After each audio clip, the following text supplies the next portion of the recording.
Alright, everything's set up. Hello, Gorp. Hello, YouTube, VOD watchers, and live chat alike. Here we are back in Silksong. I did 2 deliveries, one off camera, a new one I'm guessing because there was an update to the game. Can you go to the flea spa? I do not think it's available anymore. Because he's over here, right? And if you talk to him, he'll specifically ask you about the game. In fact, I think his flea spa is back there, so yeah, we cannot do it as of right now. But I did a new delivery. At least I think it's new. I didn't see it before. To the survivors camp in I did it off camera, like I said, here in the Marrow. And I did save the footage of that. Even though you can't see it, I will read over what was said. I hope that this implies that there's another survivor camp for specifically the residents of Pilgrim's Rest. A, what fortune is this? Our wish answered even in a moment so dark. Sorry, I have to wait. Okay. You've proved quite the savior, miss, and you certainly earned the appreciation of this whole sorry lot. Now I have to wait a little bit more for past me to get through the dialogue so I can keep reading. You are welcome, sir. For you few, I hope these supplies may aid. Okay. Once again, just reading over the dialogue I got for the other quest I did off camera. Delivery quest. Oh, and you can't be leaving without some reward for your work. Take these beads for labor. I think there's one more line of dialogue after this. Rosaries ain't proven much use to us lot anymore, but hopefully you and all your journeying can still put them to use. Who's he gonna tell him? And I think that is the final line of dialogue from that I got off camera. Yes. So now all we have to do is talk to one of you guys and deliver the supplies. Flea Master, bring a delivery. Supplies. Sorry, I got caught on a cord on. Supplies from the couriers of Belhart to aid your settlement. Such a kindly gesture adds much warmth to our celebration. These poor little fleas will never grow to roam the world as we have. So let us give them what happiness we can before the end. Who's gonna tell him? Who's gonna tell brother I'm working on it? For your hard efforts and eternal friendship, please accept these meager rosaries as reward. Think of we fleas when you find chance to trade them. You know, you would think I'd be used to the screams of the damned by now, but I am not. Also, an item I got off camera that I've been looking for, even silently since last stream, was this. So that room I've been obsessively trying to get into for this place, apparently was story related. So if you sit at a bench, I heard it's any bench, but from a lot of places I saw, I'd recommend waiting at Belhart specifically. and you find a pin with this on it called a cross summon. What the hell was that? Oh, the hearts. Jesus, I just heard a, like, tapping sound or something. Scraw massive, massive? I'm not familiar with that word, actually. On tattered black rag, defiler, dark attend home wheel. So this allows us to get into that room that was at the very, like, bottom of the crawl place. And I think that gives us access to a boss. After that, I think I will go to Verdinia and explore the rest of that, so go back into that memory. From there, there's some artifacts we need to pick up. This is a Steel Soul only place over here, which has a boss in it. This is a Weaver effigy. This is a Steel Soul only quest room, if I recall correctly. I need to go back here, see if with the new song I have, if anything happens there. There's also a memory-related thing over here I have to find. Steel Soul only room.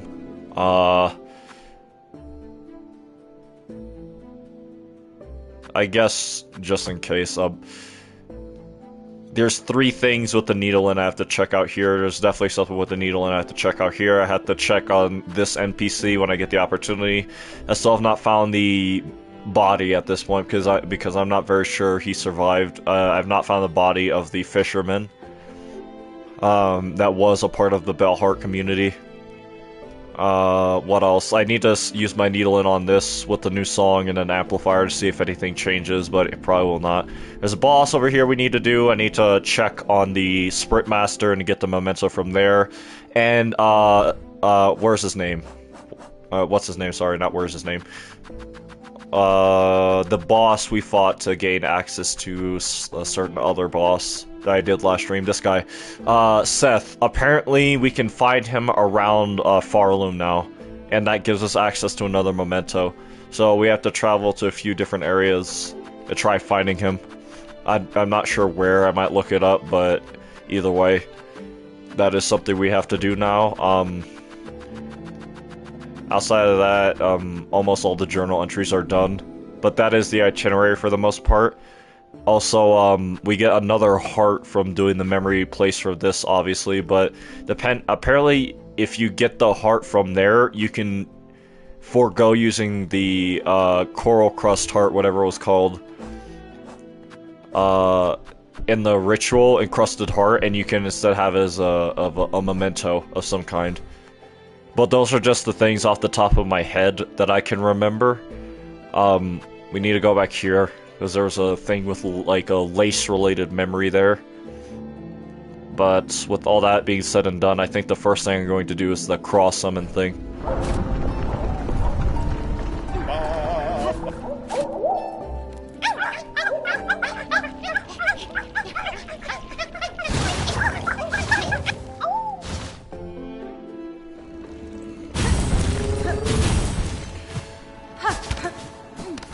So just for anyone who's curious, once again, yeah, this nail appears here, and it has the cross summon affixed to it. So we are going to quickly go over there and do that. There's also a void mass, or 2 void masses I found while doing the delivery to Fleetopia. One is actually ahead of me.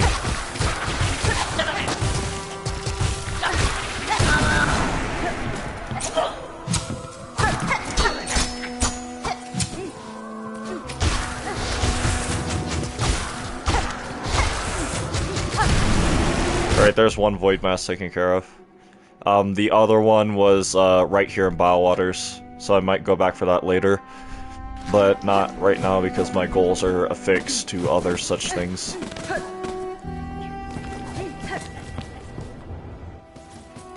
Another NPC I have to check on actually is the doctor. I might do that right now. Because my reasoning is there's no way that Yarnaby has not gotten involved with Void somehow, given their obsession with studying worthy specimens, as they put it. And when you have things affected by Void, it's probably going to be a hard temptation to resist. No. Never mind, Yarnaby's fine. Wow, brother chased me.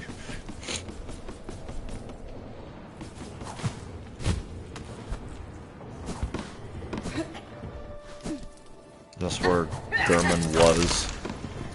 Emphasis on was.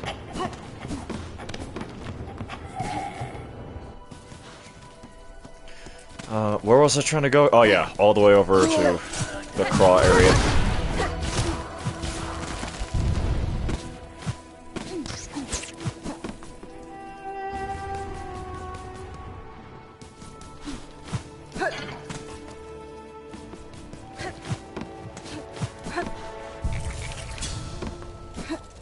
What else? I guess straight ahead is the quickest route.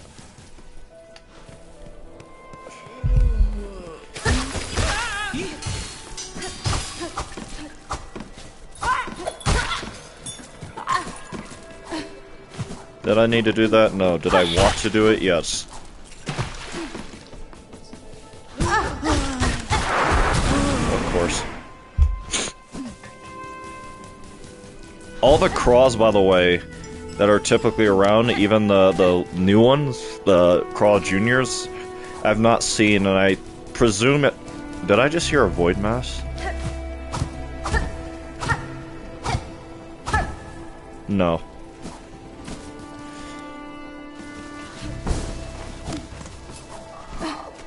Yeah, these guys, for the most part, have disappeared from a lot of the other areas.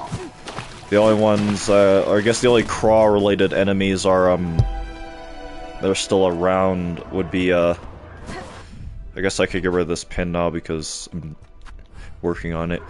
But, yeah, this door, right? Yeah. Give cross summon.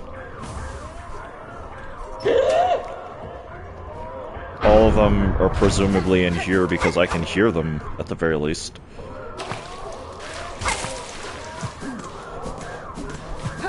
And I think this also leads us to some kind of memento.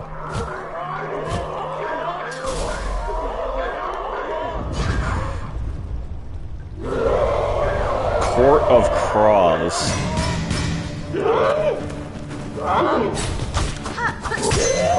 What else? New enemy, I suppose. Okay, so we have Tall Craw Jr., Elder Crawbug serving in a sacred ceremony, Stout Craw Jr., or Junior? I'm not sure how else it would be said. Short Elder Crawbug, eagerly serving in their court. How many more? I need 9 more of these and 7 more of these.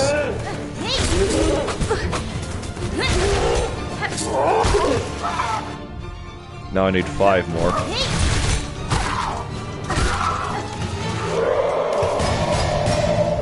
I'm going to assume that every single craw we see is going to be enough for what we need. 7 more. Because we're so... Oh, never mind. Crawfather.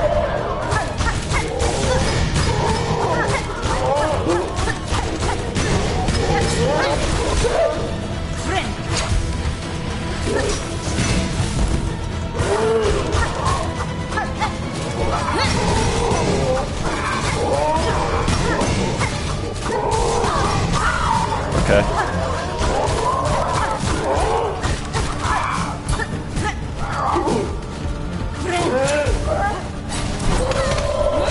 Chains. Well, we have to try again. That was too aggressive. Even so, this does give me a grander opportunity to get the rest of these guys, when I am able. There's still one more craw-based enemy that I have to find. Oh, it's probably the Crawfather himself. Alright, we've encountered 226. Still third... No, actually it's not. It would be 4, 5, 6... 7 enemies left I have to find. Most are probably bosses of some kind, if I'm to guess. Well, at least because Nats needed to be able to be imbued with Void. Sorry, hit the mic.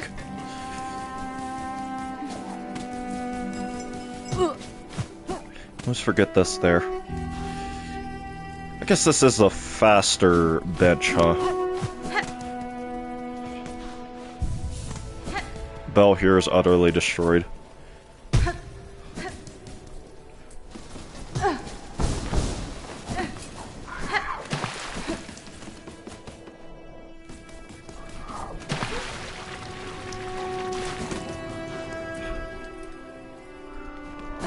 I think, like I said before, we do get a memento from this area specifically.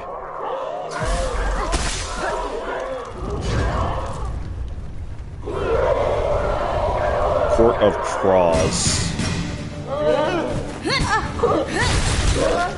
Okay.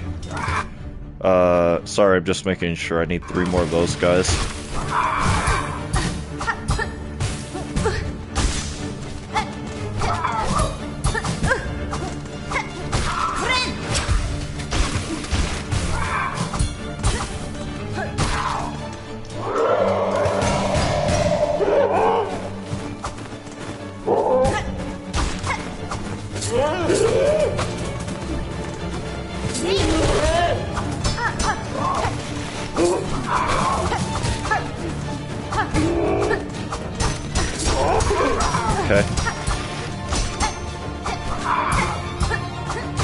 Outside these little guys, I'll be honest, I think most of these enemies are literally just, for lack of a better term, repaints. We do 1 more of these and 5 more of those, which is concerning to me.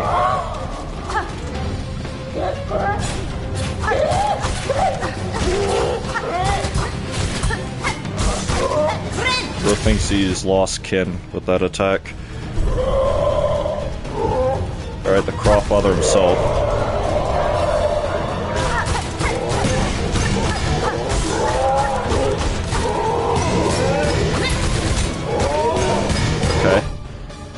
They seek to slay their only chance at survival. Alas, any words would fall useless. I have only my blade to offer response.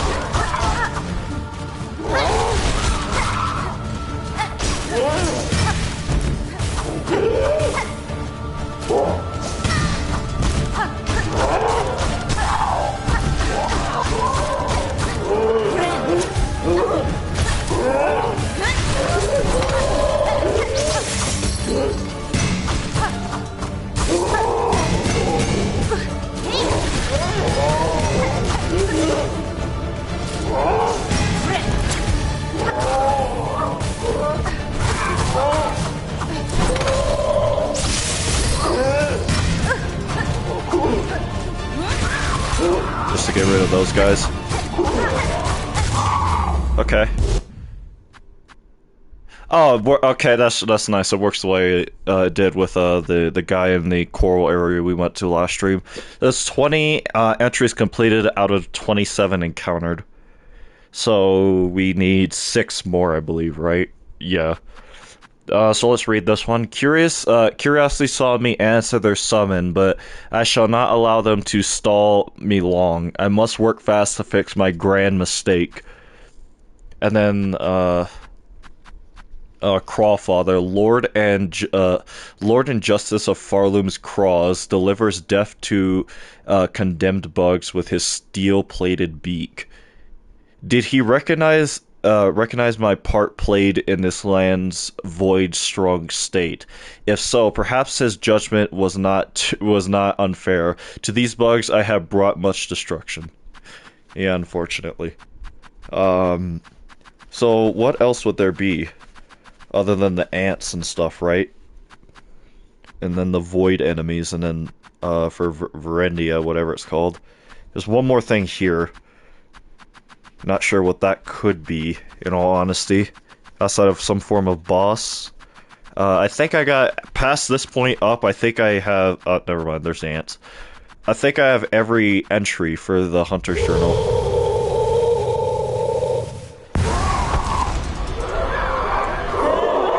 Yeah, Craw memento. Iron emblem of the Court of Craws. Absolving the bearer of all crimes past and future. The memento can be displayed at a home. So these, I technically have 2 mementos in my inventory now. Technically.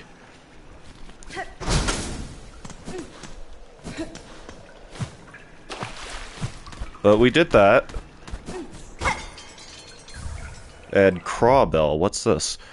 Nest fashioned from an old bell once set up, young craws will occasionally roost within, filling the bell with shell shards and rosaries. The craw bell can be installed on the exterior of a home. Huh. So passive rosary generation, and also finally passive what's it called? Shell shard generation. Alright, so here we are on the other side of this now. I guess that's everything here. Finally. The place has fallen silent once again. I'm going to assume that a lot of the craws that can still be found, whether it be normal or otherwise, wrong button, sorry, can be found around this part like before. Alright, there's those guys.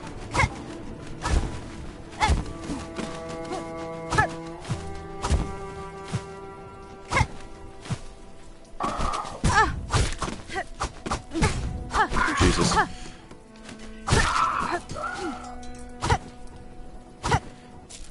Sorry, I'm just trying to make absolutely sure. Because I'm not sure where these craws can be found.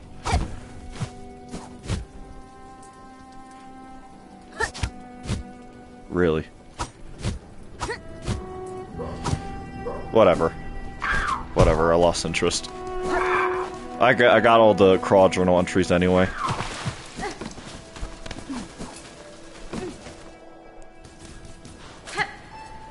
Alright, now I need to think about where to go, other than putting this stuff in my house. I will say, I think Steam, period, has a lot more achievements than the PlayStation, I guess, achievement list.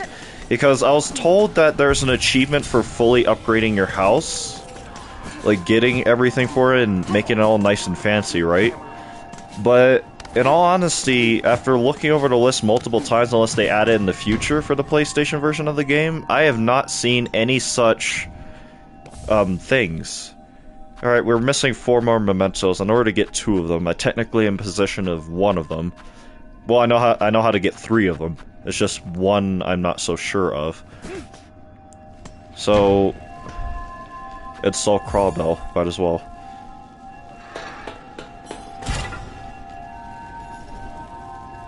So this should give me passive, Roserade Shell Shard regeneration, I guess by hitting it. Let me see what other, deliveries these guys have, because I've done 2 already. Survivor's Camp, I'm going to assume that is to the same location. The only one I've not done since the collapse is the Songclave one. Not like we can do the Pilgrim's Rest one anymore. I think I might have to find them, if I'm being honest. And I have been through a large part of Pilgrim's or the Far Fields, and I've not seen any such thing. The only other thing I could think to do right now is... Oh, I forgot to visit these NPCs. I might do that right now, actually. Hope they're okay.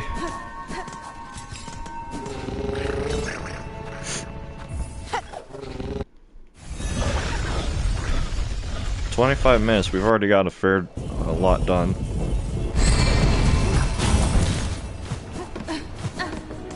Fair lot done, sorry. I'm not sure what I just said, I'll be honest. There's times where I speak and my brain just, like, goes to somewhere else entirely.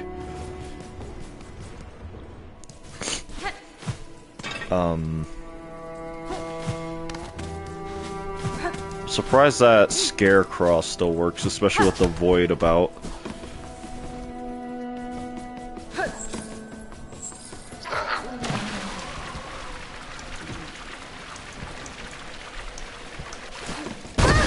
course.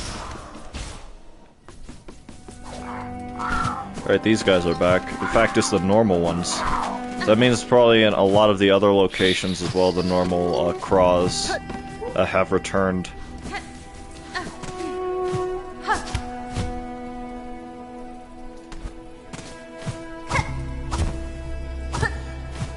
Like, I know there's still, quote, normal craws here, but long overtaken by the void.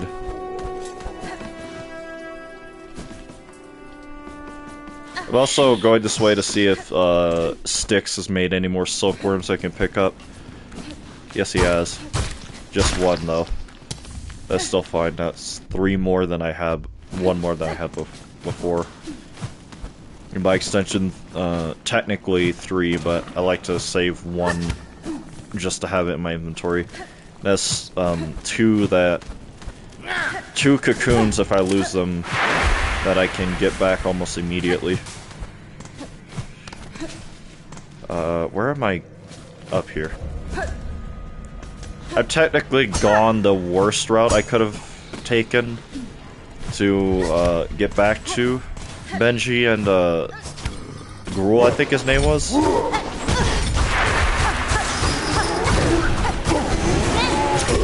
Was it worth it? Probably not. Was it funny? Yes. Because I got a critical halfway through. Alright, we just need to go down here to the far left.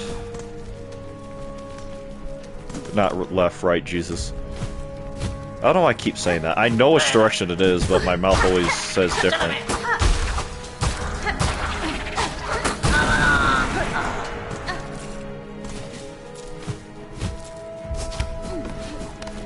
Oh, Lord.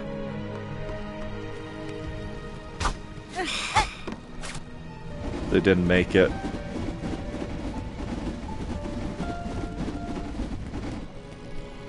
Yeah, they didn't make it. Well, that sucks. Alright, well, that's another set of NPCs dead.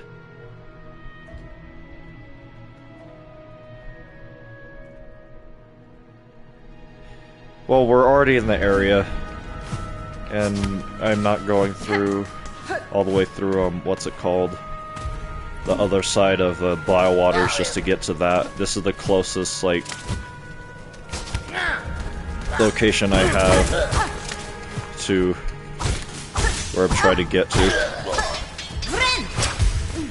despite my low health.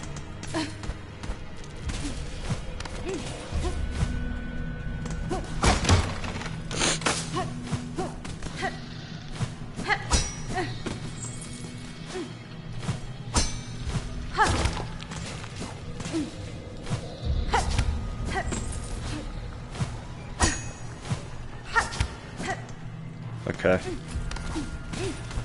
I actually do not remember where the Biowaters entrance is ahead of me. So, over here, not too far off from this specific location, is, yeah, right ahead of me. Up here is a void mass, which we are going to clear out, because these are technically collectibles. Because there's a limited amount of them that spawn. But that was one such one I found. The other one was down here, which I believe I did, like, on stream. I'm not sure how many more I have left. I know I've killed a fair few of them, and they're hard to forget just because of what you have to go through just to kill one of them. Another place we need to go is here, because there is the last, spider harp, I think, or whatever it's called. The last harp location is there.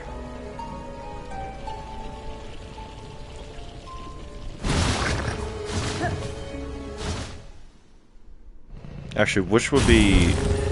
I guess the less strenuous one to get to as of right now would be the shell one. Well, not shell one. just get to it faster from there. Might as well.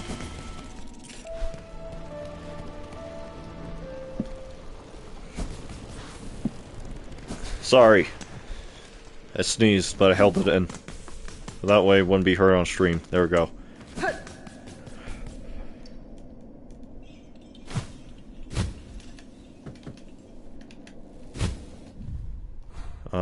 So that area all the way down there is where it is. I just need to be careful about getting down to it. It should be right here, actually. Yes. No. Underneath me still.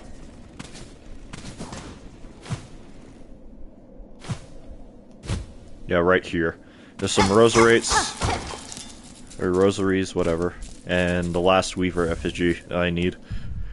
Carved bone idol of an ancient Weaver. A prayer is etched upon his body. Relic from Farloom's past. Yep. So we can get rid of this pin. We no longer need it. And the next, the final relic for us to find is up here, where the only living conductor was. Just making sure I cleared everything else out other than this guy down here all the way on this side. Other than story stuff and other mementos, I still have to find Seth.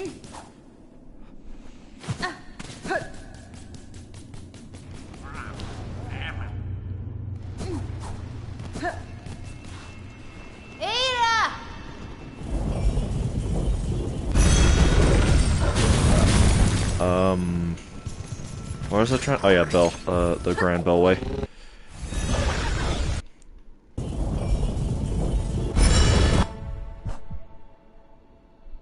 Sorry, I just want to look at the needle. So if we go out here, again, and then go to High Halls. I think I did all the quests, by the way. I was looking at the quests that I had, like, done. And then the quests on the interactive map thing. And I'm fairly certain I've done all the quests. Still a guard, huh?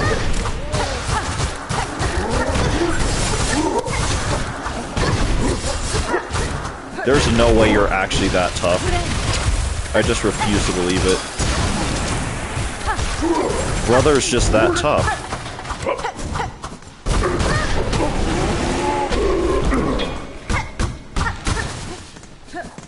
Okay. There he was. Dead. And here's the last rune harp. And by extension, the last artifact, nowhere near as many as Hollow Knight had. Rune harp, old Weaver recording instrument strung with silk runes. The faded runes hold a Weaver's words from ages gone. Relic of Farloom's past, yep. The final relic. We also learned the fate of the final conductor, by extension, and it was not a pleasant one. So we're going to sell these last two artifacts to, actually, I never learned the NPC's name, now I think about it. I never bothered to look.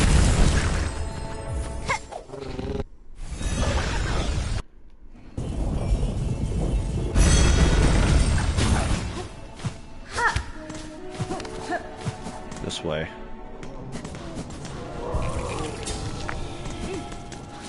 No quests in Belheart anymore. Take 9. Okay, that's pretty good, actually. It worked that fast? Well, I wonder what the max draw amount is, though.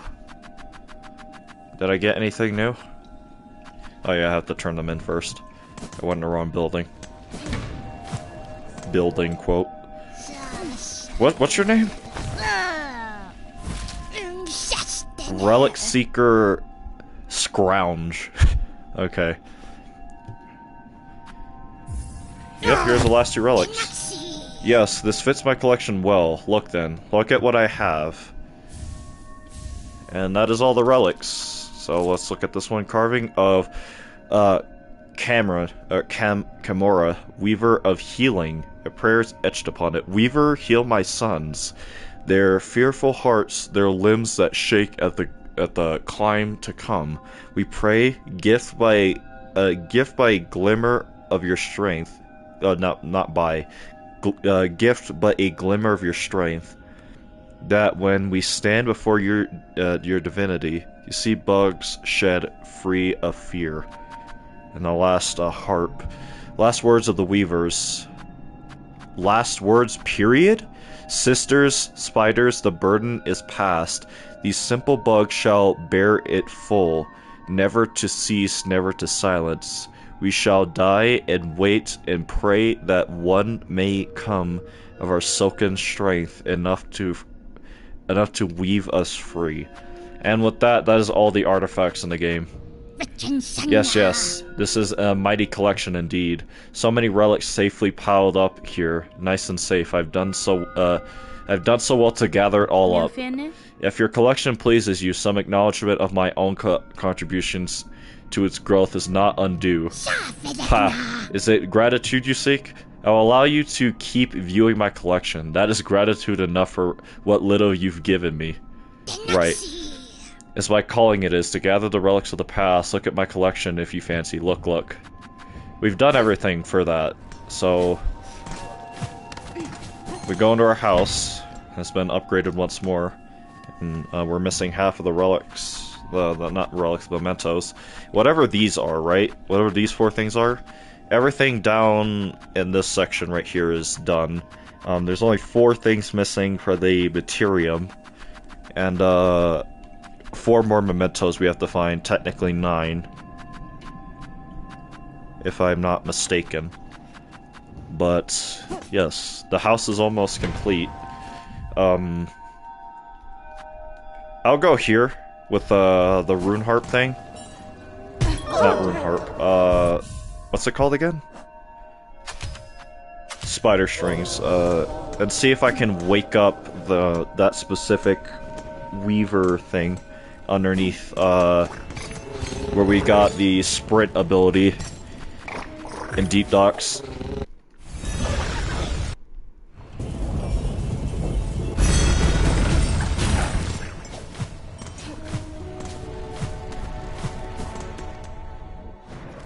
Alright, we need to go up.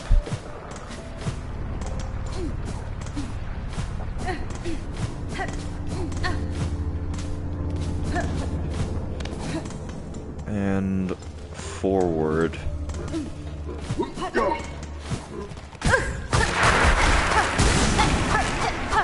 So this, right? Let's see if this will work.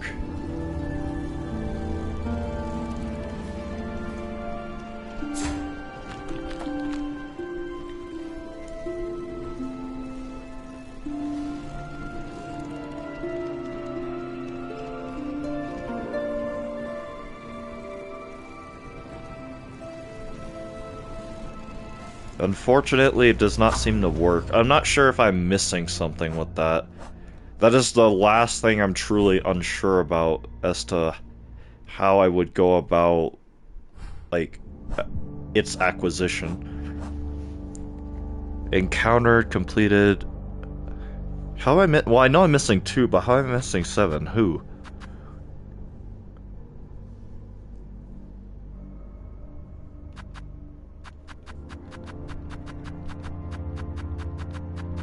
Hold on, let me look through this really quickly.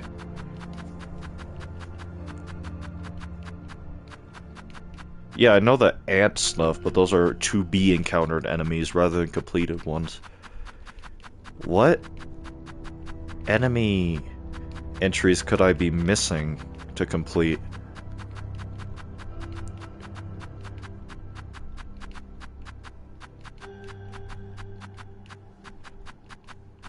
So far, everything looks to be done.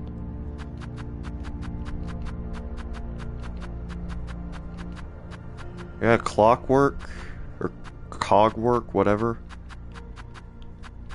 All those? Oh, these things. Yeah, okay. That makes a lot more sense, yeah.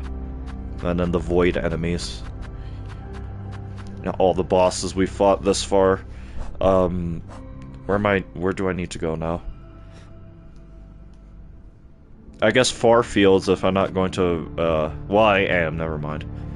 I'll do all, like, the other, like, side stuff for possible lore implication things with the harp later, but,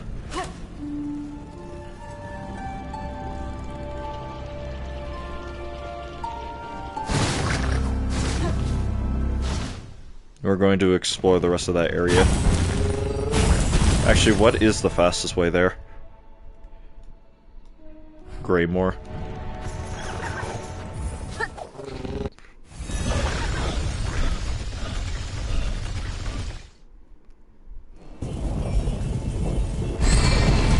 I wonder if, like, I have the last song. Sorry, this is why I'm thinking out loud, but Hornet has 3 songs, right? The default one, which works for almost everything. The Beast, the Bell Beast song, which is a teleport for her, similar to Dreamgate, with the Dream Needle. Or not Needle, Dream Now. And then the final one, which is supposed to rouse the memories of certain parts of, I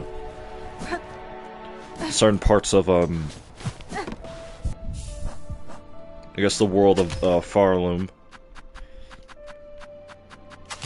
Through Silk.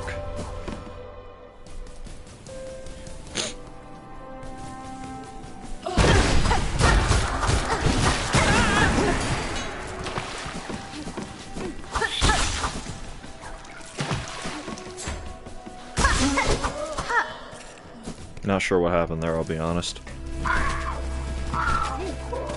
All the crawls seem to have returned.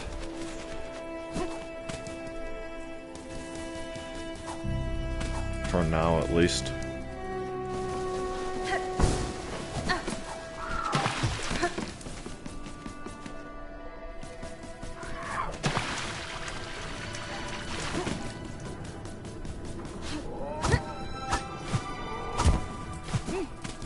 Alright, we need to run all the way over onto this side. Then we need to... Yep, there we go. Talk no more, warrior.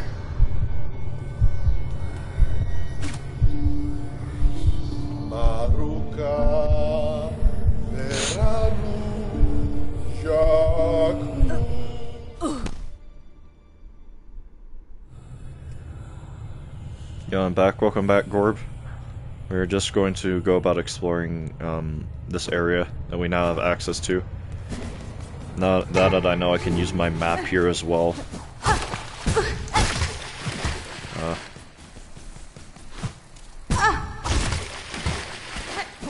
We need to go about getting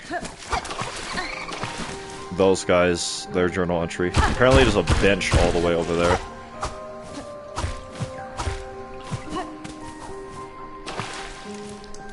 Yeah, straight ahead of me.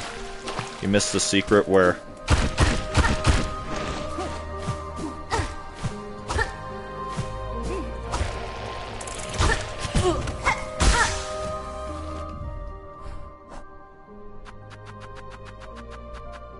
I need 3 more of those.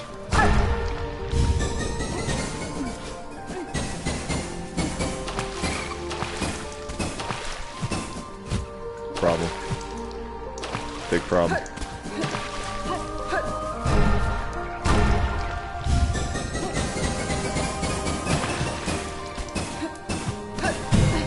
Okay, we got that done. That clearly does something, I'm not sure what.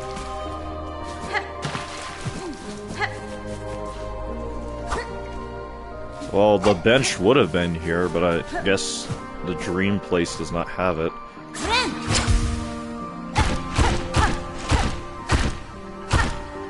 It's not aware. What does that mean?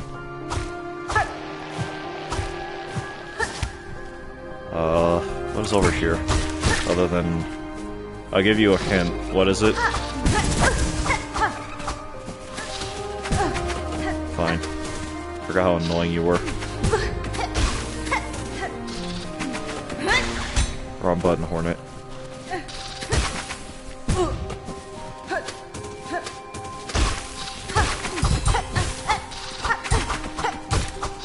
overdose. I already did that. If you're talking about the thing with lifeblood, I already did that a long time ago. It was James that told me about it. And how you need the alchemist crest to do it.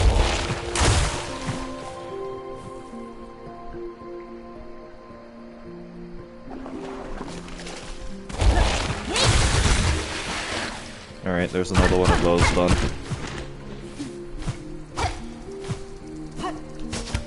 Okay.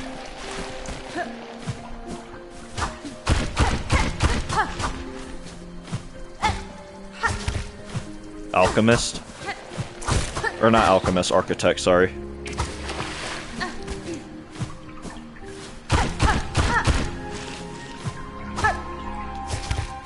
That would be a cool crest. They're probably gonna add crests as DLC later.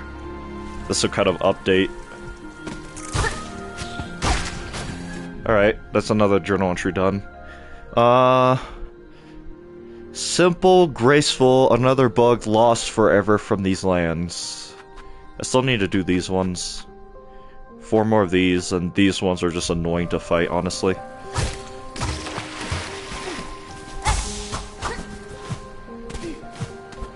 This, just when I discovered it.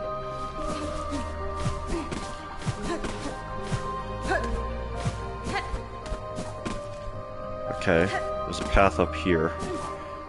I want to go over to this side. I believe I recall... Damn it.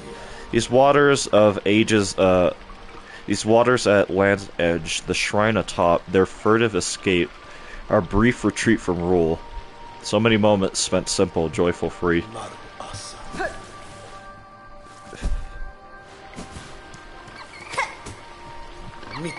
Damn it. Okay, that's going to suck to get those guys. Yep. I have no idea, like, an effective means for getting that specific enemy. Or I guess they're technically not an enemy, but even still. What are you? Inspect. When three fronts weep, their sacred shrine shall rise. This place was clearly peaceful in a lot of ways because the enemies here, or most of the fauna here, are non-hostile. Pendragon. Heavy insect that lives near large bodies of water. Its weighty body is best avoided.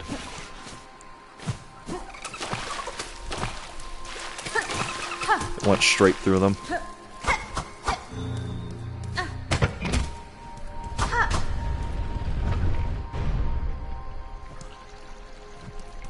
What did that do?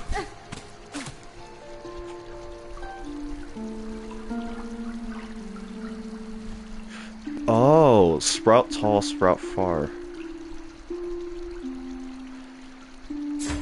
For shot, for sheath or blade. All born brave. So, if I play my needle, it shows me where the objective is. At least that's all I can really assume at a certain point of how it works, because I've noticed that they seem to point in specific directions depending on what room I'm in. Alright, we need 9 more of those guys. Anything over here?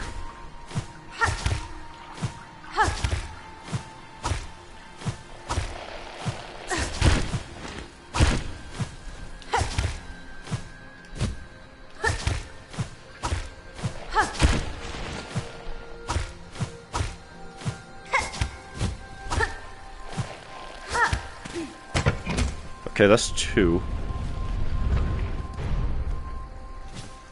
Not sure where the others might be.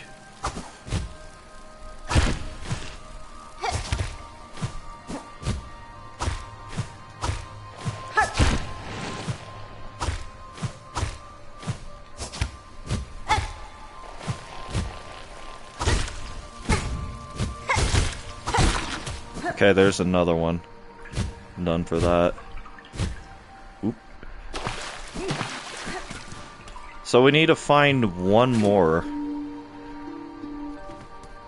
Aha.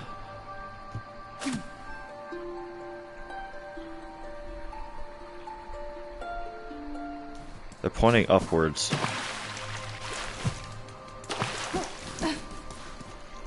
We got this one.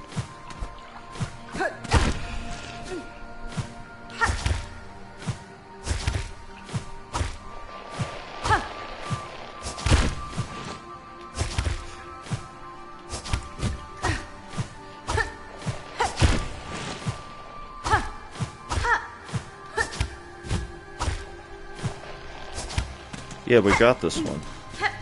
Okay, there has to be something else I'm missing then. Oh. Here's the last one.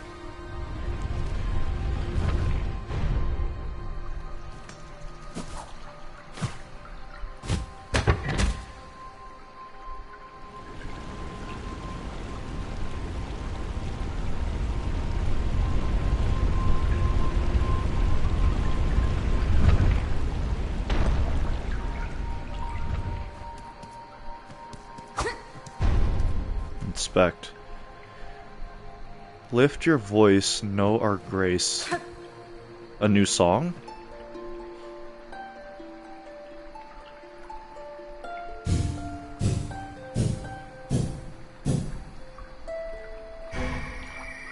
Did I get all of them unknowingly?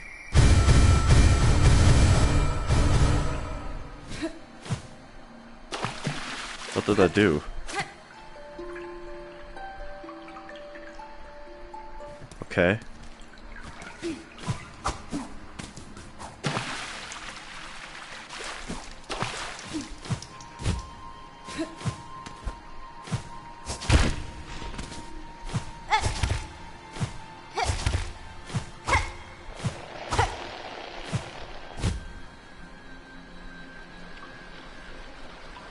These are new.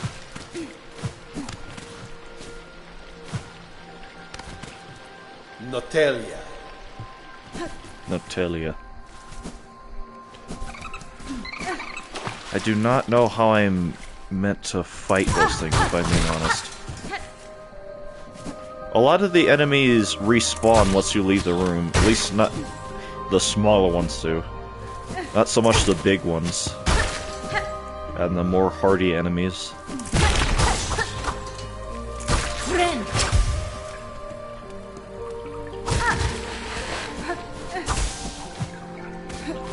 So do those.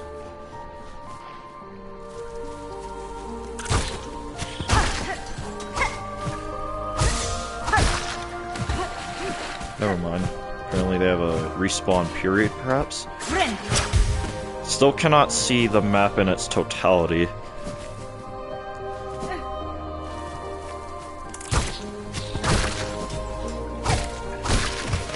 Okay, yeah, they have a respawn timer, not so much a... That should be enough. Notelia, he's not here anymore.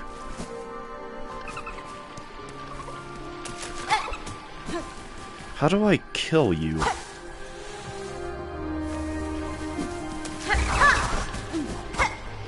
Maybe just run and jump? No? I need to find a good room to grind that specific enemy. To add it to the Hunter's Journal. Like, I guess the completed ones I should specify. What's up here?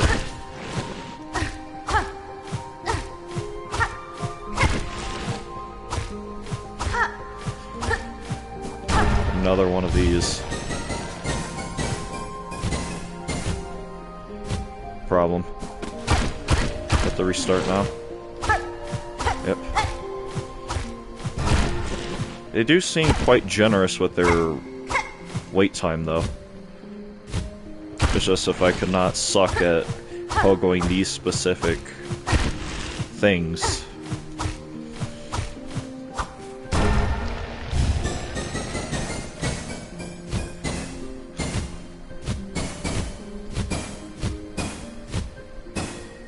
Are we serious? Wow. This Hornet, like, just decided to do more of a hard fall with no form of recovery.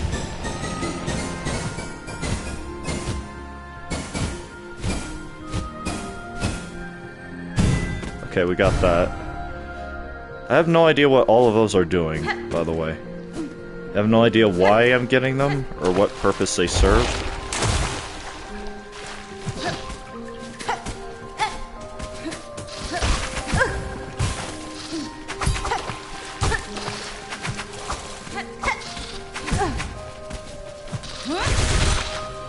Okay.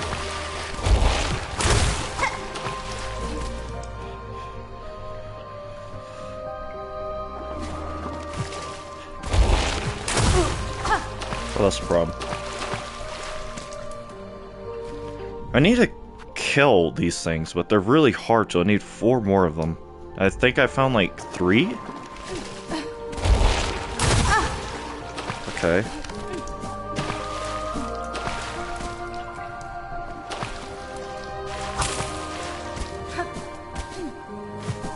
Can I, like... No. Okay, there's 1 dead. I need 3 more.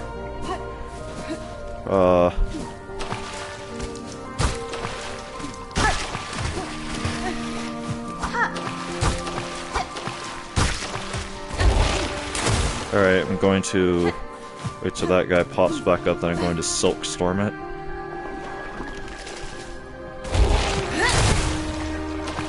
That should have been a healthy amount of damage, but I'm getting low on health.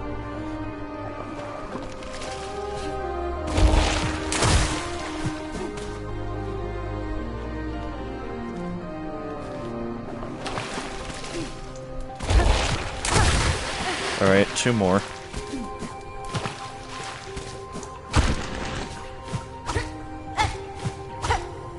What's this? What are you? Friend. Kindarnir, child of Verdania. I'm still not sure how to say it. Verdania might be how it's said. Fully capable to fight despite its young age. So...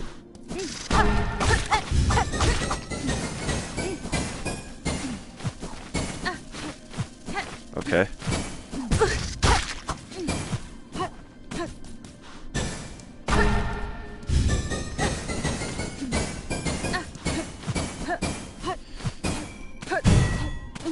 That's another one done. I have no idea what those are doing, but I think I'm starting to get close to the primary location where they're headed. Oh, Silk. Weaver stuff at this point, I would guess. Our capital, built grand. The seal of our sovereignty slipped from my mind. Why does it fade? Why can I not recall that sacred place? Why does it fade? Why can I not recall it? So I'm guessing I use a Silk, what's it called? What's your view on Nintendo? I utterly despise them. I've never seen a company cry so much about all the issues it causes for itself. It is truly impressive at a certain point, the hubris and ignorance of Nintendo.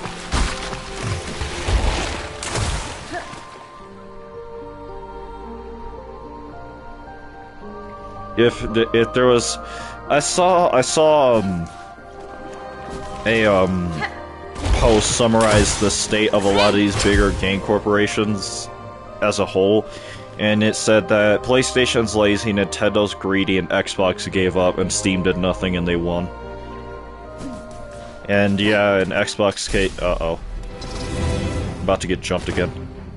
In Xbox case, yeah, it's hard not to say that they did not flat out give up at a certain point. And PlayStation, yeah, they're sitting on a lot of IPs that could be generating them actually like millions of dollars, and they're choosing not to use them. Not like it's not like they can't use them. It's they're choosing not to use them at a certain point.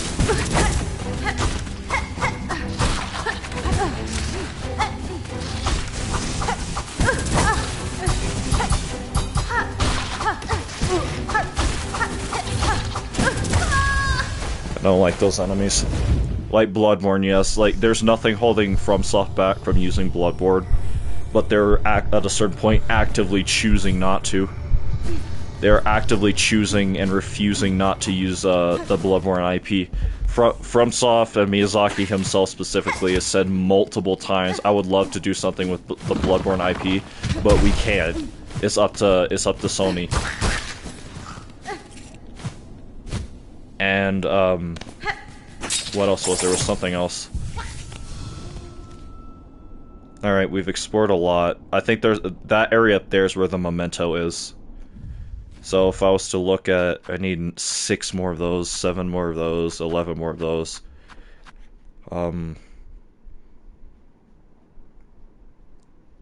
Defeat 12 more, or 2 more of those, 6 more of both of these. Let me equip this. What else was I about to say? Sorry. I am a bit distracted by a variety of things, but yeah, Sony just refuses to use the Bloodborne IP. And it's gotten to a point where their absolute refusal has shot them in the foot so much so Miyazaki went to Nintendo of all companies to make a spiritual successor to Bloodborne. That's also an exclusive.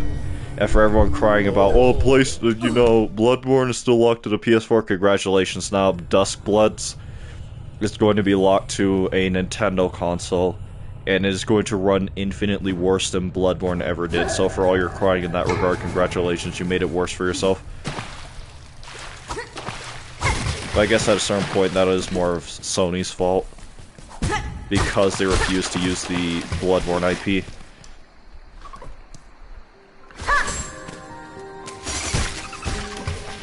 Okay, that's 2, so that's going to be how I get them.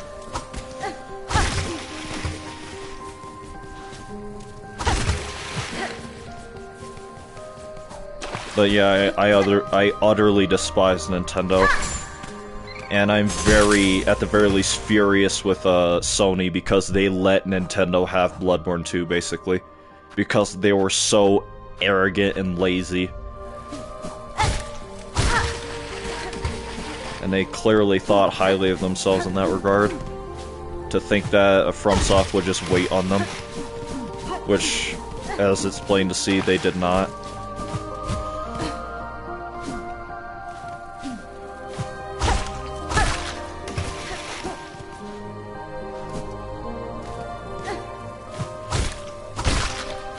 So I'm just farming silk off these guys so I can get enough pale needles or silk needles, whatever they're called. I forget.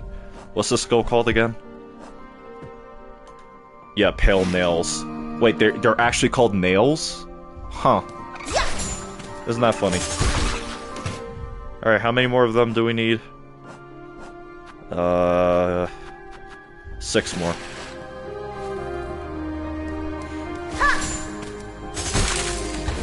7 or 5 more, sorry. Not 7.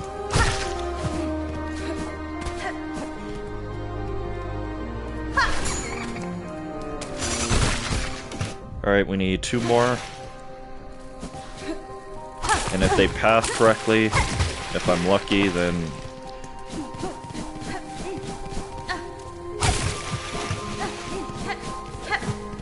Okay, I'm getting really good at that.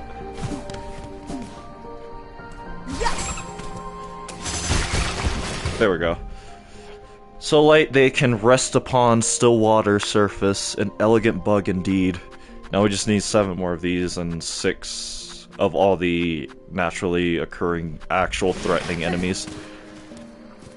That does not make them any less annoying to deal with, however. I need to go up and around.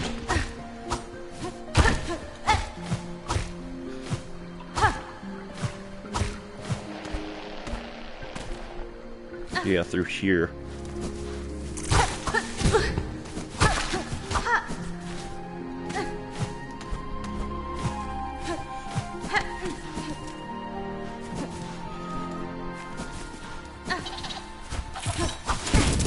Really? How are you meant to fight these things? Look at them. You actually have to wait for them? Wow.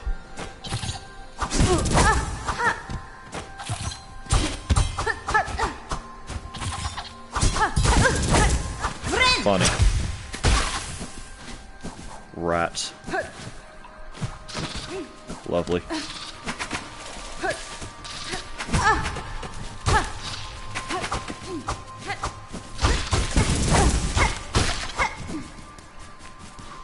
I do not like that enemy. I do not like enemies whose almost entire gimmick is how fast they can move. And by extension, run.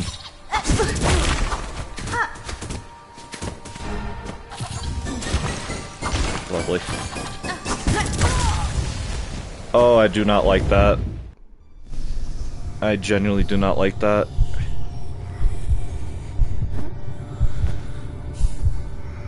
All my homies hate Nintendo. Yeah.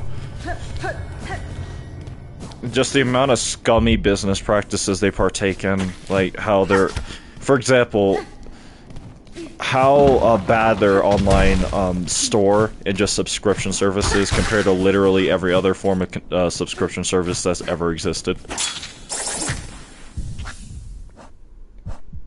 And how laughable it is, and the prices they ask for. And how they will absolutely refuse, well and truly refuse to sell any of their older IP for any of their older games, and then they'll cry and whine the second anyone tries to emulate them, because that's literally the only possible way to play them at this point, other than buying an overpriced console and an overpriced game because of the scalping market and the aftermarket in general. Which, by the way, depending on what console it is and depending on what game, it might not even work. For example, like those collector's items at this point, purely collector's items. The old, the first edition Legend of Zelda, like gold, what are they called? I forget. Gold cartridges, right? A lot of them are flat out unplayable because the internals for the cartridge themselves might as well be compared to goo. Like this stuff. That might as well be what the inside of those cartridges look like at a certain point, because they just degrade, as unfortunate as it is, and because Nintendo refuses to sell them again or give a better alternative than emulation, but still cry about emulation all the same. It's just pathetic at a certain point. They create so many quote problems for themselves, and they refuse to do just the bare minimum to prevent them from existing.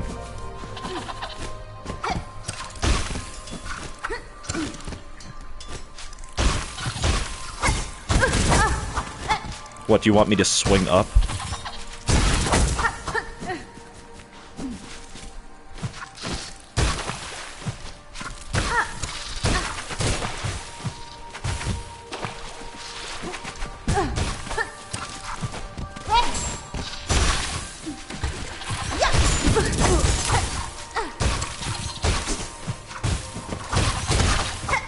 Can't stand enemies like this, I'm sorry. They're just... Stop making them move so fast. They should not be able to, if you want the player to be able to fight them properly. And I'm doing two hits of mass, or, yeah, no, 2 things of mass damage, period. And the Pal World, yeah, another example of Nintendo's hubris and arrogance and greed is the fact that they think they can patent the concept of summoning. Because that's how that works, right? Yeah, I could just patent the concept of putting something in a capturing device and then using it later. That's how it works. Definitely. You wanna know how I know? Because my not pretentious lawyer is trying to get an easy payday and, you know, wring me dry of my millions of dollars. Because, you know, at this point, that's what Nintendo would need to attempt to get away with some of the things they try to get away with.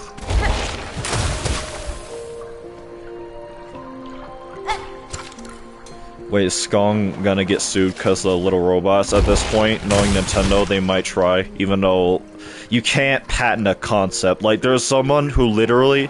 There was some kind of, like, Wi-Fi company, right?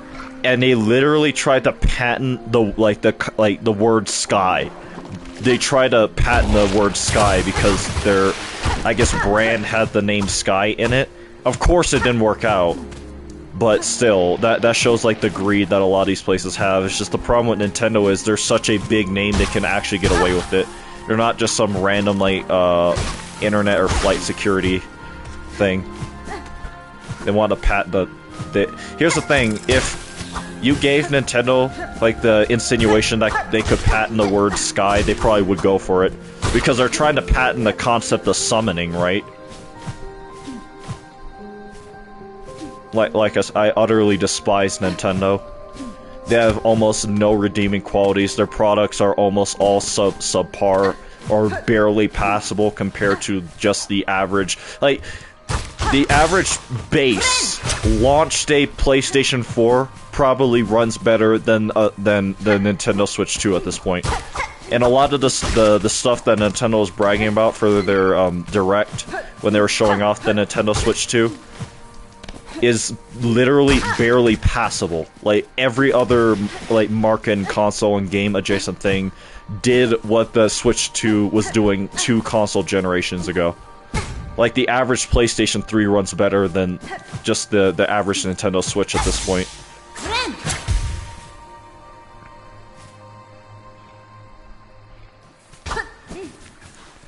But yeah, I generally do not like Nintendo and anything they stand for and anything they try to achieve or do.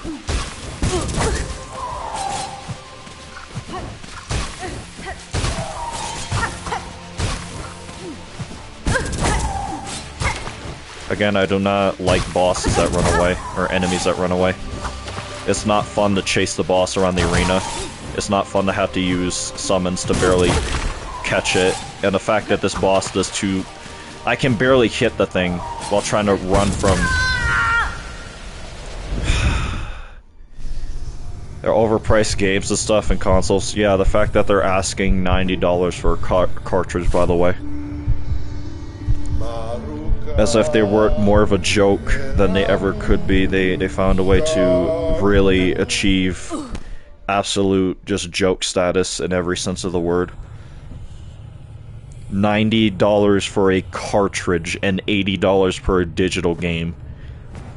And all these, like, I'm sure a lot of people have heard that there's a lot of, like, reviewing publications for games and stuff.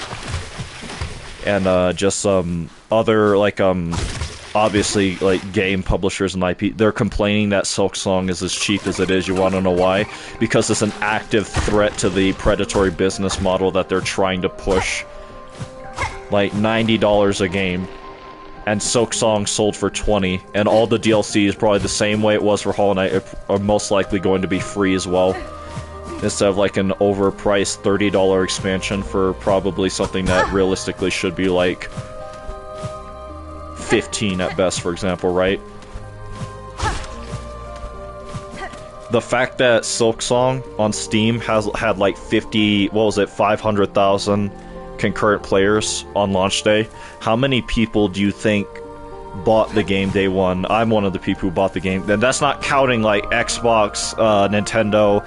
Like, you gotta think, on every single game storefront, the game, like, the page for them crashed. Think about how many people it would take to crash it just for Steam, right? And that's not factoring in, right? Like, how many people, like, paid for the game but they weren't able to play it day one. Like, I have like an associate, if you will, for like the Hollow Knight speedrunning scene that I frequently, not frequently at this point, but I work with occasionally, right? His name is Facade VT, or yeah, I think that's what it is, if I recall correctly. He streams primarily on Twitch, but even still, I know for a fact he probably bought the game day one, but he said he would stream it like a week after. He started streaming it recently. So just all that, right? And you just have to think about how many people that is who have yet to play the game because of work or whatever, or just in general, whatever like life obligation they had that prevented them from playing the game immediately. But they were still able to buy it. all those people who bought the game for $20, do you even if it is a low price to ask for, right? Especially considering how big the game is, do you know how much money that is? Matter of fact, let me get my other phone to prove a point further.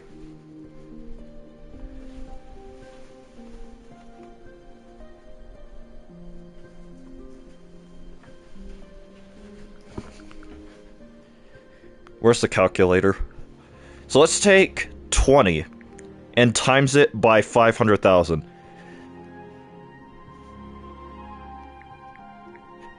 That's... hold on.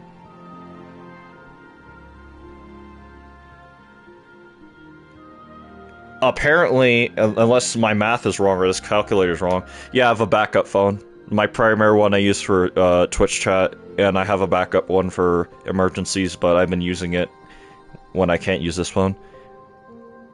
You can't do that in your head? No, because reasons. Like, I probably, if I wasn't streaming constantly every other day, I probably could. But that's like $10 million. Apparently. 10 mil. For if it was 50,000 or 500,000, right? You said concurrent players on well, not you, but I know another viewer of mine said it. It was 500,000 concurrent players on Steam, right? And assuming, you know, everyone paid $20 times that by 500,000, it's $10 million. Versus, you know, if Nintendo sold, like, the next, like, Zelda game, right, for $80-something, and it probably had a quarter of the players that Silksong had, they're not making that much money back. If we're looking at it from the Nintendo point of view. 10 mil just on Steam, yeah, and that's not, like I said, not factoring in all the other platforms that literally crashed storefront-wise because so many people were trying to buy the game day one. We need 4 more enemies for the Hunter's Journal, by the way. At least encountered enemies. A snap a surprise on first encounter, though one easily avoided once aware. We need 7 more of these and 3, 4, and 6 of these. But, yeah. It's just laughable how desperate a lot of these more greedy companies are trying to get with overcharging for games. And then Silksong shows up, like, literally, not even cuts the standard pricing conventions of modern games in half, but just brings it down to almost under a quarter of it, and they made more money, probably, with this one game release.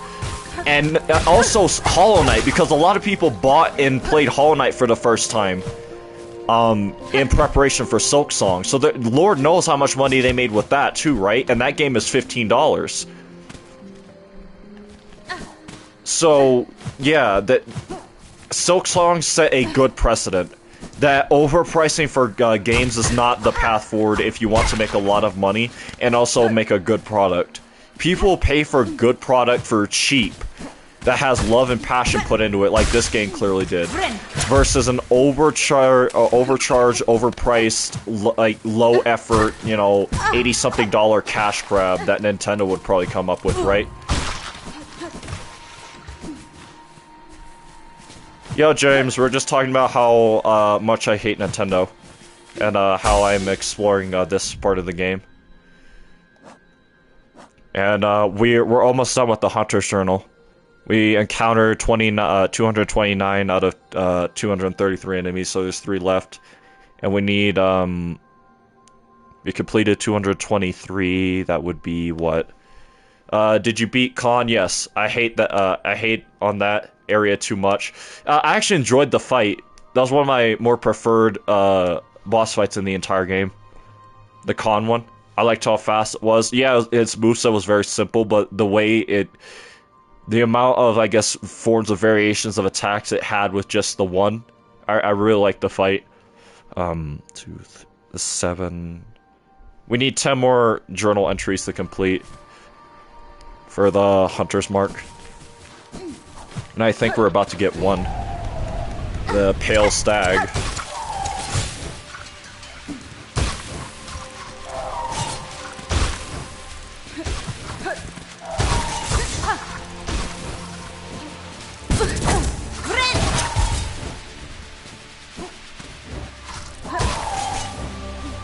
James banned Nintendo. Well, there is a Nintendo YouTube account, huh? So I guess that is possible. Not like I would be concerned about ruining any future, quote, business ventures with them, because given how vocal I am about my hatred for them, I doubt they'd sponsor me anyway.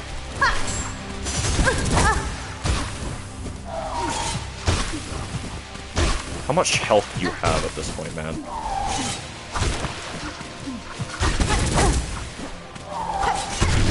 There we go. Pale Stag, fabled first clover stag of Verdania's wilds commands the grass and leaves to aid its attacks. I made an interesting discovery in this game, but I will tell you when you have the hearts. I think there's like 5 of them, or not, there's actually 4 of them, right? I'm about to get the one over here that I think is called the Conjoined Heart, and I think I know what you're talking about, because I already have 2 of them. I got the one from, where is it? This boss fight over here, and obviously I got this one. I'm about to get the Conjoined one. But I think if you use the Conjoined one instead of this one, it turns it into, not heirloom, memento, right? Is that what you're talking about? There are 4, but you only need 3 for some reason, yeah.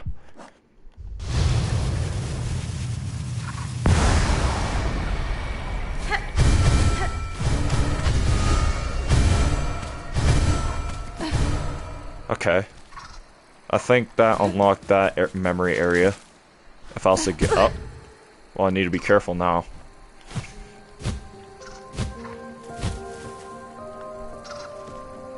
Oh, I know where I am.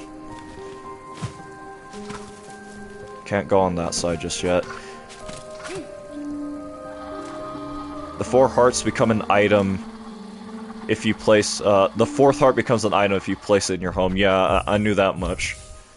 That's why I say I technically had, like, I have 4 mementos. I got the Crawfather related one at the start of this stream, just about. Because I finally was able to go into that area I've been trying to get into for a long time. Pale Stag is pain. Yeah, it is. So far it's been the most annoying out of, even compared to, what's her name? Nihilith? Whatever?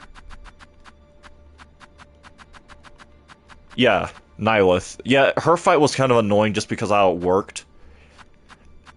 And apparently we need to find Seth in a bunch of different places to get another, what's it called, memento. Then we need to, at a certain point, go back to the Sprint Master. My favorite boss in the game is the one you're going to fight. It's the last heart you haven't done. The ant one, right? Yeah, I've heard a lot of good things about that character and boss specifically so far.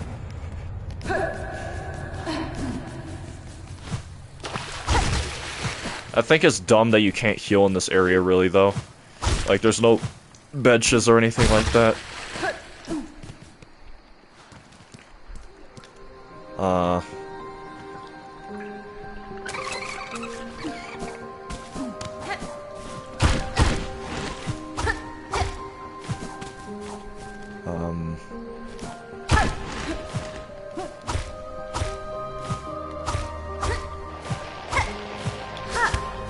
Also, Gorba tried banning Nintendo, but I don't know how.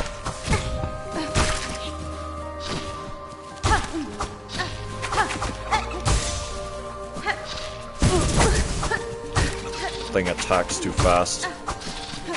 This is technically the easier one of the 2 to kill, by the way. Already got that. Unknown ban Nintendo. I think they've had to actually appear in the chat. I don't think I could just ban them unless they appeared as a chat member at a certain point. And obviously Nintendo's not showing up to my tiny YouTube channel.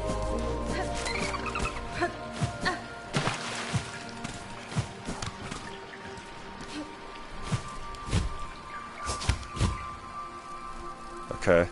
We need to kill 7 of these guys, by the way.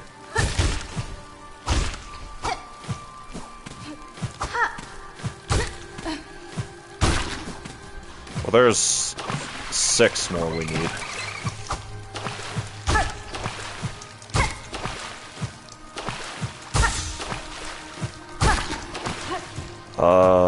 Okay.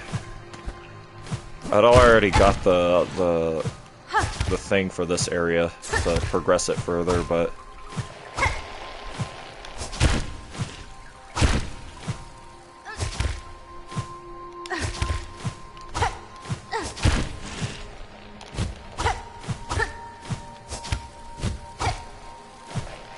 there it is.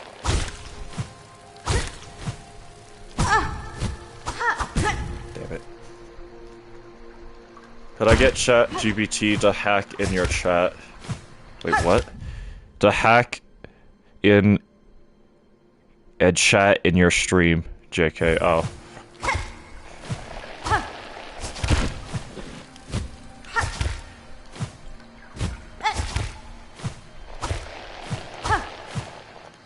Problem.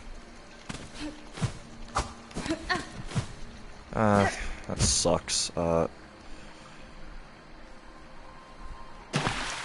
Okay, we got 4 really, or 3, I should say.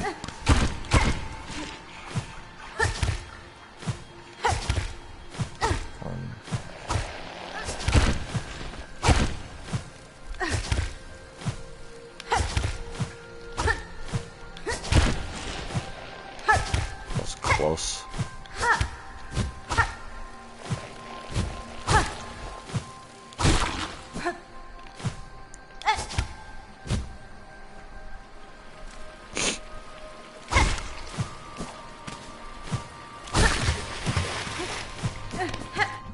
How many more of those things do we need? Apparently, we've encountered 30 now, so we need 4 more. 1 of which is in the void, I think, and 2 we get from the area we're about to do. But this one is, I need 4 more for this to be complete, and I need a lot more of these guys for that to be complete. So this is either, this one right here is either the boss of the area, while this is obviously tied to the void somehow. And, okay, so, yeah, there's just 4 more, in theory, outside of bosses, obviously. At least important ones. The ones that would classify as spoilers. Does anyone know, well, if it works like the other 2, dream adjacent areas, then I probably, once I complete this memory, then most likely, oh.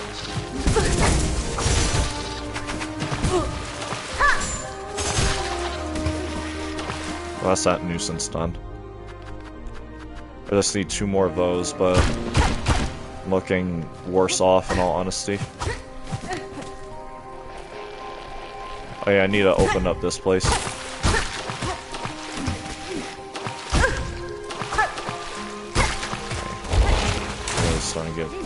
Oh, that was a mistake.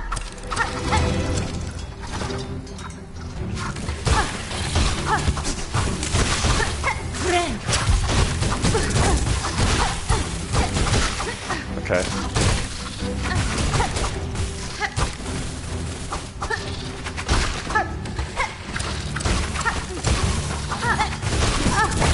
I could not even see you, bum. Yeah, I really do not like those guys. I really do not like that enemy in particular. And how fast they move and how hard they are to hit. I like the fact that this is technically the first dream area, if you will, that we've had in either Hollow Knight or this game that has a map via technicality, but even still, a map is a map regardless.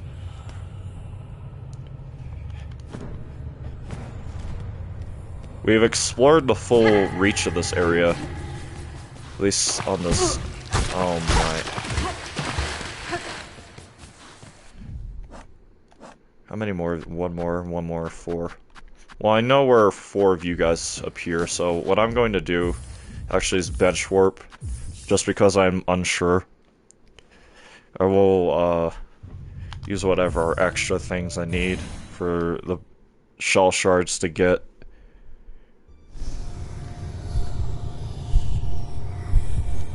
Get up, Hornet, please. I need to recharge my tools. And also probably go in with full silk when I get the opportunity. You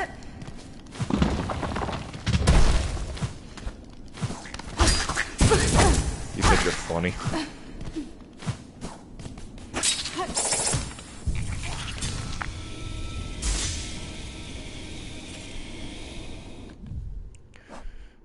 I guess I will use those. They deal with things effectively enough.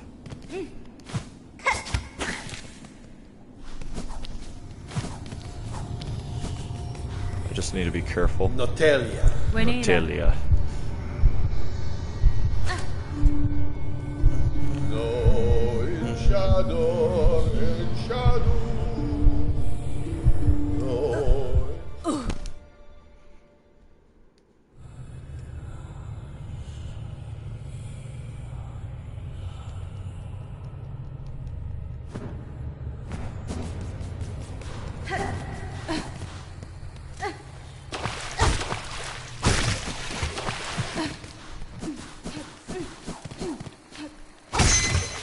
Nice critical.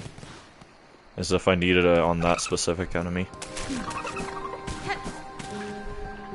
So we need to go all the way over, actually.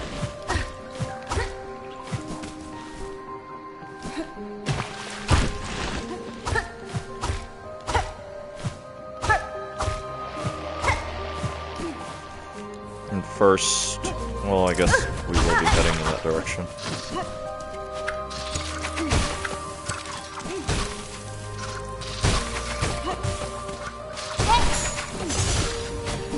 Okay. Born with many tools I would have once desired for myself. Fortunately, I've trained hard around those limits. One more of those and 4 more of those. We need 4 more of these.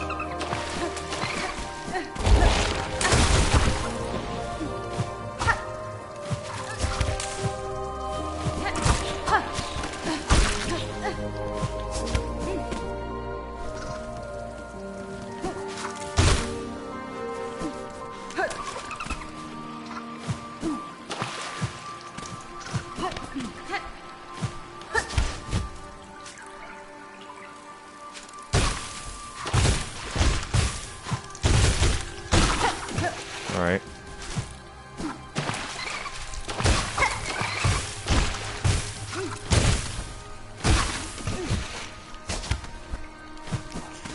Just 2 more.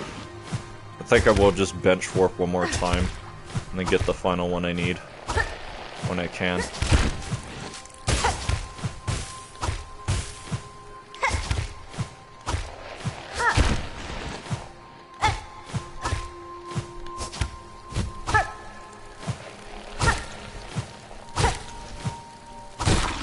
Okay. Yeah, I'll bench warp. Well, like, technically it's not bench warping, but even still. There's just one final one of those I need to get.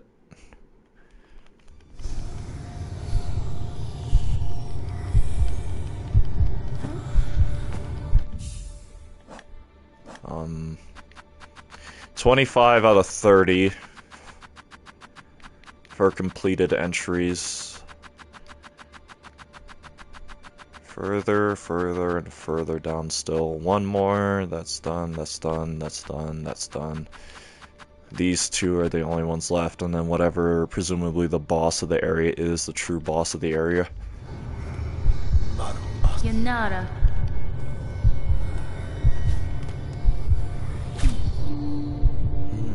Maruka, Eranu, Jacques. What were the last 2 memory lockets again? Or sockets? I think they were tied to quests, if I recall correctly.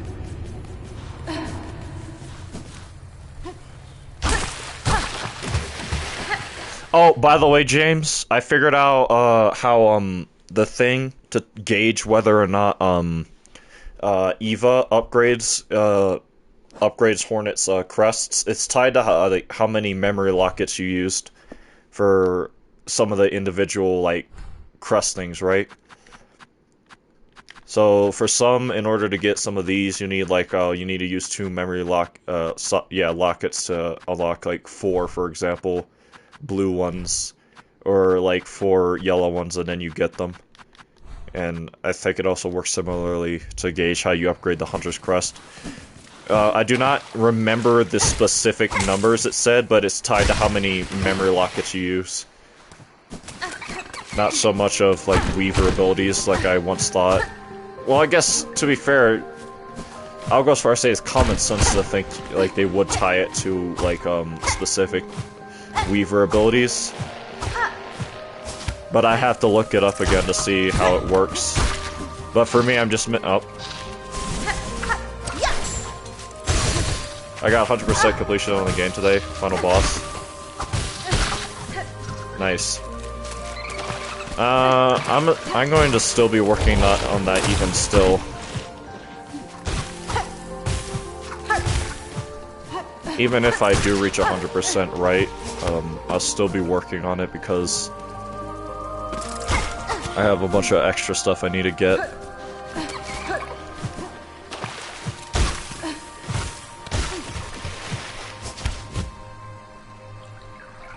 Okay, this will be the last one of you I get. Alright. When they do not hinder my path, I find their simple motions rather pleasant. 26 done, that is all these enemies minus the combat arena adjacent ones. Combat arena in quotation. Because it's more of just having to deal with enemies that run from you constantly. Same, I need Hunter's Journal, then I gotta do all the other endings. Yeah, I'm still missing 3 endings.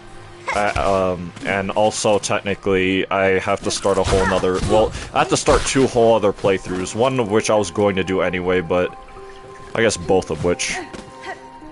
The Steel Soul playthrough to unlock 3 Steel Soul rooms, or locked rooms, I should say. And then, Nintendo. Funny. And there's a quest locked to Steel Soul only.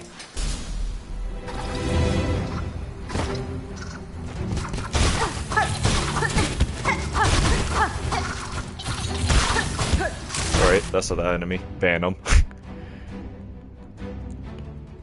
They rarely relax, always alert for potential danger. When they drop in their own deep in their own territory to defend them, even deep in their own territory to defend them or defeat them, my focus must match their own, or they could just not be stupidly designed. That's also a thing that could help.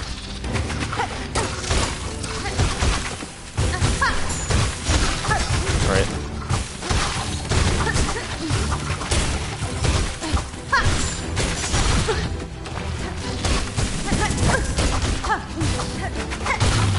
Okay, there's that.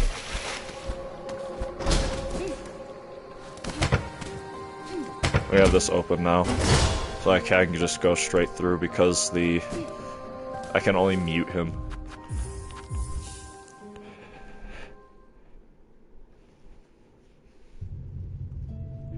I can't tell if that was like a actual person named Nintendo, if that was a coincidence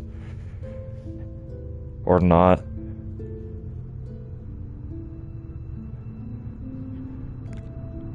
Hold on, James. I'm going to remove your standard moderator and place it with the other one really quickly.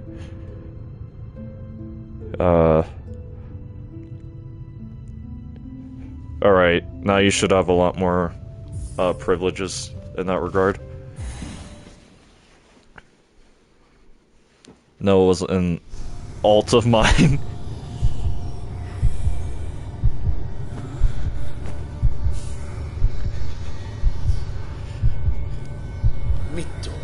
Magina Fora. Ban him. Glow in shadow. Actually, oh what? It's too late now. Well, I have no tools. Mod evading ban him. Hold on, I'll be right back. I need to go get something to eat really quick.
You ain't gonna be. My perms still seem to be the same. There aren't any mod options to ban people. I've never been banned anywhere. Just wanted to know. First time being mod as well. Maybe it's like a time related thing. Or maybe it's just not an option for YouTube. There's hiding user. That's what I see. For options I can get or use. There's also put user in timeout, but that's about it. I know Twitch just has hardcore banning for people.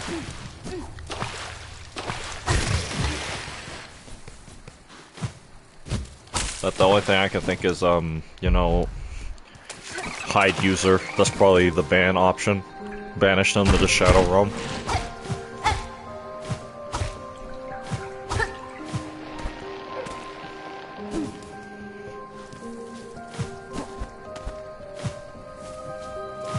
I've been banned before on YouTube streams. It seems like it. Have hide user. Maybe that it's a ban. It could be at this point.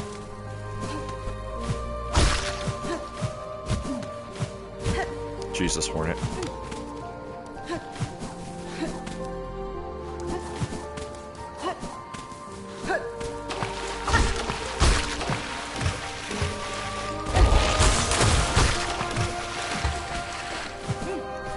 Oh, they can participate in the chat, but no one will see their message. Yeah, that's what I understand about it too. That's why I said banish them to the Shadow Realm, because they'll think their messages are being seen but ignored, but in reality, no one sees them. In other words, for the truly schizophrenic of YouTube, I think only OP can prevent people from watching entirely. Possibly. Fierce and fast, and defending their land even from birth. These are children to be proud of. Yu-Gi-Oh fan? No, I've actually never watched Yu-Gi-Oh, funnily enough. I've watched like one episode a long time ago of Yu-Gi-Oh, but outside of that, I've never really watched Yu-Gi-Oh! I've been thinking, like, I probably should watch Yu-Gi-Oh! But I just never have. Never had the time to. And to some measure, I would even go as far as saying I never really had the interest to, even though I think, especially because a lot of the memes I like from Yu-Gi-Oh! That's another reason why I watched a lot of Bakugan back in the day. I've seen some Bakugan episodes here and there, yeah. But nothing, like, in totality, if you will. Oh, Lord Jesus. Began to see the land abandoned, this land abandoned, betrayed. On a throne I could not sit alone. You were a mortal bug, caught beneath a pale being. Devotion or destruction, these are the only fates my kind knows. Allow. Feel guilty at your absence, sir, but know the end was, inexorable, or inexorable. The outcome set, whether you remained or not. Do not seek to console me, warrior. This memory is mine, mine alone. I will not, bork your foolish intrusion. You who dare trespass this sacred chamber, ready yourself to see us and know us. Verdinia's rulers, together in our finest form, yeah. Clover dancers. Okay, yeah. This didn't work the way I think it does. Too bad I've done this fight before. Alright, I can only attack one of them.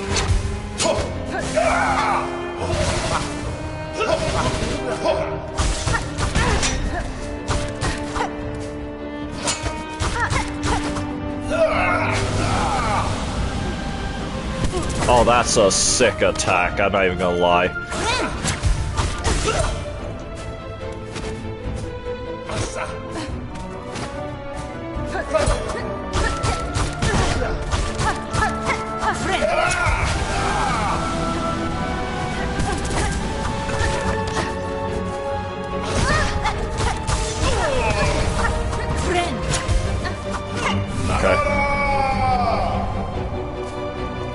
The area doesn't disappear after I do this fight, does it? Because there was a lot more of this place I could have actually explored.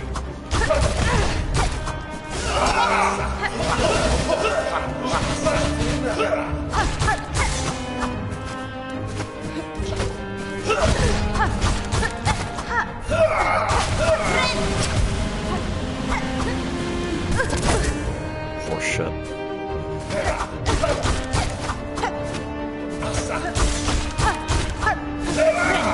Problem.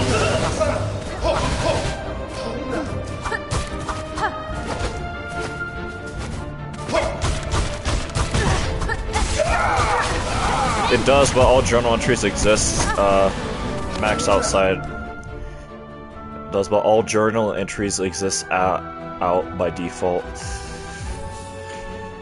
I probably could have first tried that fight, but I need to see the rest of that area. You are missing out on much, yeah, but I'm a overachiever. Not just a completionist, but an overachiever. I'll do, even if, like, I know I'm going out of my way to do, like, extra work, I will still do it anyway.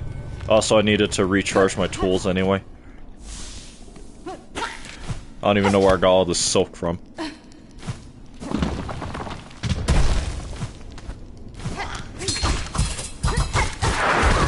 Really?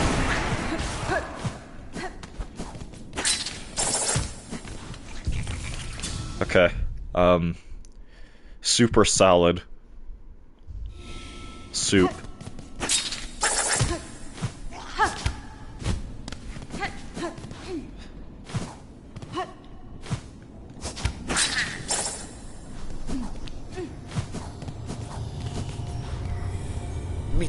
That's fine.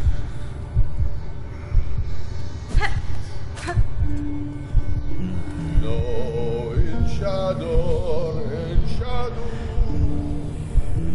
no. We're almost done with this area, which is good. But I just need to see the rest of that room.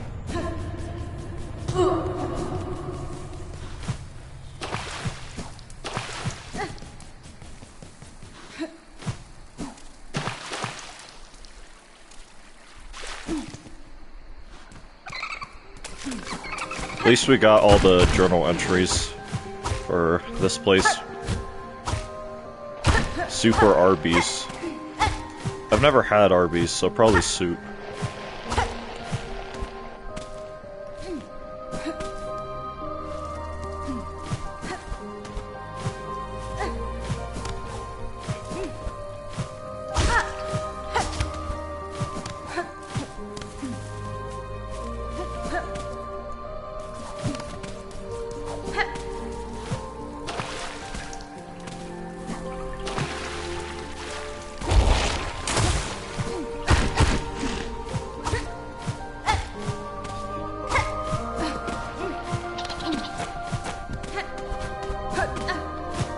Really?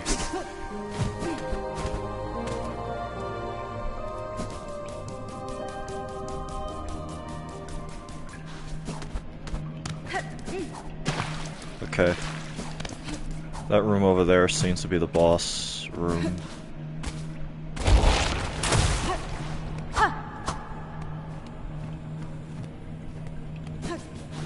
A weaver area of some kind.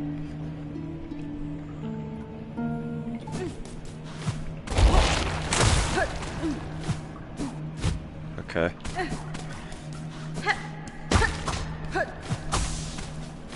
Silk. I guess you were right, I'm not missing much, am I? Unless there's something in this room I am failing to grasp. Does not seem as so. The only thing I can think to do. Oh.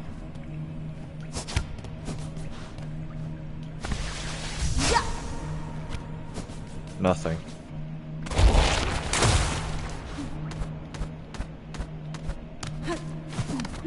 Alright.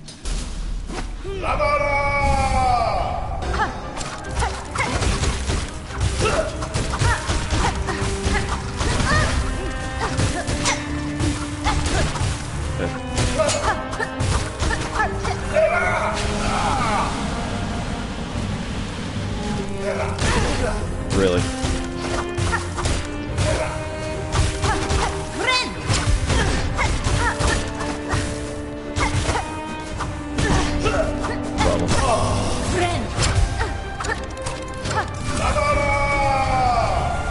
Wrong boss. This guy.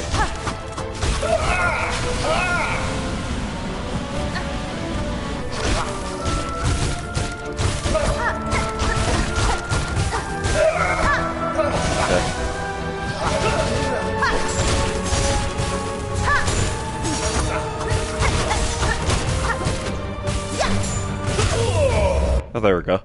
Clover Dancer, dual princes of old Verdinia, beloved by their subjects for their grace and form, for the ballet of death they delivered upon outsiders.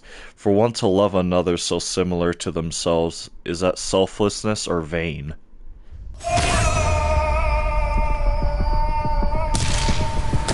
Now there ain't any items or lore areas or anything like that, yeah. To dance, to love, and end together. So are they brothers, or... That's what I've been trying to figure out. Because if they looked exactly alike, I have questions. Alright, the area's gone, I presume, right?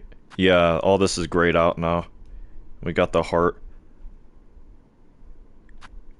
But at least we got all the journal entries and whatever other items that were there to get, right? We need 3 more enemies, Sinka. Nah, they're gay. Yeah, but that's one thing, right? But why do they look so similar? That's what I've been trying to figure out. They're called princes. Not kings, princes. So, Attain the conjoined heart. It beats sharp and clear. What's up with Hornet collecting hearts, by the way? I have 4 in my inventory. And I'm about to get another one. Objective updated. No, no, no. I'm still fighting the ant lady. You can't stop me.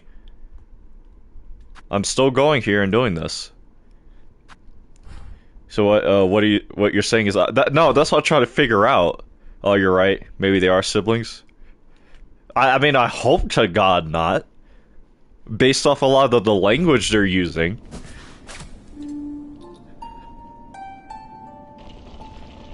But I just, because they look so similar.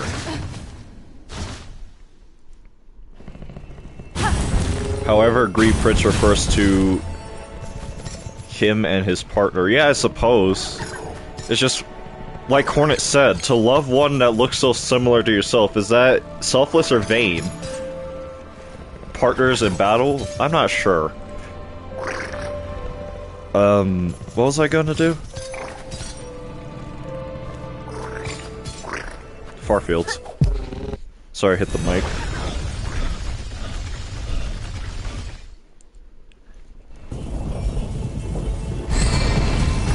So unless they just happen to look very similar. Oh.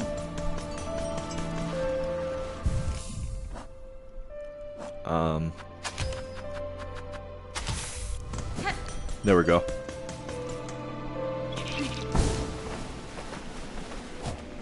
All I'm saying is that even Hornet points it out, which at a certain point makes me question things. Because if the characters in the game point it out, then, you know.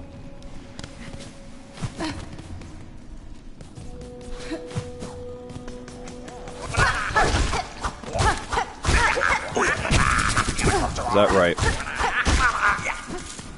Should have focused less on the Rosarates and more on who you were fighting. By the way, James, do you know if there are any survivors from this area? Any at all? Or did they all just die? Because, the ones from Bone Bottom, they survived and they fled to where the flea caravan once was. I did a delivery for them. And I also did the Flea-topia delivery at the start of stream as well.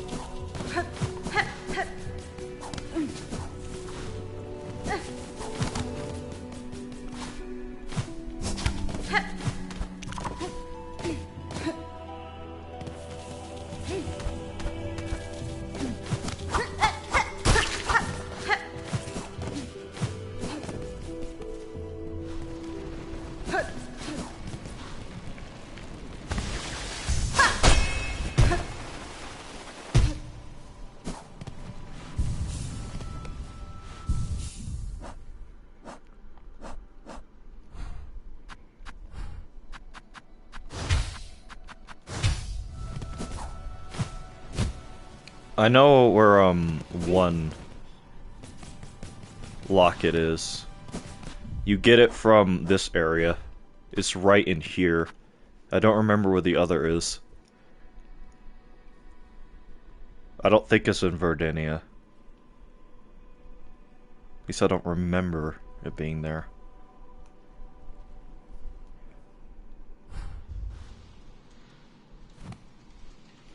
Let me make sure I didn't screw myself. Hold on.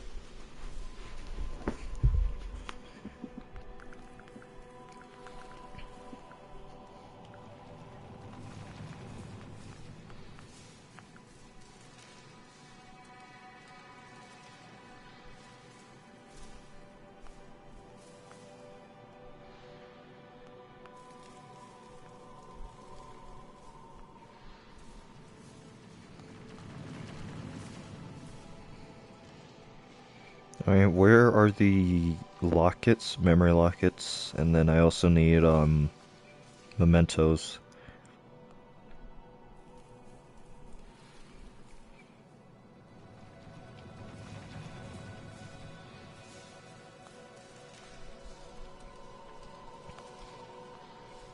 Wish I could tell what was what in the Sprint Master's Memento. This is where one of the memory lockets are. Conjoined Hearts, Crawfather, Memory Locket, yeah, you buy that one. Fairly soon I got that one already. Got that one.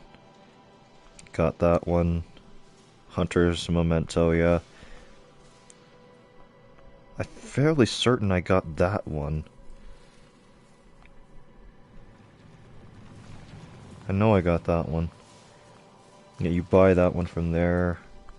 That memory locket there. Memory locket there. Got that one.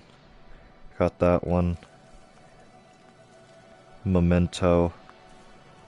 Gray Memento. Yeah, we get that from fighting that guy. Got that one. Heroes Memento. Memory locket there. I believe I have that one already. Do I not? What about the little enemies? What little enemies? Hold on. Get ready to experience peak. Any tips for the sister Splinter? Dodge her attacks and hit her.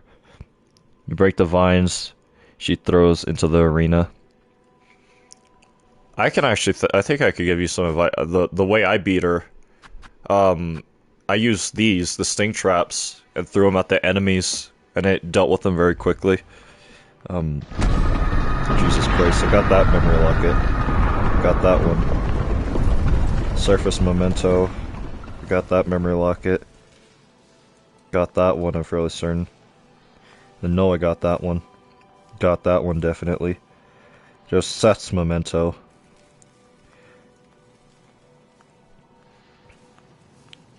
I'm starting... Either I missed one, or... How much do they cost to make? You get them from the Bell, the Forge Daughter. Over here, I don't remember. They need 1 craft medal, though. I remember that much. They might have been around, at the very least, the 150 to 200 something rose rate mark. If I recall correctly. Because of how early on, that those tools are, I have one, yeah, that should be enough then. Magina Fora. Let's find out together, Great One. I used the spikes the whole game. Yeah.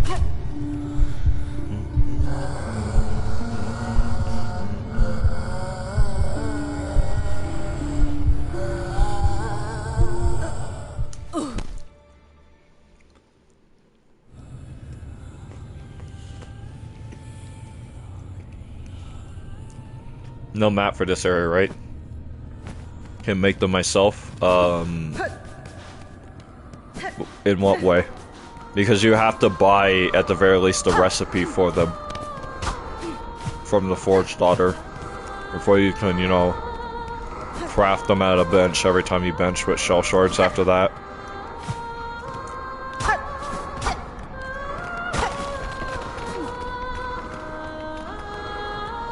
She does have a lovely voice.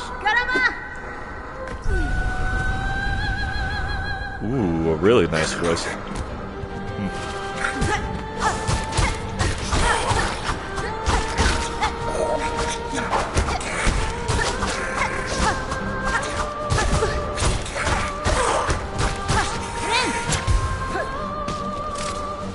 What the hell are you guys?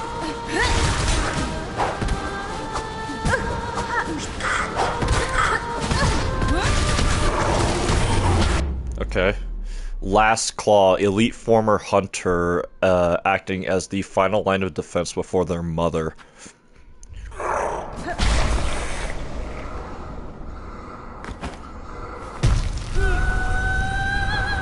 Scar Singer,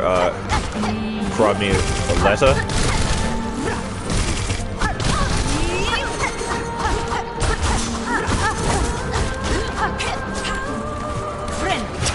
Oh, this soundtrack is mega good too.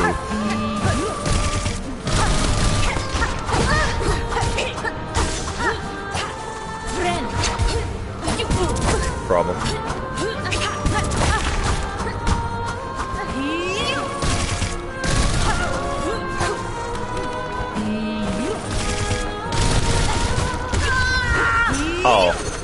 died, sorry.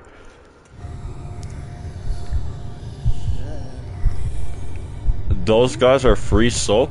Okay.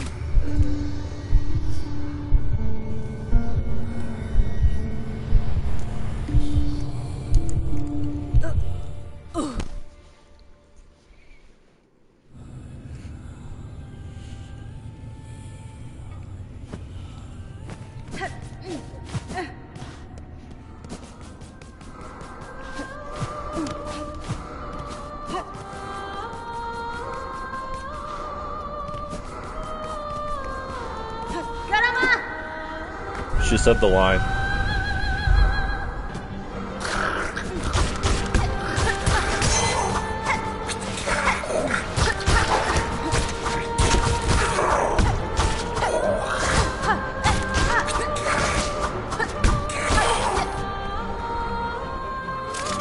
Alright, if I die again, I'll go to my nearest bench and then equip the parry for this boss.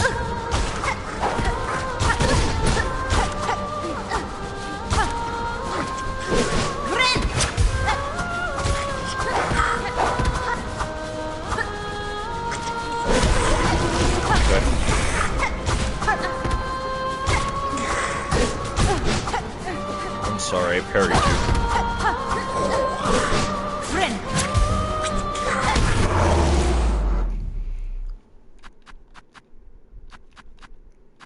Where are they? Apparently 2 more. If I die again, I'll definitely be able to get it. Carmelette is her name. Apparently a Kickstarter character, huh?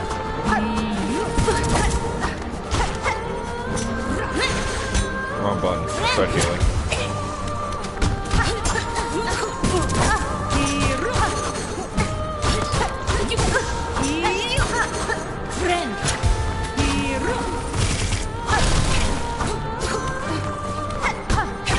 I love the way this boss feels to dodge and fight.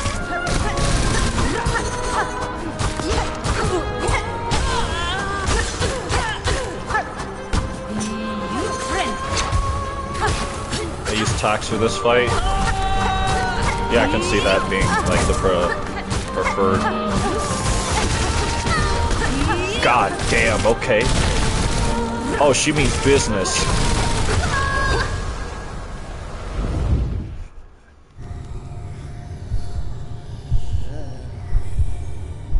Alright, so I'm going to equip the attacks as best I can, as well as the parry. I need to find out where the next locket is, though, because I'm missing one. At least I do not know where the other one is. Hold on. Jesus. The only one I'm not sure I got is apparently it says there's a locket in the slab. I know for a fact I got this one. Here's Memento, I got that. There's a memory locket there since I went through this so many times, I know. Got that. I'm about to possibly get that. Fairly certain I got that one. Memory locket. Complete. Oh yeah, I definitely have that one. Have that one.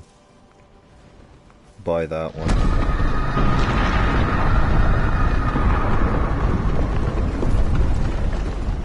Silksong. The place I know where the last one is. I thought of attacks just in front of her. So that when she jumps in the arena, she lands on the attacks. It takes a lot of damage. Yeah, that sounds good. I know where the last... You remember that area I was obsessed with in Bellheart? This one right here. I think I need to bring the soar ability here. And that's where the last thing is. Have you got long pin? I have all the tools, so yeah.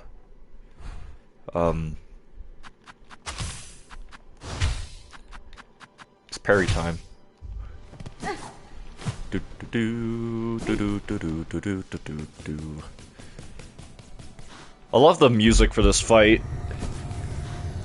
After I beat her, I strike my power. Could you claim it, pale beast? Are you so strong? Let us find out together, the great one.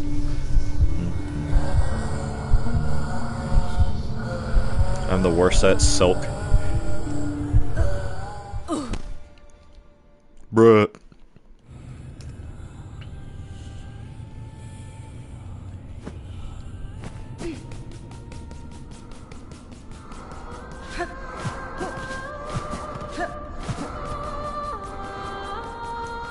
It's my favorite boss in the game by a lot. I at the very least love her voice. It's actually a genuinely lovely to listen to. Like, there's a lot of characters that sing in this game, and hers is among the better ones to listen to.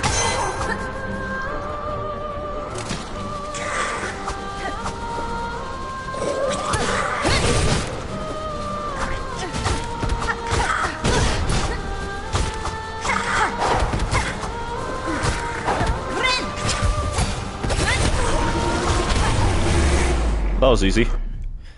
Their skill once saw them chosen, and I can plainly see why. They would have lived and trained only for this duty. Silksong, true. I missed.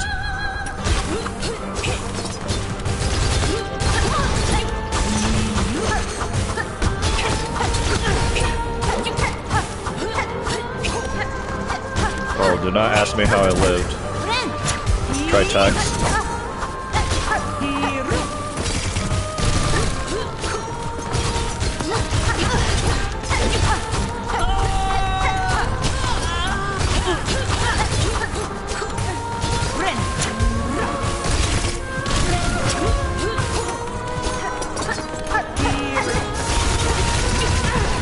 Problem.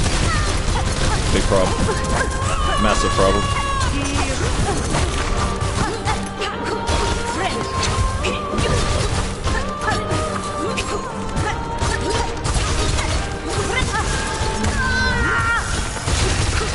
I was close that time. And I forgot to use a parry. But now I'm out of tacks for the most part for this. Oh wait, no, I refilled them.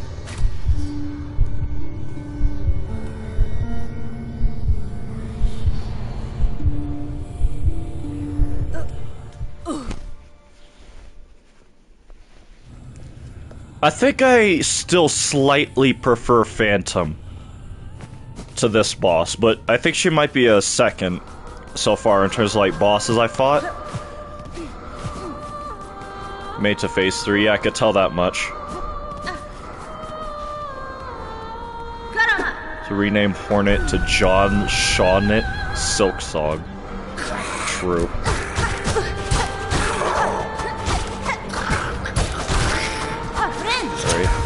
Problem.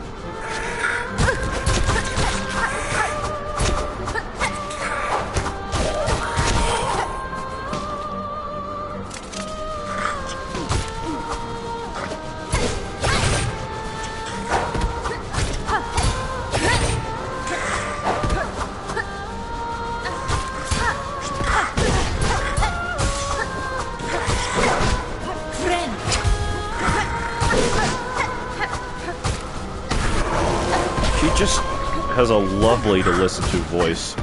No wonder the Silk had like almost a non-existent effect on these guys. What you'll see. Have you noticed these enemies only 1 damage now, except the big guys? Well, I haven't fought her before, and I did. You know, I know the patch is live for all platforms. At least I've experienced it so far. Jesus.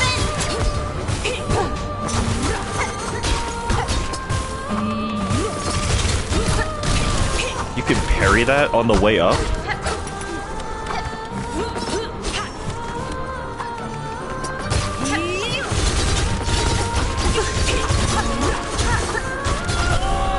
Phase 2. No stagger just yet.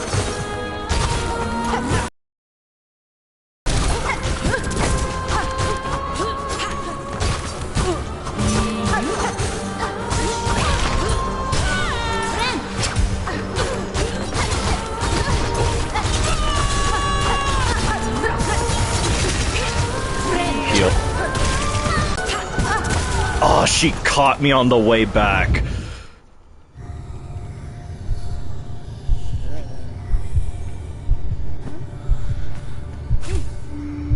I should probably be using. Uh-oh. Stream's buffer. Is the stream good? I just noticed it was raining. The glass cannon build is crazy. I don't even have the glass cannon build. I should equip it though, because I still have the compass and not the dice. Matter of fact, I'll do that.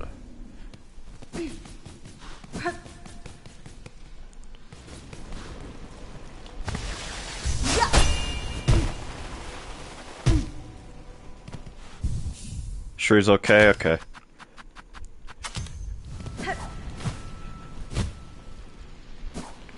Alright, now I should be getting more criticals.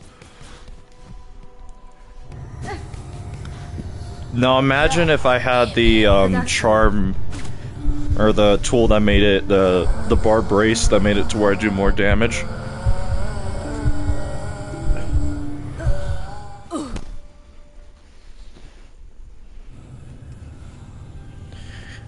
The bitrate is kind of ass now for some reason, but it's working well. It's probably because it's raining right now, so the weather is not as good as it could be. And as of right now, I do not have any means to increase the bitrate, as I have the very basic, you know, just I'm streaming directly from PlayStation to the YouTube.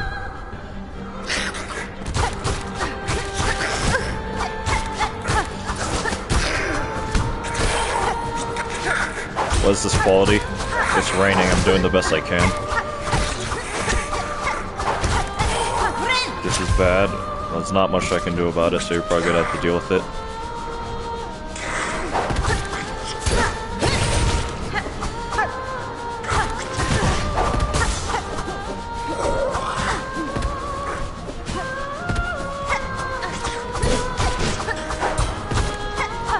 Also, they'll get the backer text for this boss, like I don't get by. This sucks, James. Fan, bad quality. Alright, I need to pay attention, because I'm going in very low health for this fight. 4 masks. Jesus Christ, I'm cooked.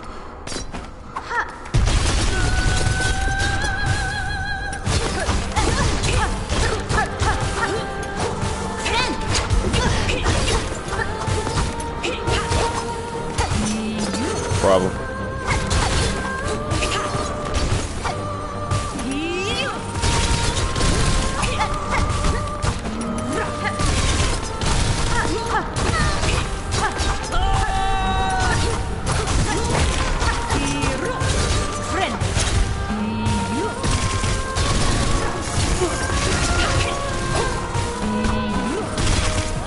Jesus. 2. If I didn't mess up so badly paying attention to the chat, I probably would have had her. Right now I just have to lock in. No more reading chat till this boss is dead. She's actually definitely the most pleasant boss to fight out of all the ones we've had so far. I mean, the Green Prince is a good fight, but I also technically experienced it already. Attacks are easy, easily the best tool in the game. Changed my mind. Yeah, they can be, but at the same time, a lot of the bosses in the game don't stay on the floor for any period of time for the attacks to make that much of a difference. Like with Seth, I thought they would have made a difference there, but they did not. I had to switch to the Sting Trap, or Sting Spike.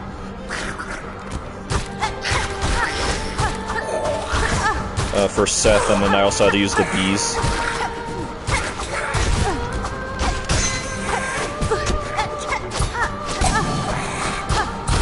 Left stick and you die.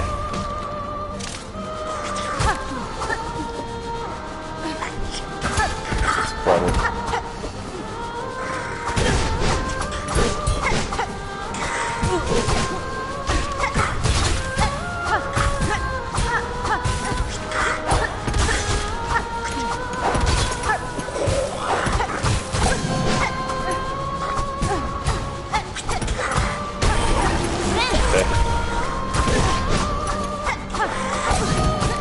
I wish you would be easier to hit in general.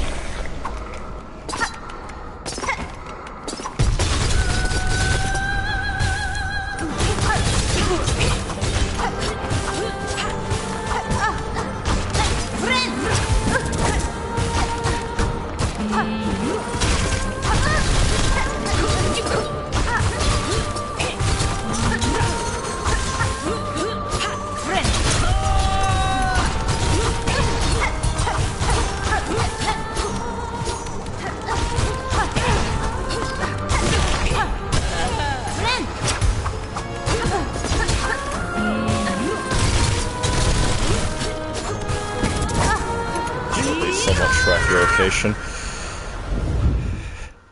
Well, they were. I'm starting to get unironically truly aggravated by those flying guys because they work like the little drill things from the coral area. So you get not much opportunity to hit them. You could pogo the bones. Okay, that's actually good to know. And having to go through a wave of enemies that could get you low for the fight starting off is also really annoying to deal with.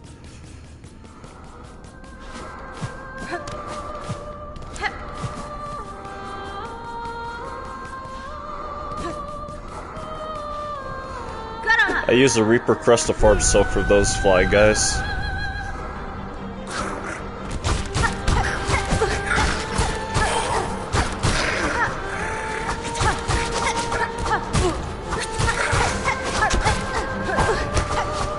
Did you die? Thank you. Okay. I'm going to... Okay, you can pogo them. Please. Also, reach on Reaper's Crest is also better. Yeah, I'm not... Probably not as limited as I am in that regard.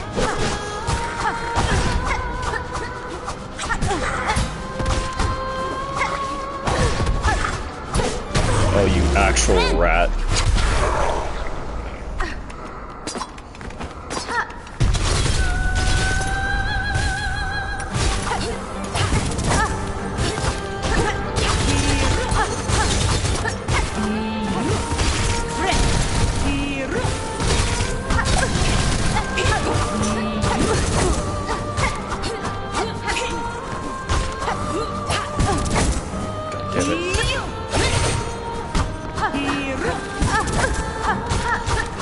That was some soap behavior just then, what that was.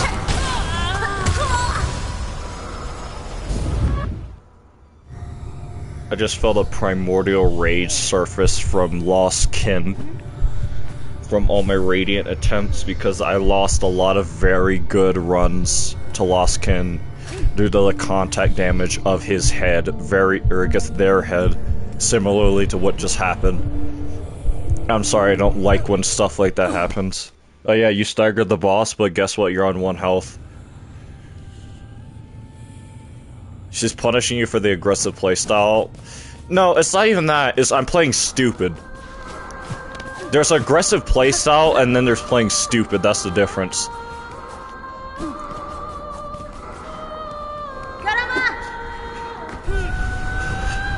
And also, the way she killed me just then wasn't punishing me for an aggressive playstyle. That's why does the head have a hitbox like that after you stagger her?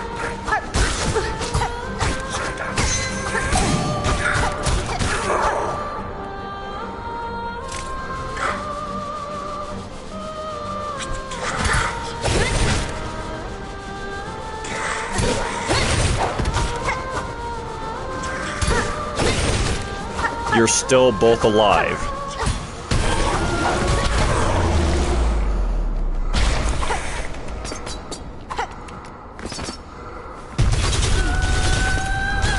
Carmeletta.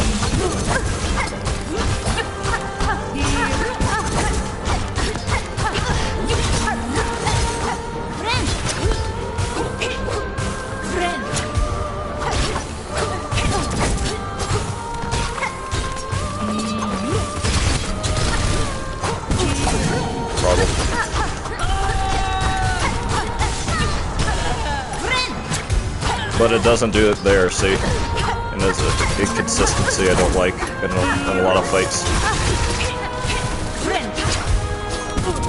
Funny.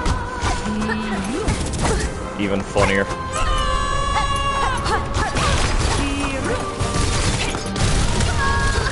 Wow, there's actually nothing I could have done there. That was the first unfair thing I've seen the boss do. If I tried to pogo, I think she would have killed me.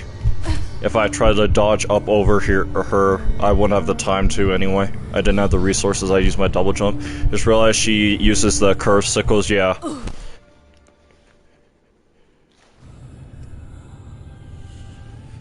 As good as Team Cherry is about designing their boss fights, they still have not figured out how some boss fights can put you in undodgeable situations, making it still RNG heavy for the most part. Because there was nothing I could have done there.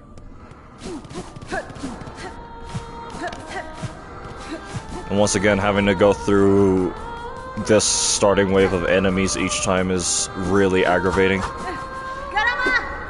I would rather just fight the boss, please. Even if they die far quicker than their overworld counterparts.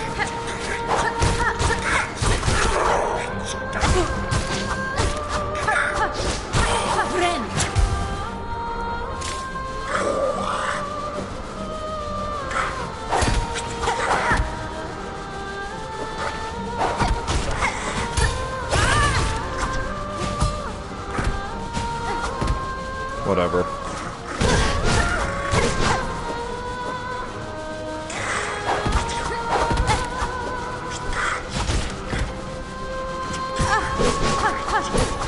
You guys are funny.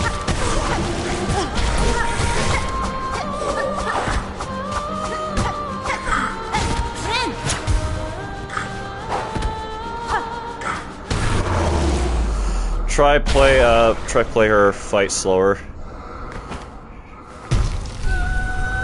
Spell attacks. Spread a wave. Yeah, I guess I'll try.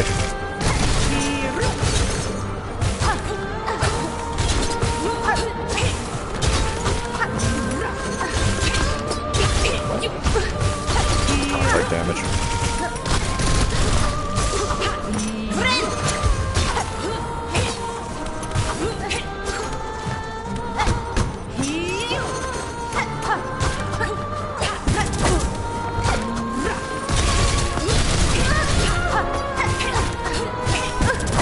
What? Hornet, I was dodging to the left, not the right. What do you mean? I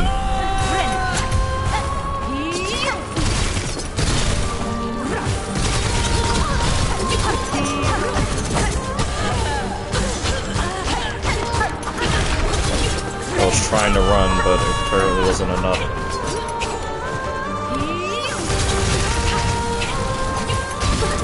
Nothing I could have done there, I don't think.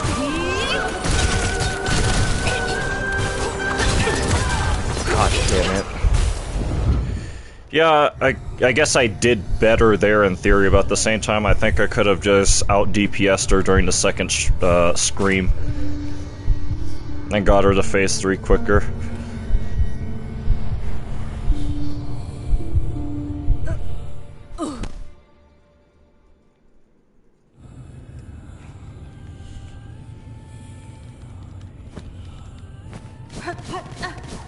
The only thing I don't like about this, like, I could tell the fight itself, especially if I fight more sensibly, the fight itself is really good. It's just, like I said, every time, whenever you do... I guess, I've noticed this, Team Cherry seems to be obsessed with it in this game.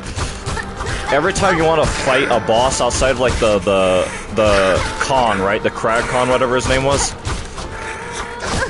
They're like, here, you need to fight like a wave of 13 plus enemies at a minimum, right? Or what? Well, it's not 13 for this, obviously, but still, the fact that I have to go through these guys each and every single time I just want to attempt this fight. And like I said, at this point, I would much rather just fight her than everything she's throwing at me to fight her.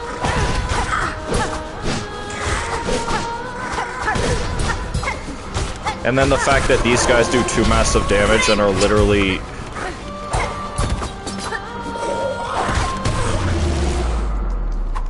It's just really annoying.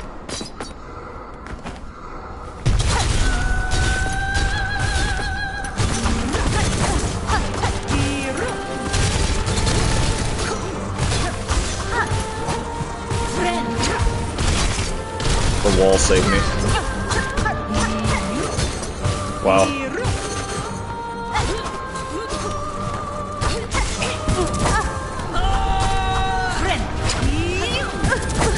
Funny.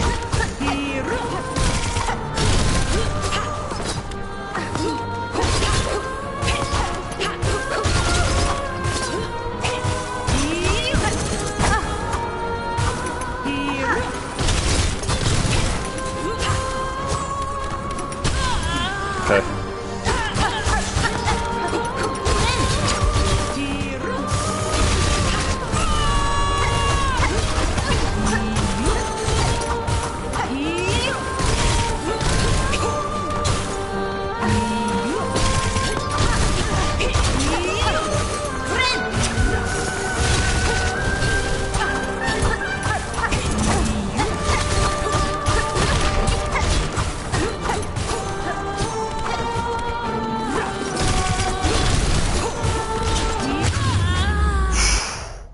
Yeah, that was a good fight. It's just fighting the enemies to get to her is dumb. But I'd have to think about it more if she finally trumps Phantom for me. Because I love the flow of her fight. I love how fast everything felt. I love the way the combat generally flowed for that fight in particular. But having to get through 6 enemies just to fight her is not it. Actually, no, it's not. It's like 8 or 9 enemies you have to go through just to fight her. Scar Singer Carmeletta.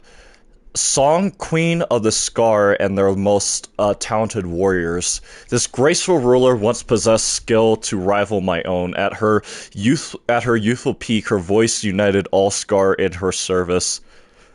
Yeah, that was a good fight. It's just I do not like having to fight 30 enemies just to get to the good fight.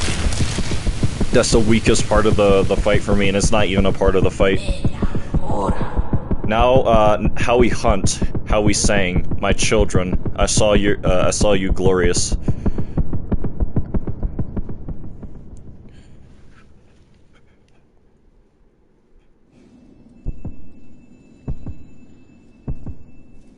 She's dead. What?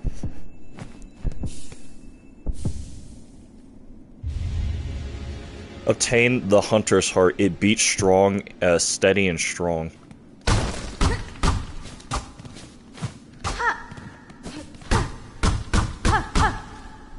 Am I slow, or... There has to be a way in here. Alright, I'm gonna go beat the game really quick, and I'll come back. How do I get into... Because the last memory locket's right there. In this room.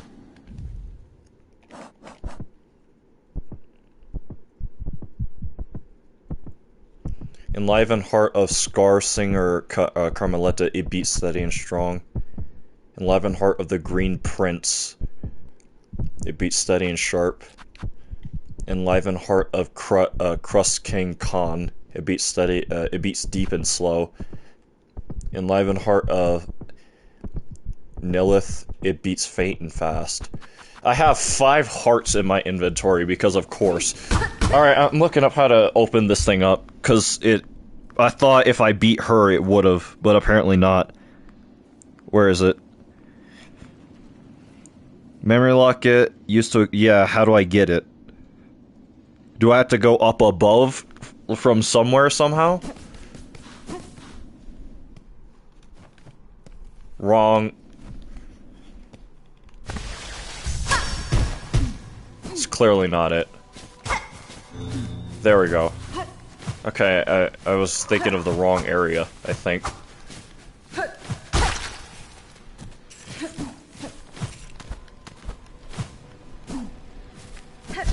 What the hell are you?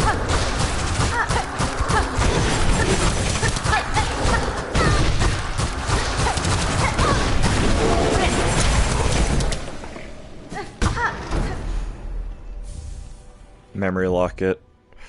Okay, so this is one of 2 final ones we have to get.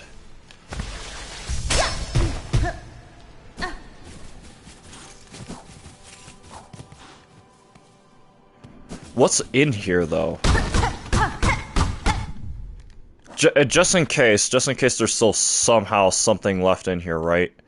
I'm going to leave this marker and I'm going to have it as orange for unsuredness. Silver ones now represent steel soul things or memories. Unsure. Unsure. Yep. Do not need this here anymore. Unsure. Unsure. Definitely unsure. In fact, I have little interest in that area. But, we got that, I guess. Hold on. Oh.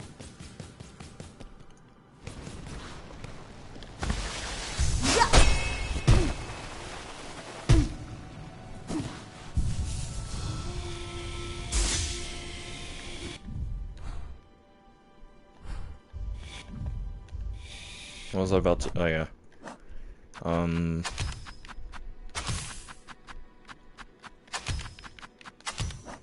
I got no crits, by the way, that entire... We're missing one more enemy entry, and it's definitely void-related. Actually, all the enemy entries we have left to complete are in the void. I can tell that much. Because these two we were unable to do. Just flat out. And then there's whatever this is. And I know for a fact I've explored almost every other area. So, yeah. We're done with the Hunter's Journal in the sense that there's nothing really left for us to do.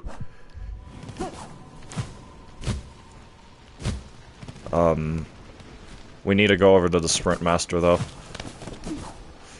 As much as I unironically do not want to.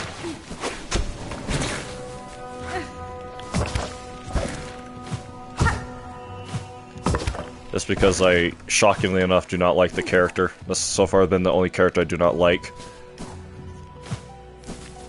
At least to some measure.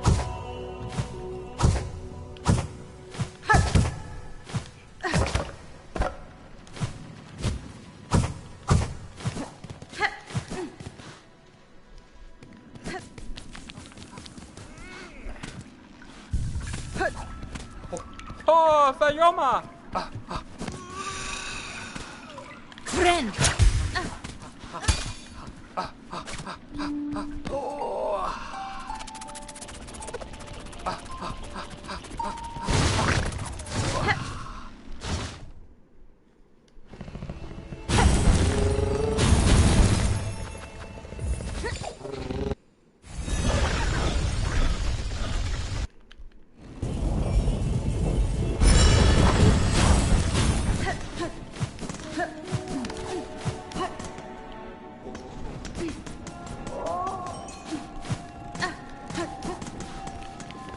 Do you have any more places?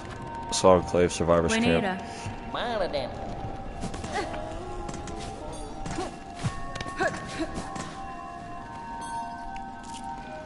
God damn, that's a lot of shell shards. Okay, that was a worthy investment. Okay, I'm going to assume that they're not hearts. Okay, that's bizarre.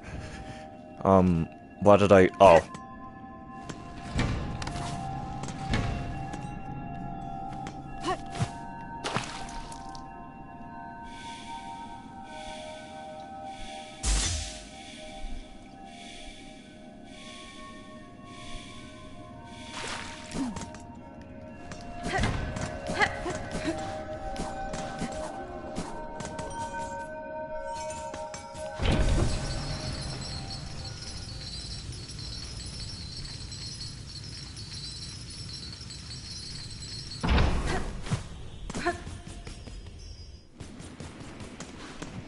Widow's area is all messed up. Matter of fact, I wonder if this is the place where it means. Nope.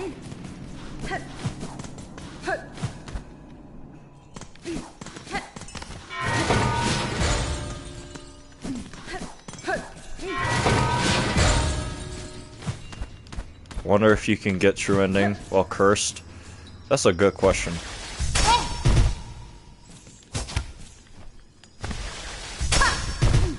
Well, it's not there. So the area still I don't know what to do with.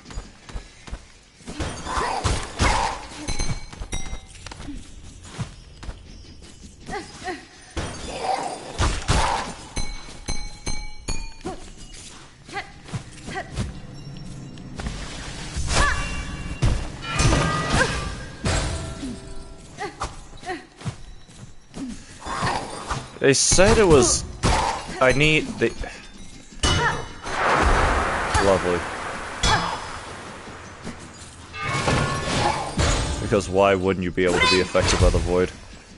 That would just be far too convenient for me if you could not.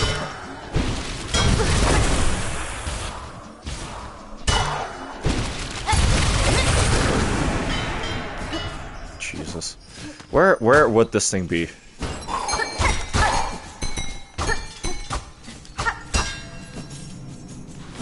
They said it was in at least a part of Belheart.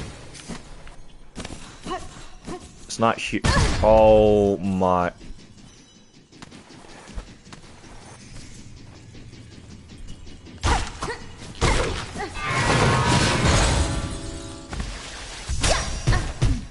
Do you mean like the bottom part of it itself? Or... Lord Jesus, I'm going to die at this rate.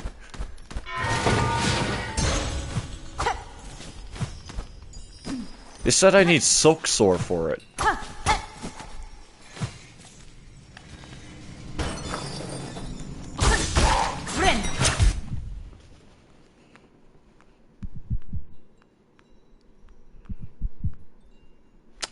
I guess it's in the building itself, rather than it's horrible to deal with roofing structure.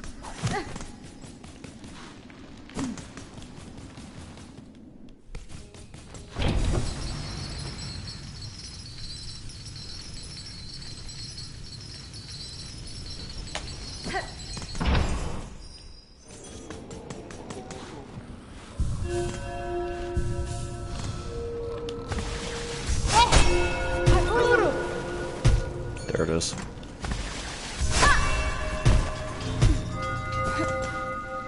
Final memory locket.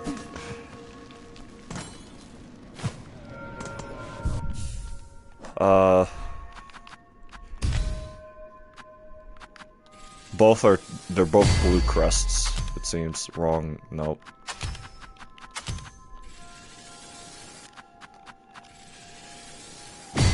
And with that, all the crests are fully unlocked, so what should I equip with this? Well, if it's a magic-based thing, then that means this.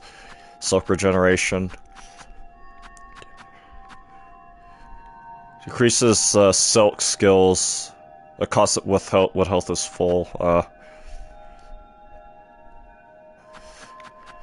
I guess. Alright, I'll be right back, chat. I have to feed my dogs.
Nu, ușinu.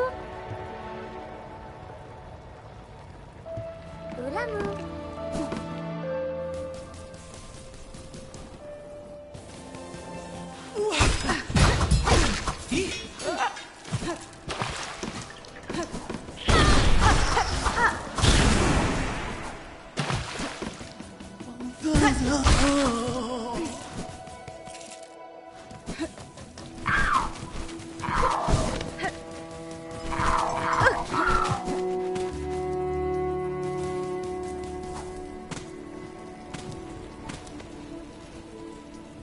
Hironare.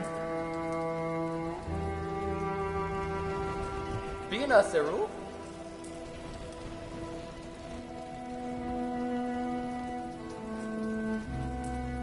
Da, fenestra.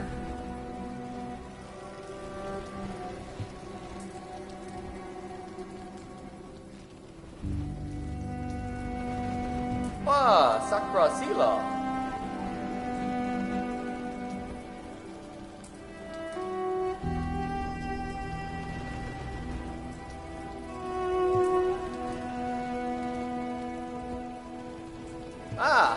so?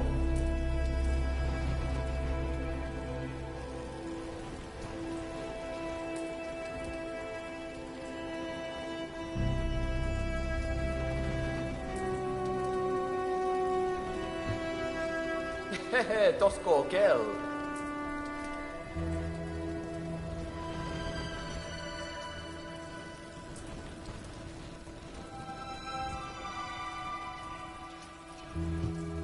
Hehe, Tosco Kel.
Hehe, Tosco Kel.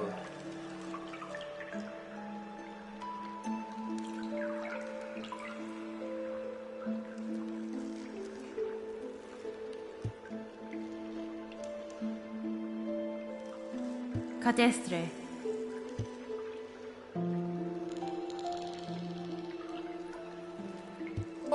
Sakra Sila.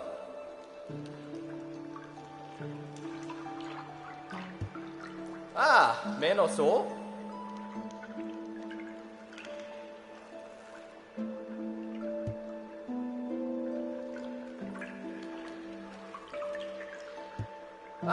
Menos so?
Can you hear me now?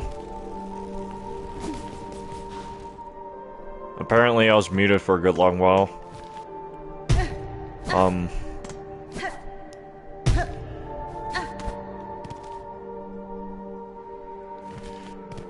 Alright, sorry, I was just saying we're looking for Seth. That means those last few lines of dialogue I read went unread, technically. It seems Seth has forgotten a lot since our conflict with him.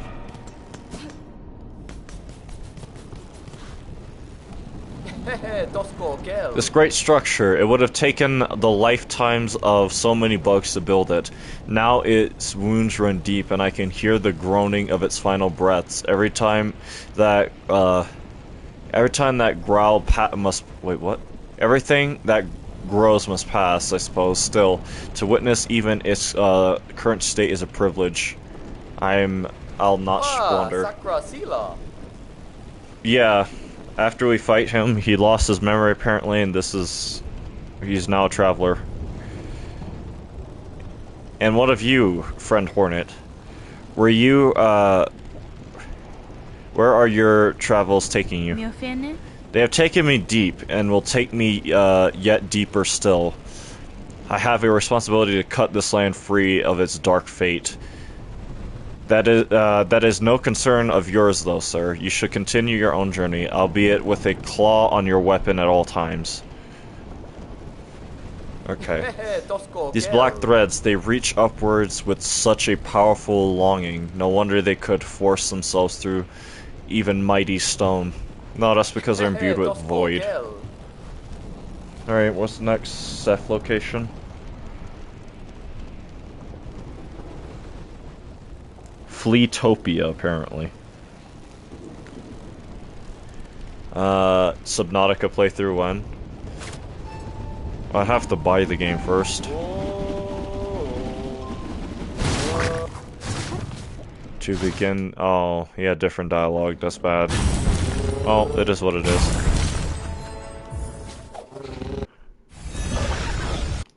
I still don't know what happened to the Huntress, and I don't think I ever will find out.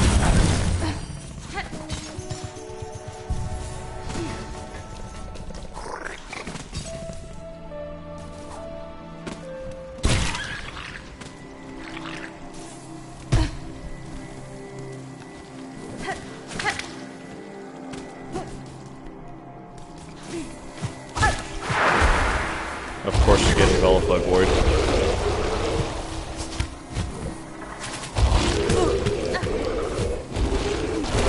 It's 25 bucks. Jesus, get out of the way, please. Hold on. It's 25 bucks and not on sale. It goes down to 10 on Steam. Well, I guess I'll look into it, but I do have like a lot of other games that I want to buy that I already had planned out a budget for. Husband? Greetings, Seth. It is a welcome surprise to see you here amongst these festivities. Hello. Yes. My wandering was long, and I begin to fear I would meet my end in those sticky swamps below. How lucky I was to stumble upon the home of these friendly revelers. They said I could be a flea here with them, so of course I agreed. Seems as good a place as any to call home, at least for a time. I am no American? Oh, I see what you're saying. It's probably not the same price.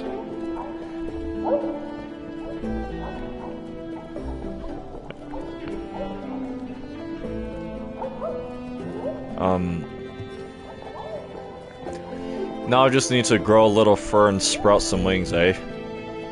Brother finally got it right. Have you tried the claw, have you tried your claw at the games? Rollicking good fun, don't you think? I wonder if I could score a little higher if I tried again. Ah, Menoso?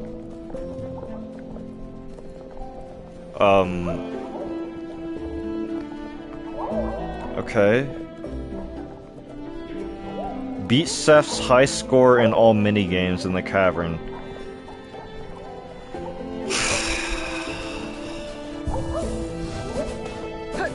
Team Cherry, you really wanted people to play these minigames, didn't you? If I look at this... 95 for the dodge. And 68 for the bounce. 55 for the juggle. Jesus Christ. Jesus Christ, Team Cherry. You need to do something about the actual absurd... If people didn't have fun with your minigame at first, with the initial, I guess, scoring thing that you set, then people will despise them because of this. Or they get a memento, by the way. Which, outside of being a completionist, offers nothing to... Why? Hornet, I was... Holding left. Holding left. Just try to get through it, because if you think about having to get through it Monashka! the way you are now, you will lose your mind.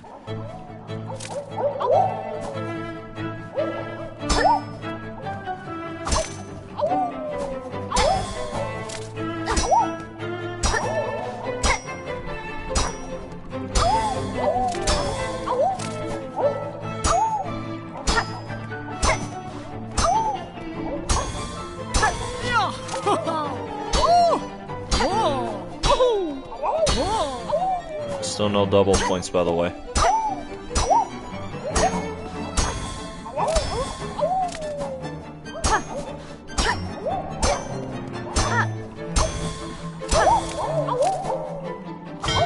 Right.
I forgot what number I even have to get to.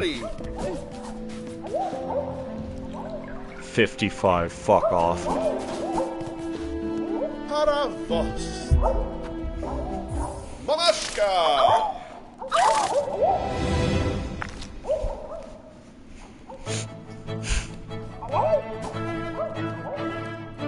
So I would have needed to have gotten 20 more of these guys with the score I ended off on.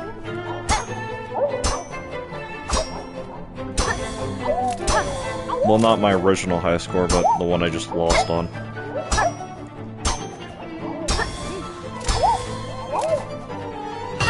God damn it. I can't even scratch my eyebrows.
Our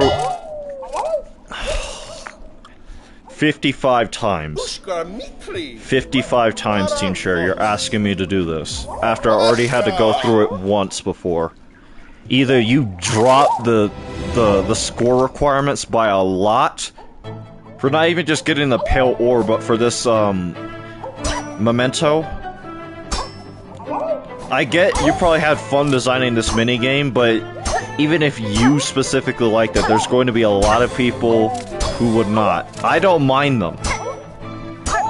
But even still, if I even feel like I'm forced to do it in any metric, it's going to lessen my opinion of them. By a lot. This for Biowaters, this, but even still, that doesn't make it any less annoying. Having to do this 55 times, and in reality it's more 56 times you have to do it. Because otherwise they'll just tie your score and not give you anything. Fucking funny. I love that. The way I missed that because he decided to go in an angle that was far... I just need to focus. Just need to focus. Do it. The sooner I get it done.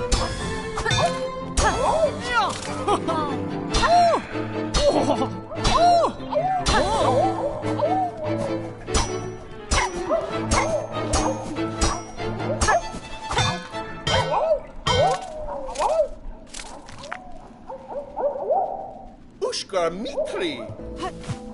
Paravost. Mamashka.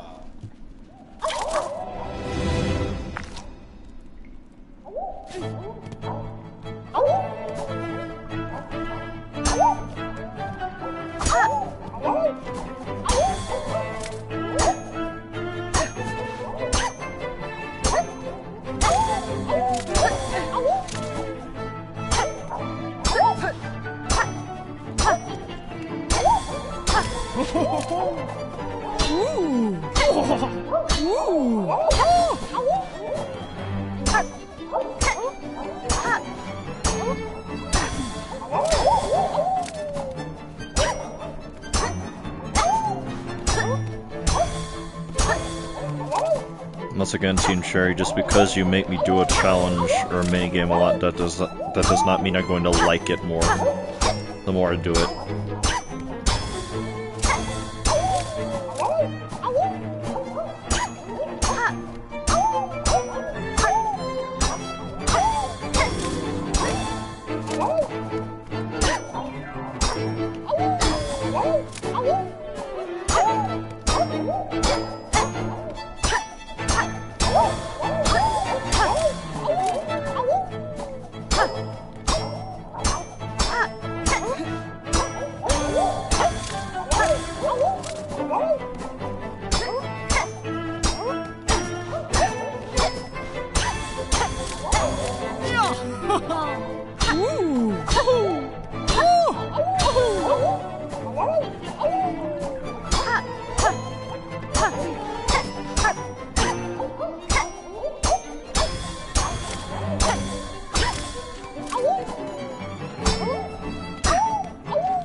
Are you serious, Hornet?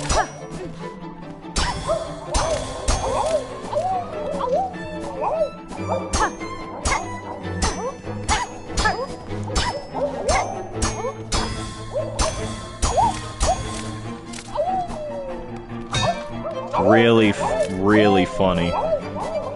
Brother went just out of reach.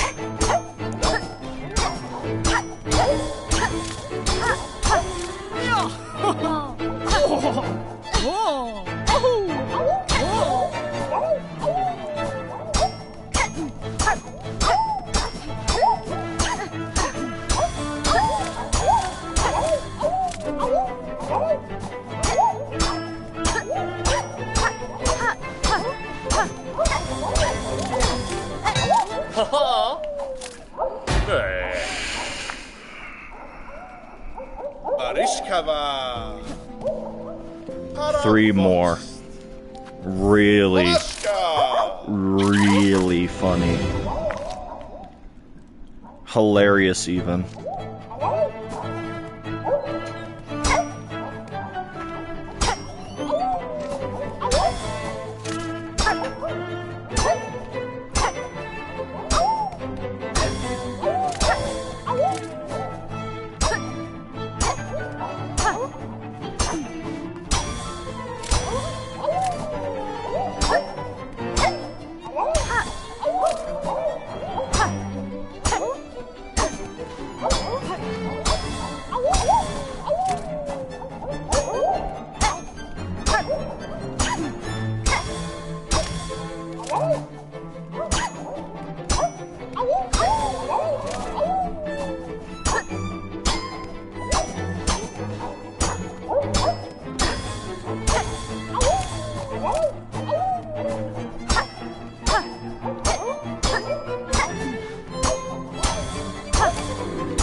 Fuck off.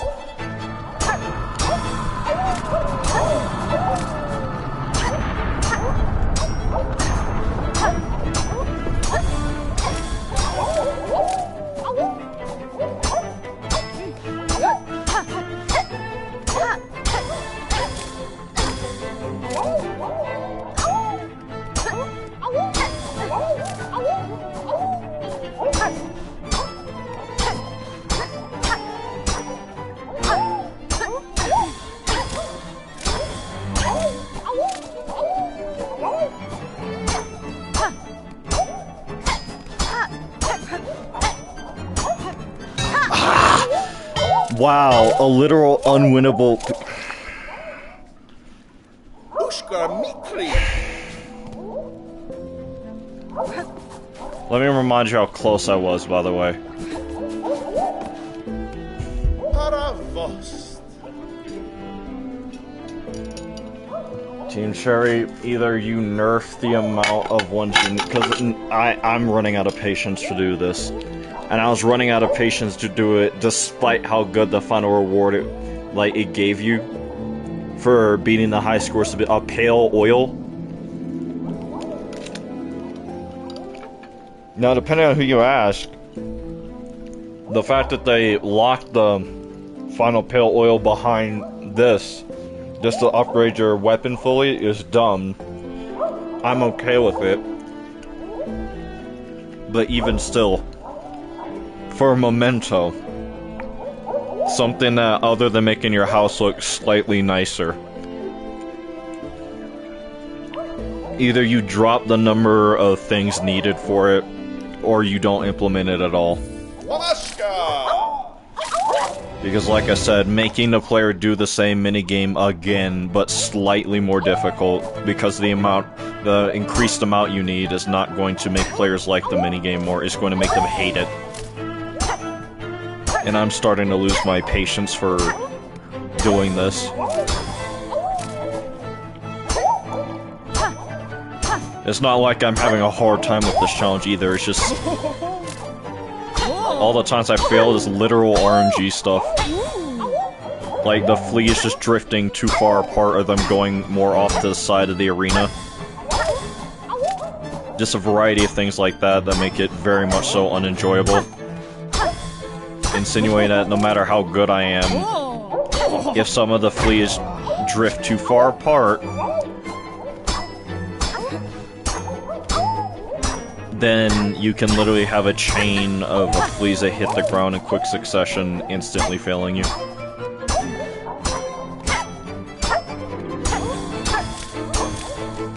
Which is always fun, right? And the reason why you lose is because the game just randomly decides so. Which is why Markov sucks. And that's why this is not particularly entertaining to do either. More just frustrating.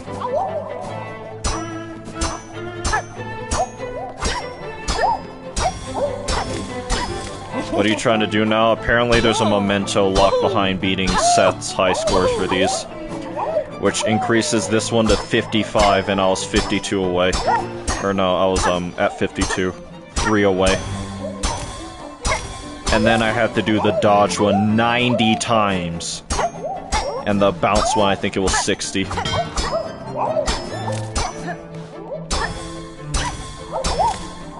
Even if you really like these minigames for one reason or another, Team Cherry, making the player do them more times than before is not how you get the player to like them. It's how you get them to hate them. And I do not even particularly mind this minigame. But now you're randomly throwing new... Ushka Mikri. I did not mind this minigame, but you're going to make me start hating it unless you, in the future patch, drop the amount you need, because 90 for one of them is actually ridiculous.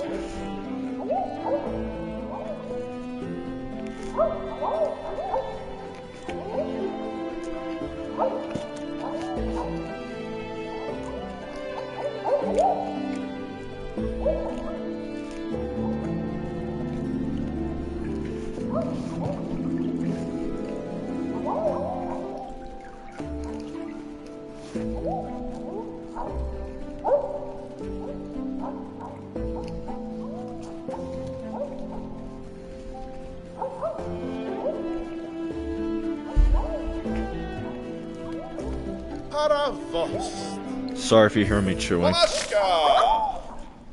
Did you ever find the guy who has the void nose unknown? I haven't. Void nose? What?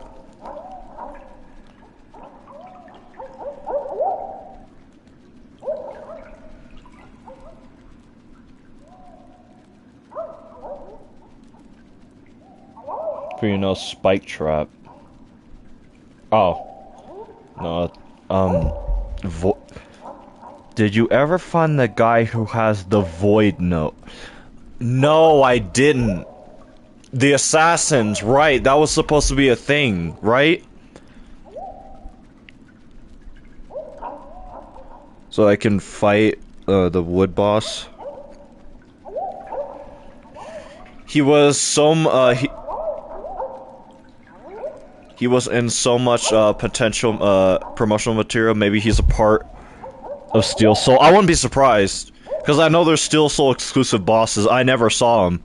It was implied, yeah, from a lot of promotional material. It was implied that they, the certain parts of Farloom, like the upper brass, right? They actually sent those assassins after her, right?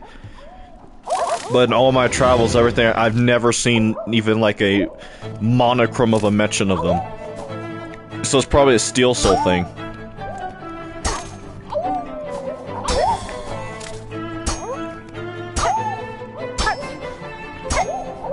Or brothers in a very specific spot. But here's the thing, right? I think it would have told me if I missed it. 5 hours.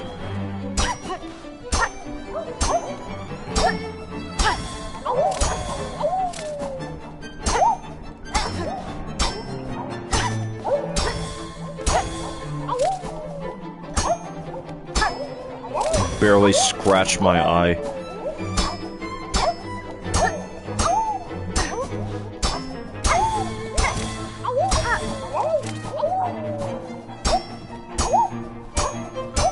Apparently, assassins have been cut. It might be a free DLC. Yeah, I think that's what it's probably gonna be. I'm guessing you just looked it up? Jesus Christ. That was tight. Really?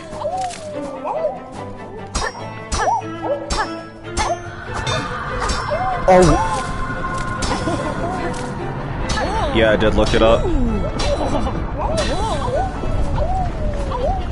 I can see them adding stuff like that back in a DLC in the future. I mean, that's what would make the most sense for me. That's what I would do. If I couldn't implement them in the final game, then I would have made them DLC bosses or something, or a DLC questline.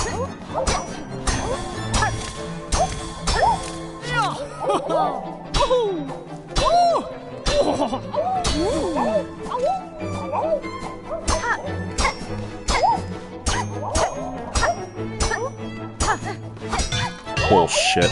Also, coral area in the trailer was cut. We never got real coral area. Yeah. I think stuff like that... That might be a Toby effect. And for those who don't know, watching Nevada, that's what I call it. When the developer is so ambitious, they keep adding stuff to the game to a fault. They'll just keep adding and adding and adding and adding and adding, and at a certain point they realize, oh, I've been doing this for like 7 years, and this area I'm trying to add is nowhere near done. I might just have to flat out cut it. And maybe try adding it back later. So that for that boss you mentioned, as well as the rest of the coral area. Yeah. That's probably what happened. No one's watching the VOD. The VOD isn't out. I'm referring to the future. Because technically this is being seen even now. If the perception of time works the way we think. Coral area when? Probably the DLC.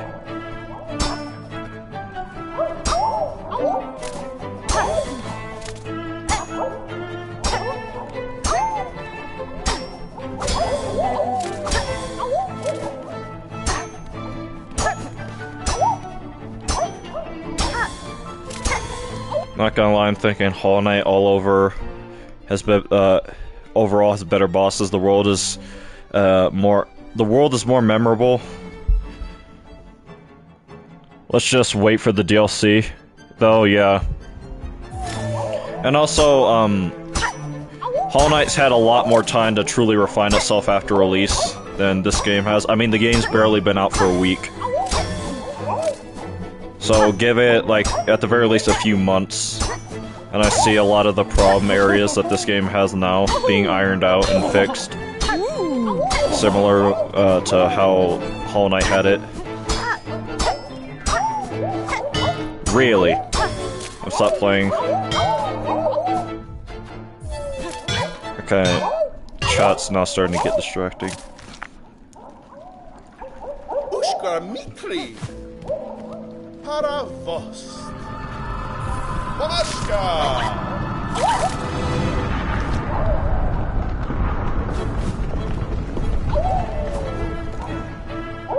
Didn't Hollow Knight have DLC release over the course of 3 years?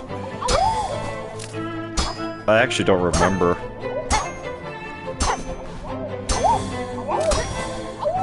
But if they do add a lot of the cut content from this game as DLC, then they already have work, like headway done on it. So it will not take long to implement. It's not like they're creating something from scratch in that regard. Like, if they're adding the assassin guy back as a DLC, right? They already have sprites and stuff and dialogue written. So they would just have to tweak some parts and then add it back. Once again, they don't have the concept, they don't have to, like, do anything from... do you play Night Rain? No, I've not even played Elden Ring yet. So I definitely have not played Night Rain.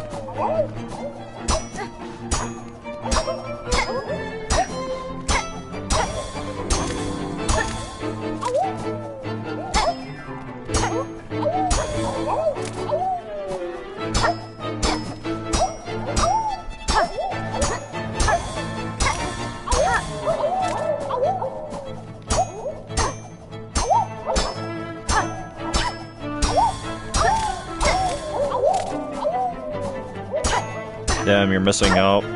I suppose I might be, and at the same time I might not be. Because for as much praise as I hear Elden Ring get, I also hear a lot of criticism. How, like, a lot of the area design for a lot of levels, for example, I heard, like, a complaint I heard for, like, the legacy dungeons, or the dungeons that you find in the game are more like mazes than actual dungeons. Or like how there's way too many, for an open world game, there's a shocking amount of just nothing in between a lot of the larger areas. Or like how a lot of people don't like the overuse of certain bosses. Those are just some of the things I can think of that I've heard from, like, people say about the game over the years. I don't know how true a lot of those are, because like I said, I've never played the game myself. But I guess one thing I'll say, the one assertion I can say about Elden Ring in that sense is I don't know how true this is anymore. For some reason I remember some kind of article or interview, something along those lines, or maybe it was a YouTube video saying that FromSoft thought that Elden Ring was their magnum opus, and I was thinking to myself, no, that's Bloodborne and it's not close. Fuck me.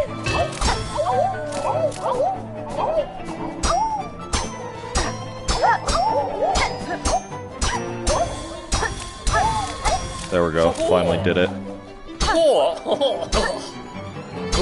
I can try to get to 6, never mind. Nah, the mini dungeons are good. It can be a little boring on repeat playthroughs. The DLC has a lot of issues ironed out.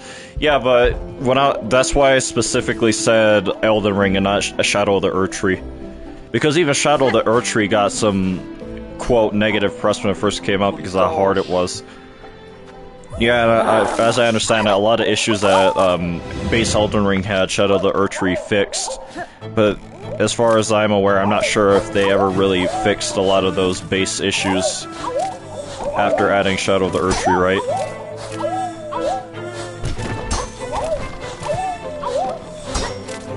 Like, I also heard that if you wanted to do like certain kind of builds, like character builds, like for example, if you wanted to do like a hunter-based like Bloodborne build, right?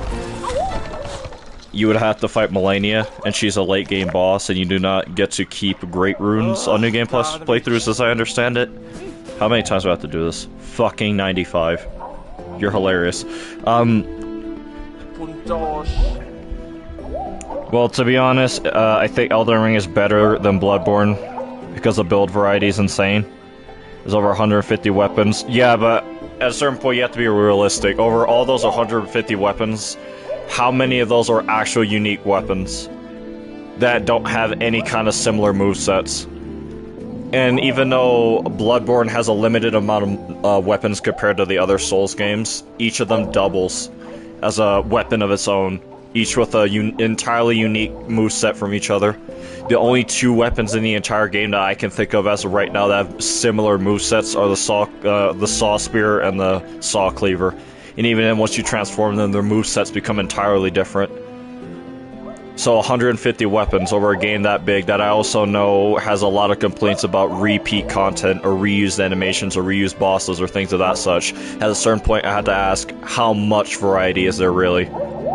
I'm sure there's a lot, there's a lot more than Bloodborne, but even still, there's a bunch of stuff like that I can think of off the top of my head. And how another complaint, like I said, I don't know how true this is, I'd have to play the game myself, but I've heard a lot of, like, hardcore Souls vets, like people who were there since the first, since Demon Souls, when they said they were really jaded with Elden Ring, because they described it as giving a lot of ease to new players and spitting in the face of veteran ones. At least that's what I heard. I'm not sure how true that is, but that might be a purist mentality to some degree. But I have heard a lot of Souls vets call it just Dark Souls 4. Whereas it's very hard not to hear the level of, like, unique praise that Bloodborne specifically gets.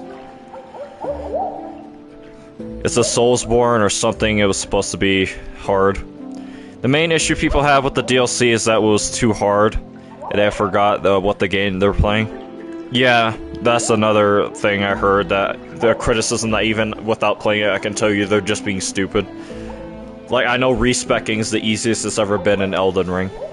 So if your build's not working, change to a different one. The game gives you the resources, basically hands them out for free, so at a certain point it's your own fault. There are 33 weapon categories, and apparently over 400 weapons. And most weapons have unique movesets, but how unique? Like, truly unique, I mean. Yeah, sure, they can be unique, but still have similarities between each other, is what I mean. Like I said, the example I gave for Bloodborne in that vein would be the Saw Cleaver and the Saw Spear. So at a certain point, when you have that many weapons, you can only make so many variations at a certain point. Also, with the Melania build, her power gives you lifesteal, which is the Bloodborne build. And no weapon is really locked behind anything. Yeah, but you still have to get to Melania. And even if you bum rushed her, you still have to beat like a large quarter of the game, so you can't even do the Bloodborne build properly. Unless you count the DLC, but at that point it's like... Yeah, I had to beat most of the base game, and in order to use more of it, I had to use the DLC for the game. You would be surprised how many weapon times... or types, I guess, movesets there are. Yeah, I'm sure. I'm not saying that there's like a limited amount, but at the same time, based off of how you're describing it and how I guess other people might be describing it, and how a lot of people, when they get a new weapon, like especially because how big Elden Ring is. Let's just say you get a weapon, right? You try it out at the beginning of the game. 30 hours later, you get another new weapon. but it has a slightly similar, or at least somewhat similar moveset to that weapon you got 30 hours ago. How much of that moveset from that original weapon are you going to remember, really? So unless someone sat there, and sure, I'm sure there's autistic people who did do that, but for the average player, unless they really sat there and tried all those weapons back to back to see how different or similar the movesets are, once again, I have to question it at a certain point. I think it's a little dumb that a lot of the good weapons can only be gathered in the second half of the game. But it's like that in all the Souls games. Well, not really, because if you, like, even if you factor in New Game Plus for Elden Ring, apparently it still works like that. Like, for Bloodborne's New Game Plus, it doesn't, like, take certain things away from you. So if you wanted to do a specific character build or a specific run idea build, you can do it. Is not very restrictive, it just takes away key items from you. So in other words, literally the stuff that allows you to progress the game. Like certain boss keys and all that. But in Elden Ring, as I understand it, there's a large variety, well not large, but there's still a variety of things that you would need if you wanted to do a specific character build that the game either straight takes from you, even in New Game Plus, or you're locked or barred access to till you beat a vast majority of the game before you even get a chance to properly do said build, if that makes sense. At least that's what I heard. I planned on playing Elden Ring at one point in time when I had the funds and stuff to buy it, right? But even so, those are just things I've heard. Whereas if I was to think back of the criticisms I would hear about Bloodborne, other than its difficulty, right? The Chalice dungeons, right? An entirely optional part of the game that, yeah, sure, could have been a lot better. But given what they are, they serve their purpose just fine. And since you don't have to do them in any metric, they're truly optional. It's hard to nitpick and complain an optional piece of content that holds no importance to the grander story. Or like how you have to farm for blood vials and quicksilver bullets. There's very few things in that regard I can think of. Like, I'm sure if I thought really hard, I could think of some more criticisms for Bloodborne that I've heard over the years.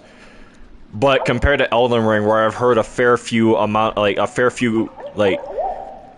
different kinds of criticism that have all been somewhat unique and did not really seem nitpicky, other than like the, you know, I guess cosplay runs, if you will.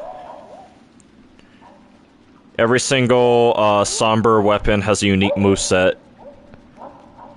I'm not sure what somber weapons are, so I can't properly comment on it. Terraria playthrough when I'd actually have Terraria, but I have to figure out when I have the time for it. Now, New Game Plus doesn't lock you out of anything except the maybe Great Runes, which aren't significant. Also, every build is extremely customizable. Normal weapons have editable skills. Elden Ring is also a way more popular game, which is why there's a lot more criticism. Platform on PC. Platform on PC is abysmal. Well, no. Well, yes and no. Yeah, a game something could be more popular and, quote, have more criticism, but at a certain point it will just have more of the same criticism. There will just be more people saying the same criticism. And yeah, while Bloodborne is locked to PS4, that doesn't mean yeah, it has a smaller audience, but that doesn't mean over the years I haven't heard criticisms of that game one way or another. It's just how many people say what those criticisms are.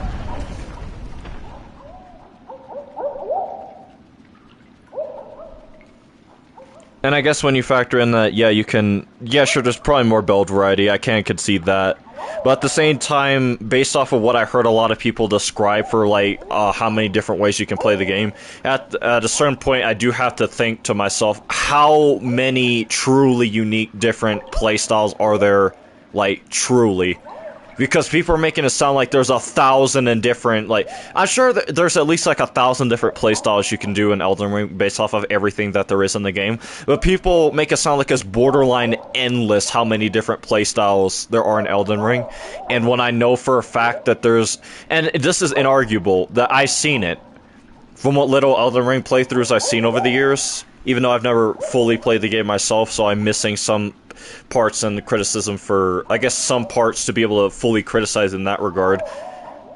People, like, a lot of what I hear from Elden Ring in that regard, people make it sound like there's millions of different ways to play the game, and they're all unique. And at a certain point, when I know for a fact that there is repeat content in the game, and a lot of it, not even a small amount, that there's a lot of different, like, yeah, apparently you even fight, like, main story bosses again as side content. And not even just once, like, or not even just once after. Apparently it happens at, like, for some bosses, like, 2 or 3 times. So when I know that's a factor, I have to wonder, is it really as vast as making it out to, as people are making it out to be, or is it just how they perceive it? I like the atmosphere of Bloodborne more, though. Yeah, that's another thing I heard when you compare the two games. 18 quintillion planets, playthrough when? I'm not sure what that is. It's a borderline endless Lamau. It's actually insane. Some weapons are better than others, but it is to be expected. I'm sorry, I just can't concede on borderline endless, because, like I said, I know for a fact there's repeat or reuse content in the game.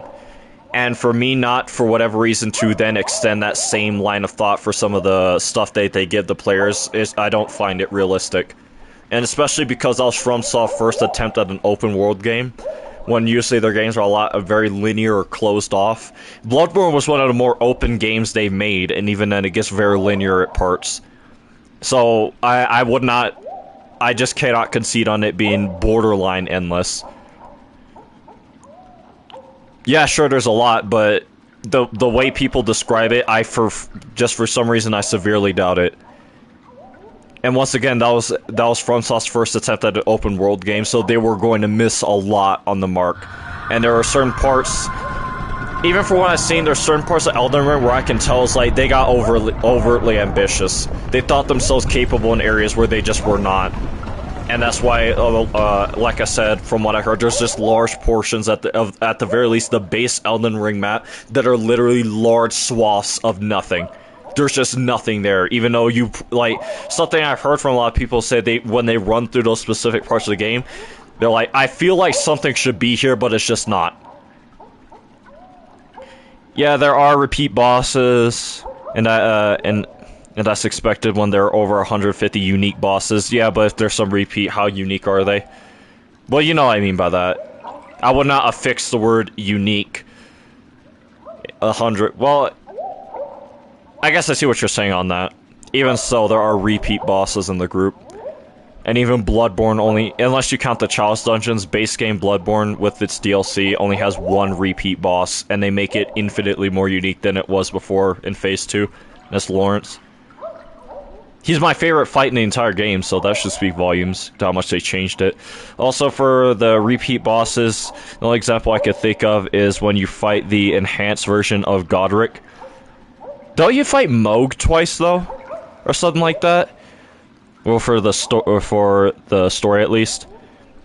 You have to play the game for yourself to formulate an opinion on the bosses in the exploration. Yeah, I probably would. At least to really cement it, but from a lot of stuff I've seen from Elden Ring in that regard, like how I know for a fact there's just large parts of the game that are just empty blocks of nothing, and there is repeat bosses and content, and how a lot of like the mini dungeons you mentioned, right, have been described as boring, meaning there's probably repeat content in there too that people just are not really aware of because of how possibly boring the area is. But who's my favorite boss in Elden Ring? Can we stop spoiling Elden Ring for me? Gotta decide if the DLC is good contender for the title. What's up, everybody? Welcome to the stream. Oh yeah, for Moog, you do fight him as like a practice fight in the first half of the game. Only the first phase. You fight Moog for real later on. Yeah, but you still fight him twice. At the first phase, if what you described is true, then you at least fight the first phase twice. And yeah, the second actual fight might be a lot more different, but you still fight the boss twice.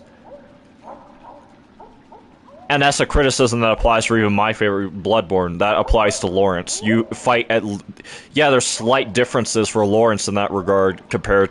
Once again, based off of what you're saying for the Moog analogy, right? Elden Ring has a big problem with repetitiveness. That's another criticism. I was trying to figure out the word for it that I heard a lot of people say, even people who love the game, they're like, it can get repetitive. It can get really repetitive for a lot of people, as it seems. I'm not sure how true that is. But that's another criticism I've heard. Where, for favorite boss, Lawrence. Yes, my favorite boss is Lawrence. Second favorite would be Maria, followed by Ludwig, and then Orphan of Kos.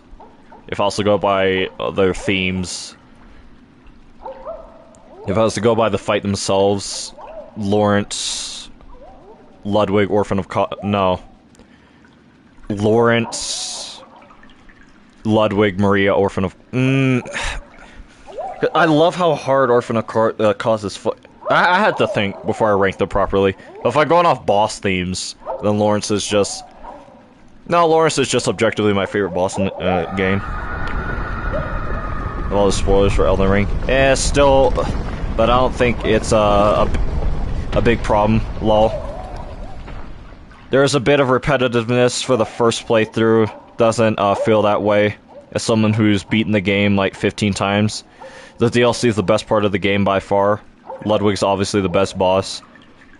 Well, at that point, that's a semantics thing. If you don't find it repetitive, that's a you thing.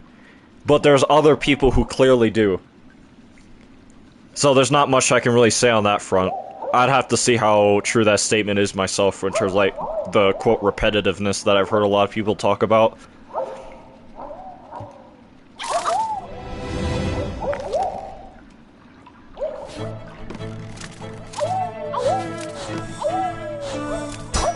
Ludwig is my favorite Bloodborne boss. Yeah, he just generally is a very good boss. Well, that's fucking hilarious. You were at my side all along, my true mentor, my guiding moonlight. Which I'm sure is Manny's favorite boss. Yeah, but it's for a reason. That's just a generally very good fight. The music, the way the fight evolves, the difficulty of it, the setting, and the lore implications because of how important Ludwig is to the story. I find it repetitive now because I've beaten it so many times, but I don't think it's as bad as people make it out to be honest.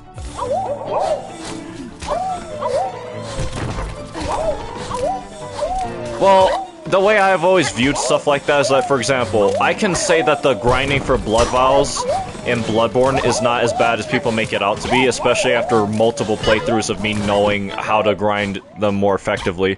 But at a certain point, the good of the many outweighs the good of the few, in the sense that if a lot more people say that this one thing in the game is repetitive, even if I don't find it repetitive, even if I don't agree with it, even if I had to well, actually, I just realized I might have worked against my own argument. Because if I had to think of a more effective way to grind blood vials, then maybe it is an issue, even if I don't find it to be.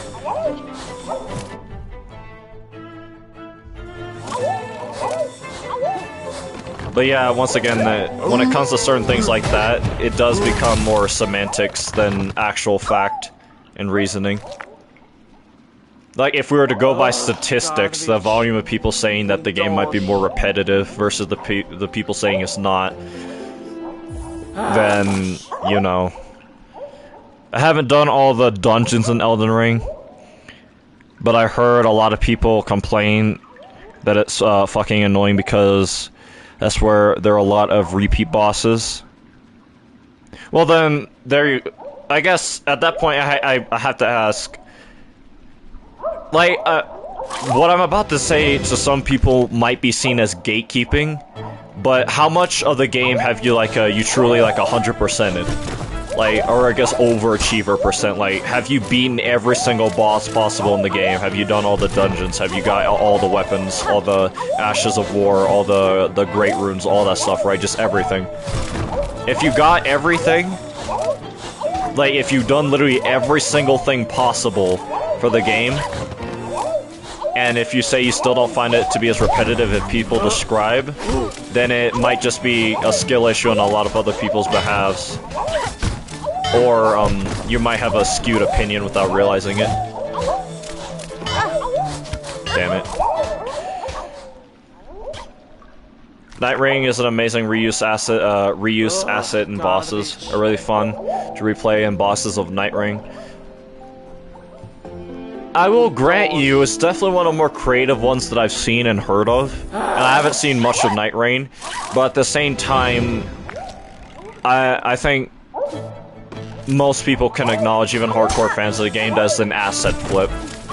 It's an asset flip that FromSoft is what technically first cash grab that FromSoft ever did, right? Because it is just Elden Ring, but you do it in a pseudo roguelike.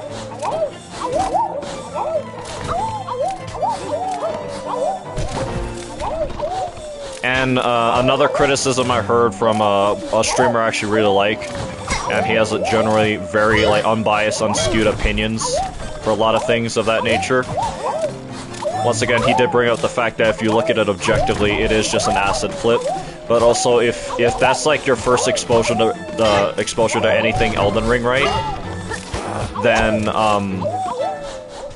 that's actually it can be described as a very poorly designed game.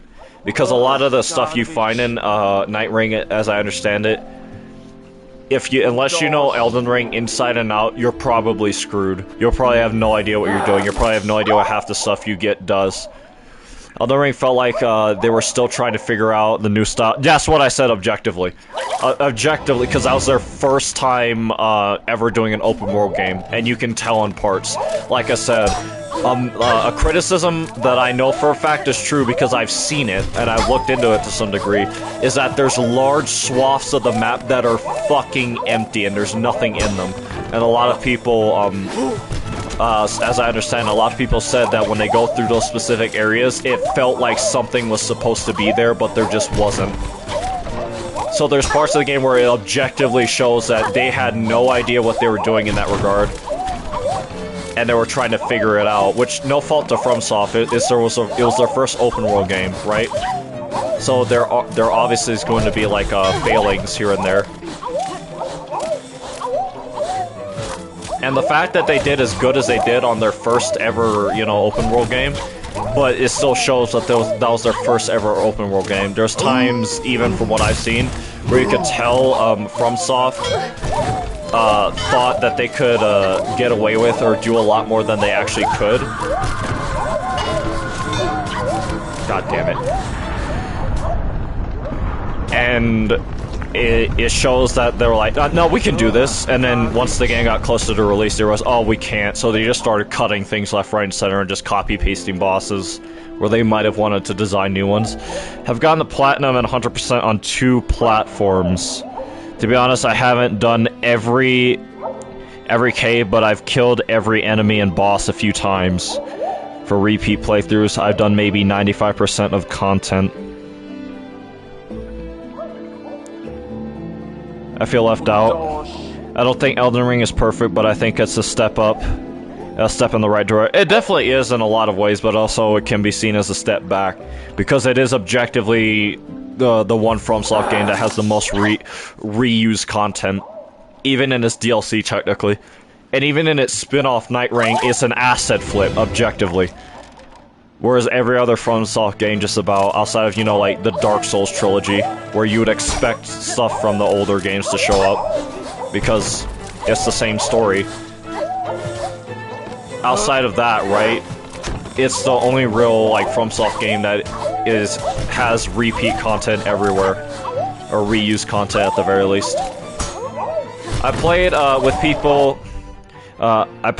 with people who have never played Elden Ring prior to Night Rain, and they do not struggle a bit, but the game loop is quite different. Yeah, I can see that. I'm hoping for Sekiro too. Well, we're getting a Sekiro anime soon, so it's probably the best we're going to get for a while.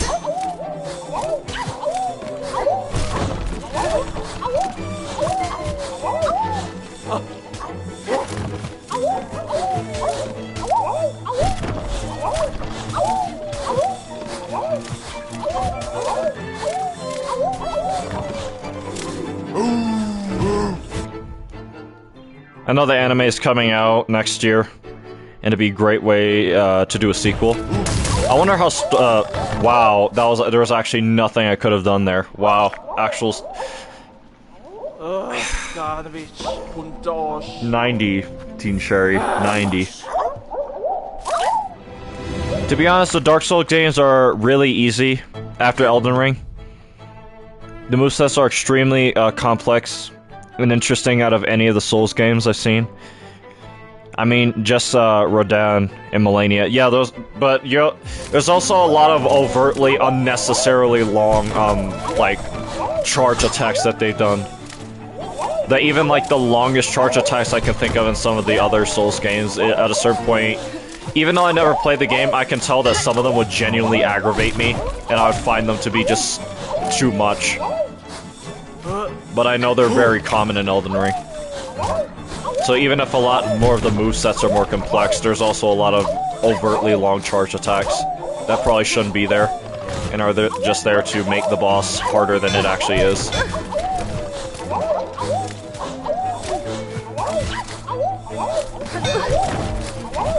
Hornet, why did you throw your... They aren't that bad, to be honest. Yeah, but you've played the game 15 times, so at a certain point you will have a bias. If we were to speak from an objective standpoint, especially from the view of the average player. Like, for example, I'm used to these minigames. That doesn't make them any less annoying to do, even if I don't find them as annoying to do anymore, outside of the RNG. Like, certain boss fights in the original Hollow Knight, like, I don't find Zote that bad anymore. But I can acknowledge that to anyone else who doesn't obsessively play the game, the boss is just not expertly designed at the very least. The delay on certain attacks in Elden Ring sometimes felt way too comic. Yeah, like the fact that, have you seen that video? I saw a video a long time. I can't for the life of me find it anymore. But it was the boss, right? It wasn't even a boss, it was an enemy. He held his arm he held his arm up, right? For a charge attack. And the player was running multiple circles around a boss for like 20 seconds. And the boss it was still holding his arm up, right? And then after the player finally dodged, brother slams his sword right on top of him, killing him.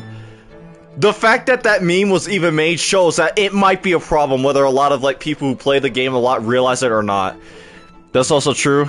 I think Elden Ring has the best bosses, just because of the movesets. I find Souls games too easy. I played it before playing any Souls game. Well, there you go. And also for a lot of people, like, yeah, at a certain point, especially because of, ironically, Dark Souls, the original Dark Souls, not even so much Demon Souls, a lot of games change the way their combat and bosses work based off of the original Dark Souls. So even when you go back to the first few, they're going to seem easy, because the entirety of the gaming spirit, and I'll go as far as say, general gaming skill has elevated above what was considered difficult at the time. Charge attacks let you punish the boss a lot. Yeah, if you're a good player, if you're used to the stuff like that in games, but to the average player, that just gets annoying. Like, I have a friend who tried Elden Ring, and one of his major complaints was the overtly long charge attacks for a lot of players. So even if, for example, even if I don't mind them, even if you don't mind them, I have to speak objectively that a lot of people still complain about them, and the memes that exist for that specific thing exist for a reason. Because even though I can probably say that a lot of the, like, long charge attacks aren't that long, that at least not as long as people describe them, there have been times where I've seen it was like, Jesus Christ, just throw the attack. Brother's holding this until a new tree grows. The only Souls games I still play are Demon Souls and Night Rain. Consort Radon makes me feel like quitting my life for good, no cap. Yeah, that's another thing. Like, I heard Consort Radon is overtuned in a lot of ways. Like, I've heard the same thing said about the original Radon fight. I'm not sure how true that is. I'll go as far as say for the original, like, pre-nerf base Radon fight, I would say that a lot of people saturated how hard that boss actually was, and they were just still getting used to the difficulty of Elden Ring and the flow of it in general. Nice job, Hornet. I love the way you grabbed the ledge. I played Bloodborne first, then Elden Ring, Sekiro, Dark Souls 3, then Night Rain. Consort Radon is actually a peak boss. a skill issue for the most part. Yeah, I can see. I can see there's a lot of like I can. Because of how many hard bosses I fought, I can acknowledge when it's either a skill issue on the player's behalf, or the player-based behalf, or if the boss is overtuned.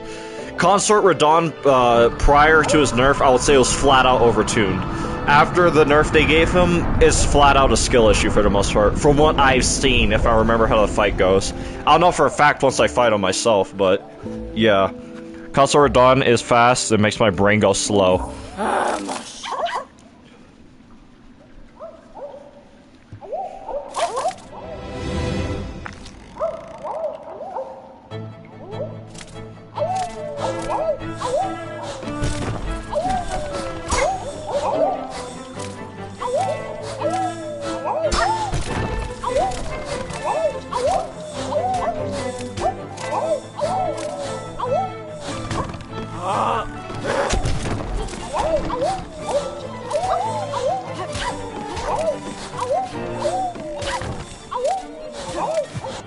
People don't upgrade their weapons and don't upgrade their character at all, and complain why the damage is ass, and why they're taking too much damage.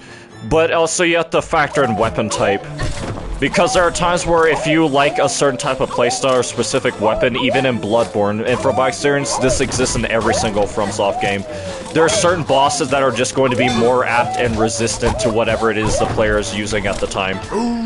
So, for example, if you like daggers, right? And even with bleed in Elden Ring, and as broke as that can be, if you have daggers, right? And you're fighting a boss like Consort Radon, it's probably not going to do much.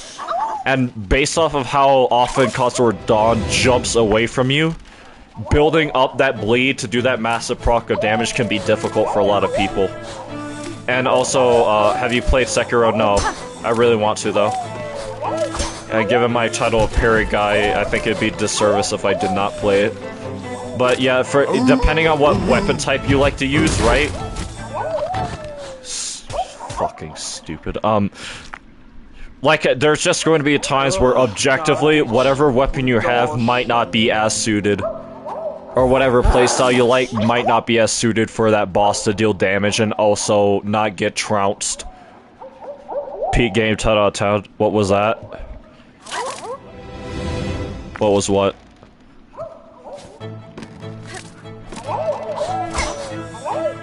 Actually, I could give an example right now. Yeah, it's not an Elden Ring, but it's still a FromSoft game. In Bloodborne, if you try using the Blades of Mercy against Ludwig, Lawrence, even the original Cleric Beast, a lot of those enemies, it just won't do much, even with max stats and really good blood gems. And buffs, like Beast Blood Pellets. It's just not, at a certain point, they don't mix, if that makes sense. Daggers are busted, not gonna lie. Yeah, I know that a lot of them are broken, but I was just using it as an example. How usually for a lot of games, even FromSoft games, if you're dealing with a big body enemy, and you have like something more akin to knives or daggers, it's just not going to mesh very well, especially for the average player. That's something I say to a lot of my friends who challenge run, is that at a certain point you have to have a level of separation. Because in my case, for example, right, there's a boss fight in Final Fantasy VII called Gilgamesh that I've beaten to death multiple times with the most insane restrictions the game finds possible, right? So the average player, Gilgamesh is probably one of the hardest boss fights ever conceived for like a RPG, even an action RPG. So at a certain point, I have to remove my bias and my perception of the boss and how easy of a time I have with the boss, and I have to look at it more objectively from how the average player or first-time experience with this boss will be like. In other words, make my opinion as unbiased as possible. He rarely runs away. Yeah, but he attacks a lot from what I understand, so it's hard to attack a boss that's constantly attacking you. I mean, this game has that issue. Silksong has bosses that they attack you so much to the point where you can hardly even attack them back. There's a ton of punish opportunities. Yeah, but also, how many times have you fought the fight? If we were to speak from like I said, the perspective of an average player who wouldn't know those openings. Like, if you fight something 1,000 times over, you're going to know the fight inside and out, and you're going to know every little thing. So you're going to have a very skewed opinion in that regard. You might find Sekiro a little easy. Me? Sekiro wasn't as hard as people said to me. Didn't live up to the hype. Nah, Sekiro versus Sekiro's Peak. Bro doesn't understand what I said. I love Sekiro. Just wasn't as hard as people said. First tried Guardian 8 Duo, which made me feel underwhelmed. Saying but the fight is trash objectively. I'm not over. Actually, I think that's the one fight I've never seen for Sekiro. I've heard of that fight specifically multiple times over, but I do not know much about Guardian 8 Duo. I've never seen the fight, ironically enough. Even a snippet of it.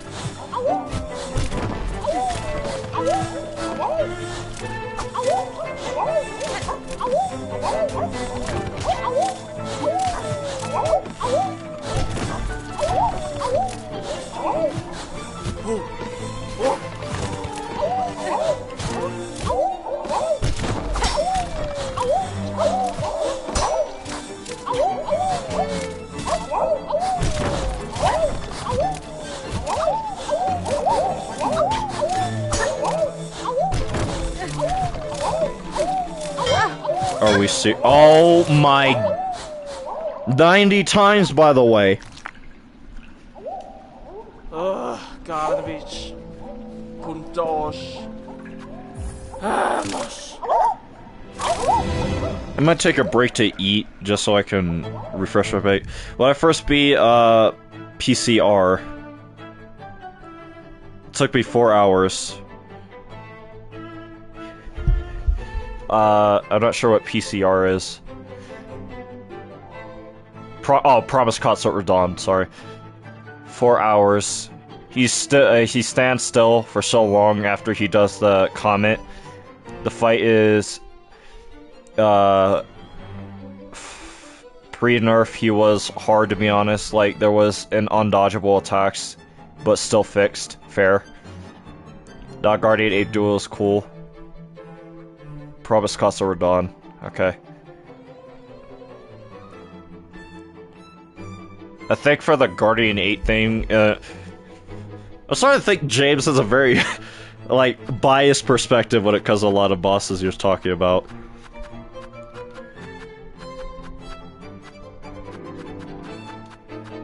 Because well, or it might just be like the duality of man type thing. Because James is saying that, the Duo Guardian 8's his peak, while... Yeah, screw it, how do I say this? Let me look up how to say your name, finally.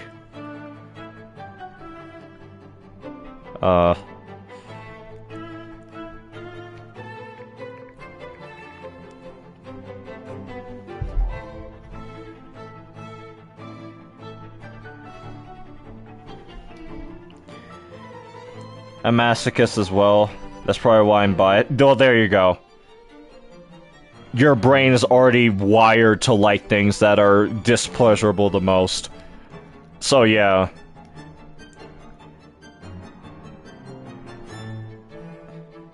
How do I pronounce it, though?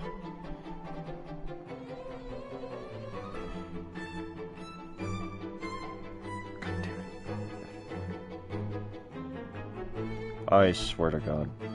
My phone is just not working with me today.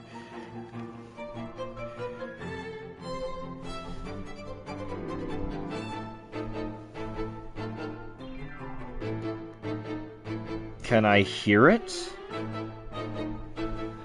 Mattone. Mattone. Mattone. I think that's how it's actually said. I finally looked it up. You got two bosses in the same room with a moveset programmed for a 1v1 fight.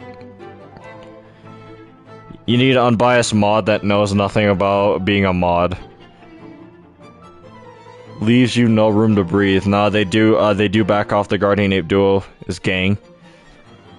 The fight is exhilarating. Well, you said yourself you're a masochist, so... It's exhilarating for the wrong reasons. However, Hollow Knight is my favorite, HK, like, Hollow Knight? The Hollow Knight? You're my favorite boss. Nah, not really. The boss, do back off. You're super fast to kill. Yeah, but how many playthroughs have you done? How many playthroughs have you done? Because like I said, I could say the same thing about Gilgamesh from Final Fantasy VII Rebirth. I said, oh, it's a super easy to kill boss. But I have like 700 hours in the game, and I've practiced that boss incessantly, specifically. Multiple times over. I've only done one Sekiro playthrough, okay. So maybe it's just like an opinion thing at that point. HK is my favorite game, Hollow Knight. Okay.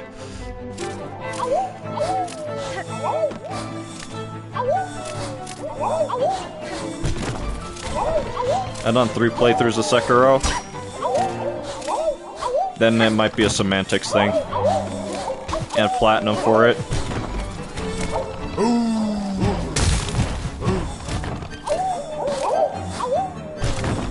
Wonder if I can parry that, not parry that, pogo off it, now I think about it. I'd have to try, but...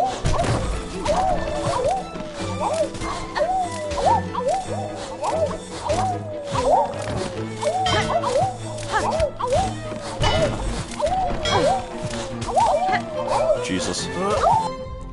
I did true 100% completion for Sekiro as well. I don't think it's a perfect game, but it's great. What does semantics mean? Semantics basically... This isn't going to be the most direct meaning of the word, but it's when the debate or argument gets to a point where one side has an opinion about something and the other side has an opinion about something, and the conversation becomes less about actual fact and more about how those people feel about whatever it is they're debating or arguing about. So it's basically when a debate devolves into nothing but opinions, rather than anything actually tangible and, you know, non-biased and actually worth debating, if I recall correctly. Gotta go finish Skong. Now I'm procrastinating. I'll be back. Alright. See you later, James. Good luck. Bullshit. Political streamer for real.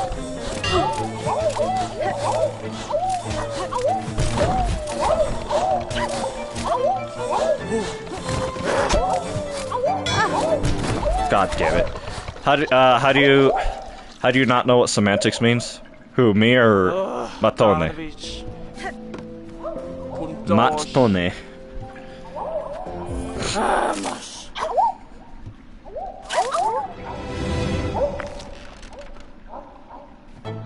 I'm not biased. I'm speaking for real and gave some reasons to my opinion. Well, the reason why I said it's semantics at a certain point, because you were saying that, and another funny thing about a lot of people's opinions is they'll say I'm giving objective facts, but depending on what the conversation is and depending on what you're talking about, it can unironically be nothing more than an opinion, whether you realize it or not. I'm not saying that for you specifically, but just for a lot of people. But once again, the reason why I was saying that it became semantics at a certain point for what you and James was talking about with the great Guardian Ape, whatever, right? Is he was saying that the fight was not that hard, and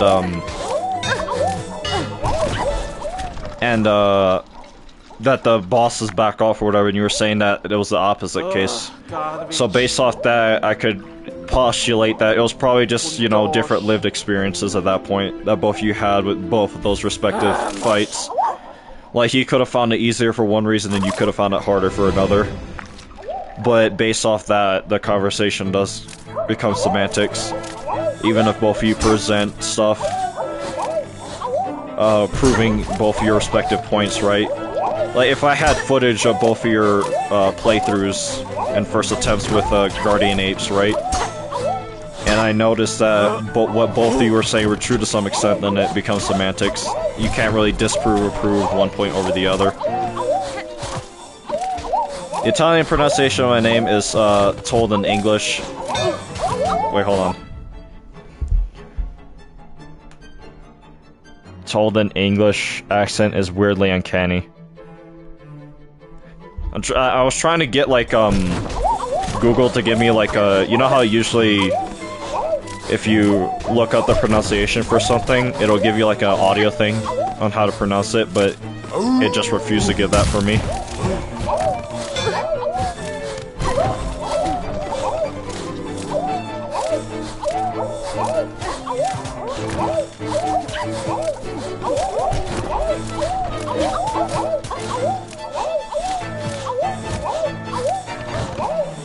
Jesus.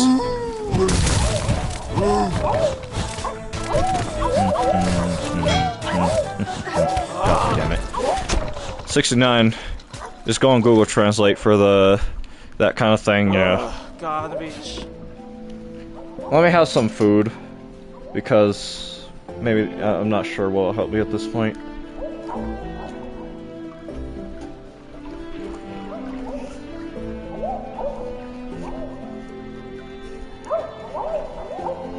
Puntos. Vamos.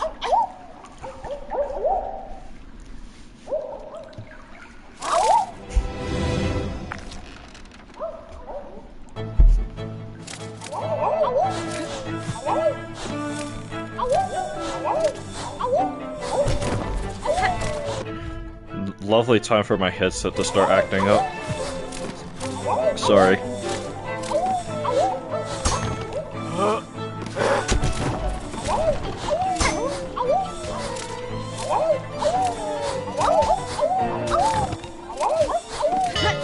Funny. I'm sorry, Hornet. Did I watch you not ledge grab? Did I watch you actually just fly under the ledge, despite the fact that you were in range for it? And also, I was holding left.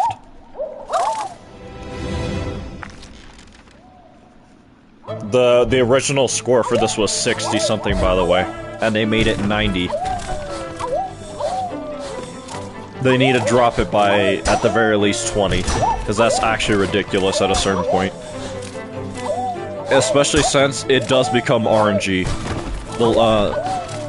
The longer you go on for, it's not so much about skill, and it's about hoping that you get lucky, and the enemy, like, patterns or whatever don't screw you over, just because they feel like it.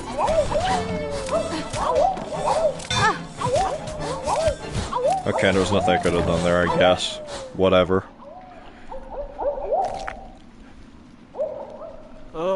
God on the beach. Puntos. Vamos.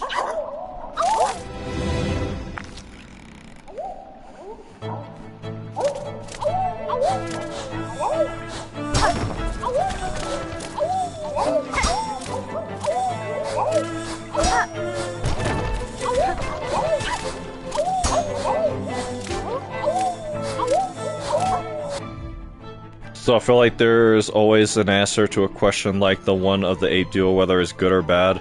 I don't think I'm the most rational person on Earth, but I'm trying. Yeah, I guess. What do you put it like that? But here's the thing. Even for quote, like for example, you know how the phenomena when someone says a movie's so bad it's good? So, more specifically, the example I'm thinking of is Tommy Wiseau's The Room, right? How everyone and their mother, especially because of memes, say that the movie's so bad it's actually really good. So, for example, there could be boss fights, as strange as it might sound, that could fit that description or criteria. But also it depends, like I said, depending on the experience that James had with how he described the fight with Guardian Ape duo going versus the way you described it, at a certain point it's like, now it's hard to say that, oh, his experience was good and yours is bad, No, how do I say it? It's hard to say that the boss is bad because you had two different experiences, if that makes sense. How the hell am I still alive?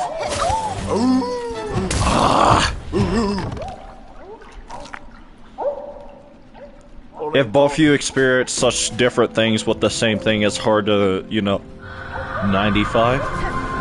Not 90, 95? Are we... You drop it to 80. Drop it to 80, Team Cherry. If you nerf these in any, drop it to 80. 95 is actually ridiculous.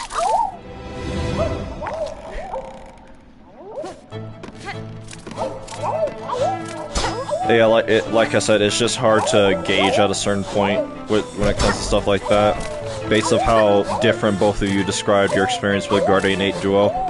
And because I never played the game, it's going to be hard for me to also help make the distinction. Like, I can speak objectively on a lot of things, even stuff I would categorize as like, oh, I love this thing, right? For example, my favorite movie ever made is the original '86 Transformers movie, right? For childhood reasons, obviously. But for a good long while, especially with the Michael Bay films, I could make the argument that, it was the objectively, quote, at least at the time, before Transformers 1 came out,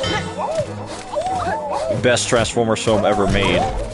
Especially compared to the average Michael Bay movie writing, right? Or lack thereof, I should specify.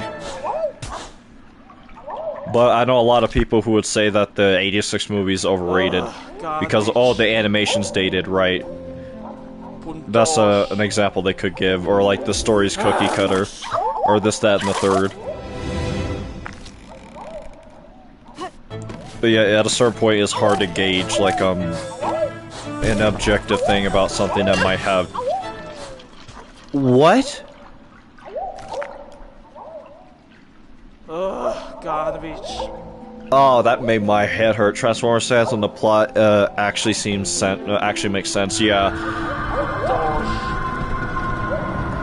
I guess that this is an entirely different tangent now, but I think it's one I had in the past. How I see so many Michael Bay fans defend the writing for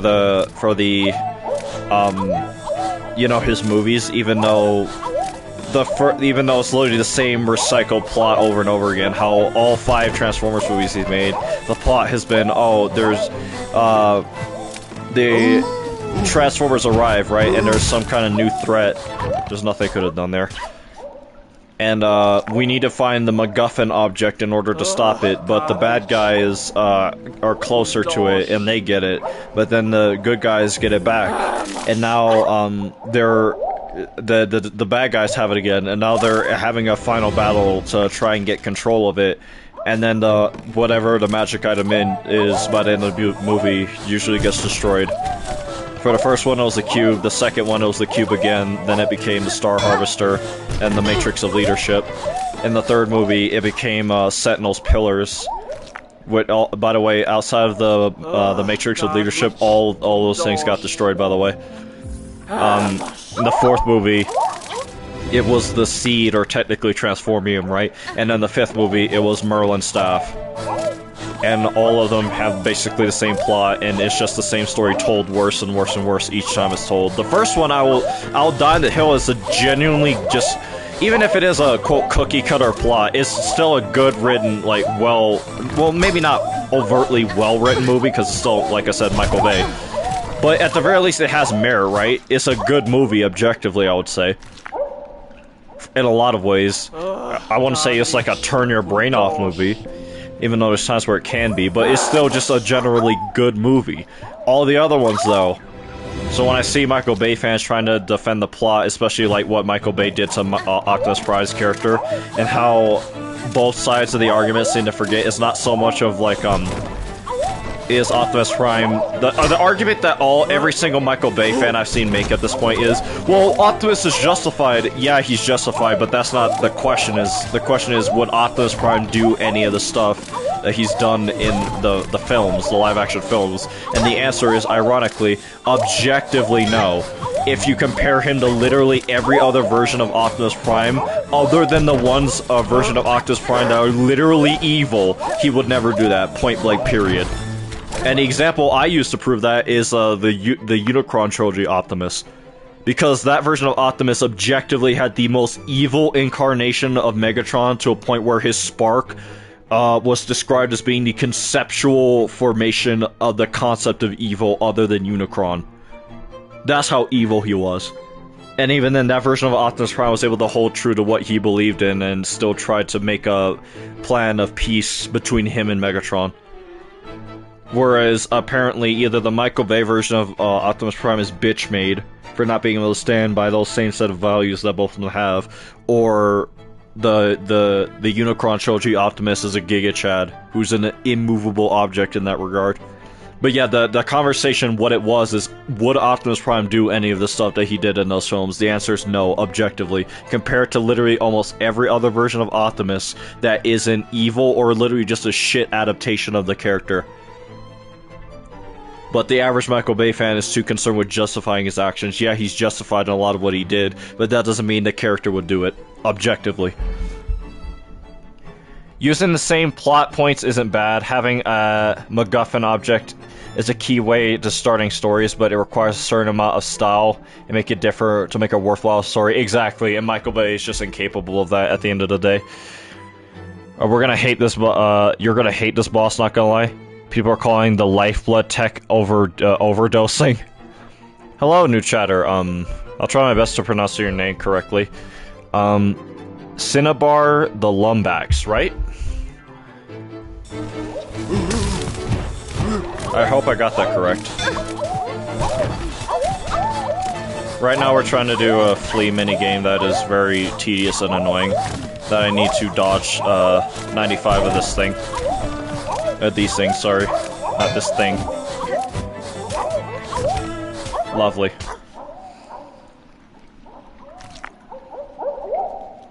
Garbage, puntosh. Actually, another reason why I realized the irony of Michael Bay fans trying to defend the writing decisions that Michael Bay made for Optimus Prime's character is you're objectively... No, all the arguments you're trying to use to defend that version of Prime and the decisions he made, you gotta remember, the same guy that wrote those decisions for Prime's character is the same guy that also wrote a literal pedophilic romance for one of the main protagonists of the fourth movie. And also is the same guy that wrote and directed the Pearl Harbor movie, which is, for the most part, as I understand it, constantly and forever described as one of the most offensive, things, the most offensively written, war movies ever, that has no care for what actually happened, no lives lost, for Pearl Harbor specifically, and Hornet then throw a needle, right? You're defending that guy's writing capability, by the way. Garbage. The same guy that literally recycled the same plot for all 5 movies and made them worse, and openly admitted that they were bad, but said it still printed money anyway, so that's why I never bothered to put effort into it. He admitted it.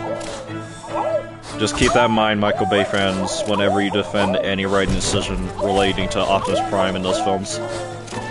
Just remember that. And how pointless it is, because even Michael Bay doesn't care as much as you do. I get you grew up with it, but even still you have to be objective at a certain point. The movies, especially after the third one, at the very least, were not good. My PC crashed just as I was about to continue. I think I decided to make this tomorrow's endeavor, Lamau. In all honesty, at this point, it's not even Michael Bay's fault, it's the audience's fault, yeah. I guess at a certain point I can respect Michael Bay because he admits that he didn't care all that much, right?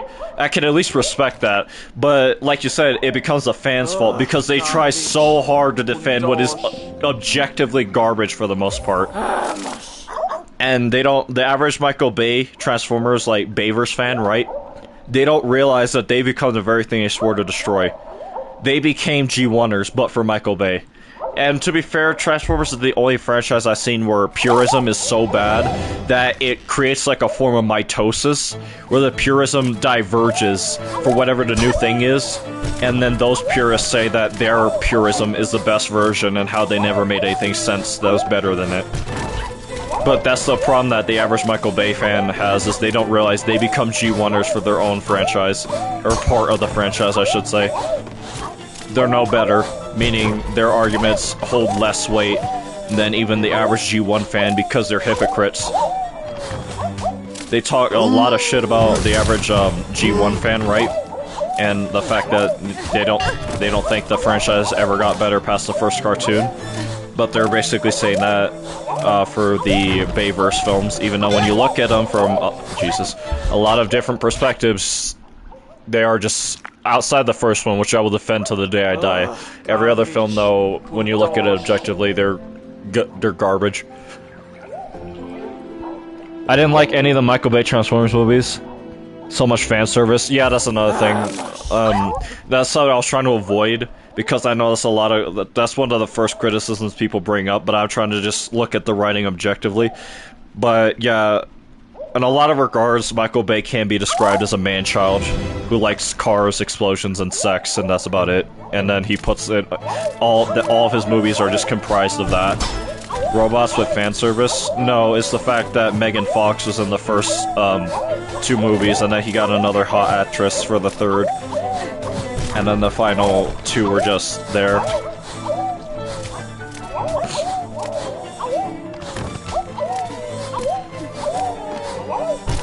But yeah, there was like a lot of ass shots, a lot of petty shots, a lot of sex jokes. For a lot of Michael Bay's like films in general, not even just the Transformers ones, but just his films in general. Damn it. Most unironically based off of him. Yeah. Like Lockdown in the 4th Transformers film, everyone knows famously he transformed into God, I forget the name of the car. It's a Lamborghini, right? He transformed into, or was it an Impala? But the car specifically used for the movie was Michael Bay's car. So yeah, he, at a certain point, he's a self-absorbed man-child, which is why he loves explosions so much and putting sex jokes into every other part of his film. So not robots being the fan service, yeah. Well, technically not. Megan Fox actually left because she said working with Michael Bay was horrible. She said he was very sexist. And that's based. What else can I add? Hello, Random Dom. We're just talking about things that I'm trying to do this challenge. I have to do it 95 times. But what that stuff with Megan Fox and Mike, I'm actually not sure how true that is. I looked into it myself, and I think it was an unsubstantiated rumor, ironically enough. But even still, I know for a fact that, Michael Bay infamously is hard to work with, because he's one of those guys where if it's not his way or the highway, he throws a fit. So, yeah. Like, even when they were filming the Transformers films, there's footage of it, you can look it up, of Michael Bay having crash outs because someone did a littlest thing wrong, and he called out the entire set for it, and lost his mind over it. But yeah, just objectively, I do not understand how the average Bayverse fan, not only just pretends, but actively defends a lot of the writing decisions in those films, like it's the next Citizen Kane. Like Michael Bay was thinking of all this, or like he cared, which he didn't. He himself admitted he didn't. Like, which, at a certain point, like I said, I could respect him for. The fact is, like, look, man, I don't really care all that much. It was just a paycheck for me. It is what it is. I made the movies. People don't like them now. It is what it is, right? I made them. They're product of their time, this, that, and the third. But a lot of the fans are like, no, you don't. Nah, he ain't crashing out. Let bro cook. True. Wow. I don't like this. At least with the bong thing, it was somewhat consistent. Explosions, robots, sex, he had a vision. Thought there was one half decent Bayverse film, the rest were crap. Though that's just my opinion. Yeah, the first one is probably the one you're referring to. All the other ones, especially the fourth and fifth one, are just literal garbage. Literal garbage.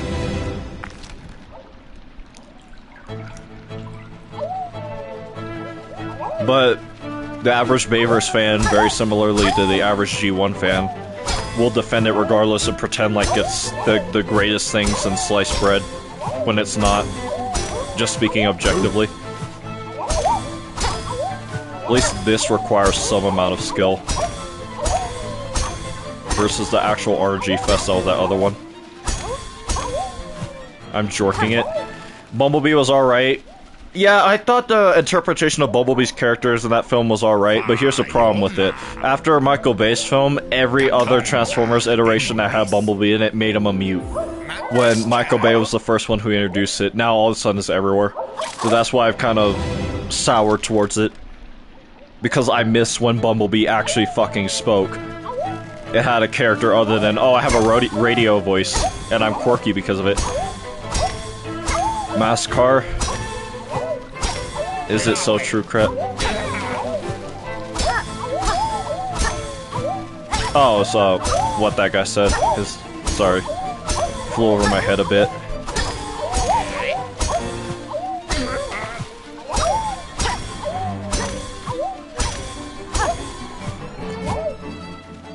Who's gonna open the Fast and Furious rabbit hole? I have not watched those films, actually. At least, I've watched them a long time ago, at least a few of them, but I forgot everything in relation to that franchise. I know that my mom and father were actually big fans of it. Specifically because Paul Walker was in them. Before he passed, that was. All my homies, come for Hotel Crot. Oh, we got a Liza P fan in here. No one will fill it, hold on, what's that say? No one will fill it with cement and turn it into an underground city. Fast and Furious has become family. I know about the family meme at least. Mamaska.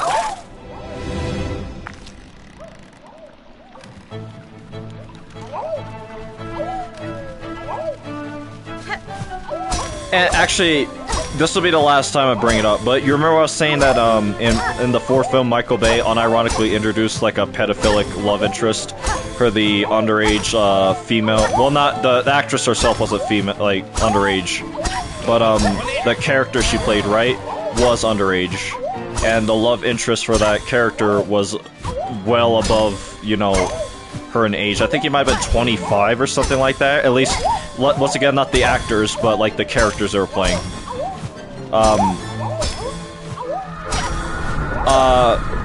For the scene that they try to use to, you know, defend or explain it, right?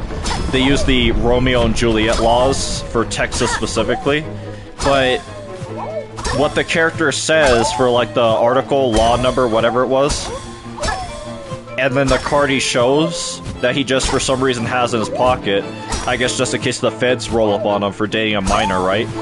It was not even the right article or case number thing that was written on the card. So once again, peak Michael Bay writing.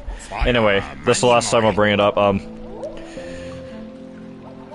Do you want to know what Fast and Furious is about? It's about family. Vin Diesel, no joke, might be one of the worst unintentional cringe lords I've ever seen. 2,556 Fast and Furious. Just, I guess how many films they made, right? Is that the joke? What was the most lukewarm movie y'all have ever seen recently? Ooh, that's a tough one. Oh, no, I may not be able to say lukewarm, but because of a cousin, I can tell you an objectively horrible movie I've seen. One that I would describe as one of the worst movies I've ever seen, and that title's only ever been held by two other films. One was The Rise of Skywalker, and the other was The Last Knight. but this is like up there. If I had like a 3 least favorite films of all time, The Last Night, Rise of Skywalker, and the one I'm about to mention would be the such movies. To answer your question, Kanabara, I have to say Moonfall, the sequel. Gorb said, Doritos, the movie. The worst film I've ever seen would probably be Truth or Dare. For me, it was the Black Adam film, because a cousin one of my cousins convinced me to watch it. That was that was such a horrible film. I had a headache watching it, that's how bad it was. I had to physically get up and get like some really strong, like, because I have chronic migraines actually, so when I get a headache, it quickly turns into a chronic migraine. That film was so bad, I had to get up and get the pills that I take for my chronic migraines. That's how horrible the movie was. The movie was so bad, it affected me on a physical degree. Actual psychic damage. All the sequels are bad. I say it was, Pixels, because you just had, because just what the hell was I watching? Pixels was so bad. How about you? The Pac-Man thing was kind of cool, but other than that, I watched at least the first half of Pixels, like, around the time it came out. I don't remember much from the film. I don't remember liking it all that much, I'll say. I watched Pixels when it came out and only remember the the same thing for me. I only remember the Pac-Man scene. And like, specifically the part where the guy, or where Pac-Man gets, the power-up, right? And then he turns around and the guy starts counting from 10 backwards. And he times it to where right as Pac-Man is about to eat him, he loses the power-up and it kills him. That's the only part of the film I remember. Also the centipede part, I think. Bro, the Rock legit wrote on Twitter, "It's so sad that Queen Elizabeth died. Too bad she won't be able to see Black Adam in theaters the 23rd of October. That is cap. There's no way. Sonic movies are the best video game movies? I can believe that. Yeah, I can even agree with that. I haven't seen them, but I've heard nothing but good things from those 3 films specifically. I mean, any film that gets Keanu Reeves in one of them, like any film franchise that gets Keanu Reeves to voice one of his characters, is probably unironically peak. Well, you have John Wick voicing Shadow, yeah, it's probably gonna be a good film, at the very least.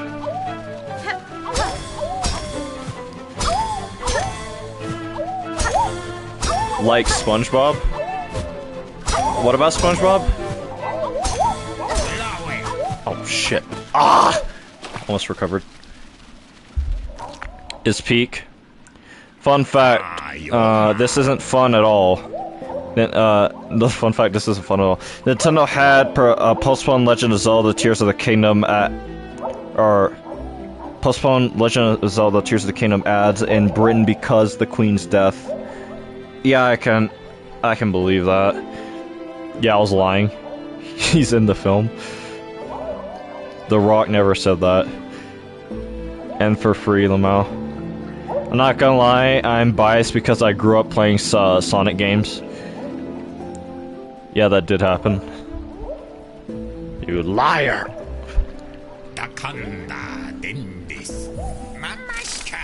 I was there. I was there. Do not cite the deep magics to me, you little shit. I was there when they were written.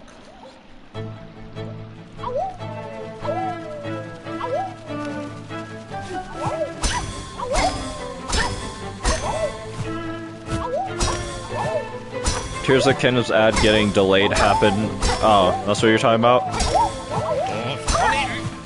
Yeah, I guess when the monarch of your country dies, it's hard to advertise for, you know, a game about some blonde dude running around with a weird arm, right? By the way, before anyone tries to crucify me, I am a Zelda fan. I love the franchise. Tears of the Kingdom is almost as good as Breath of the Wild. I played Breath of the Wild to 100% completion. I want to play Tears of the Kingdom. See what's changed, see what they improved.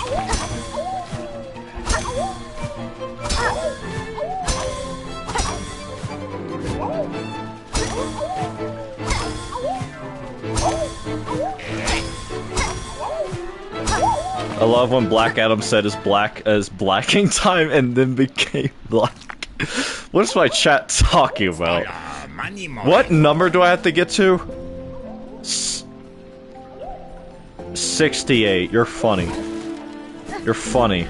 I want you to know that. You're funny, Team Cherry. You're absolutely hilarious. I'm doing this for a memento, by the way. Bro, what?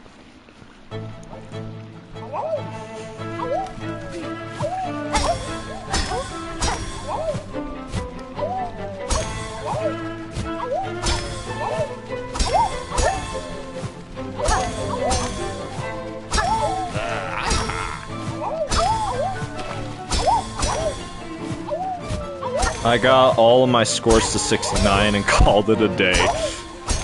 Understandable.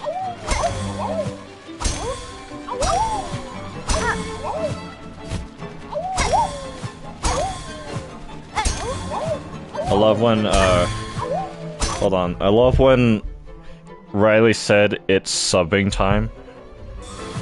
Who?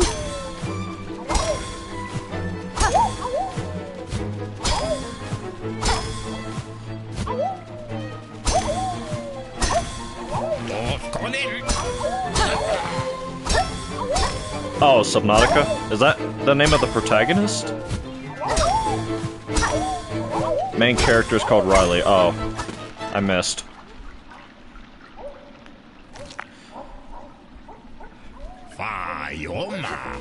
I at least like this minigame in particular. I was indifferent to the dodge one, but now I recognize it as having no skill and all RNG. There's very little RNG in this one. I love that when Hollow Knight said it's hollowing time and hollowed all over your skull. It hollowed out your skull. I'd beaten the game 3 times. I thought the... Hold on. I thought the MC in Subnautica was a dude. Riley can be a guy's name too. It's one of those like gender neutral games. John Hollow, true.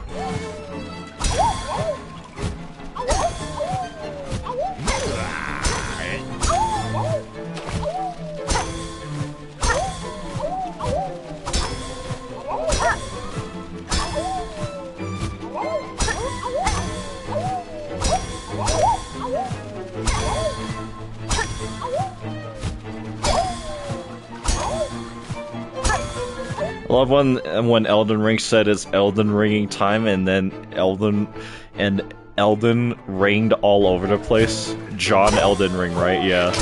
I remember that in the trailer. I was like, yo, this game's gonna be peak! And I never played it.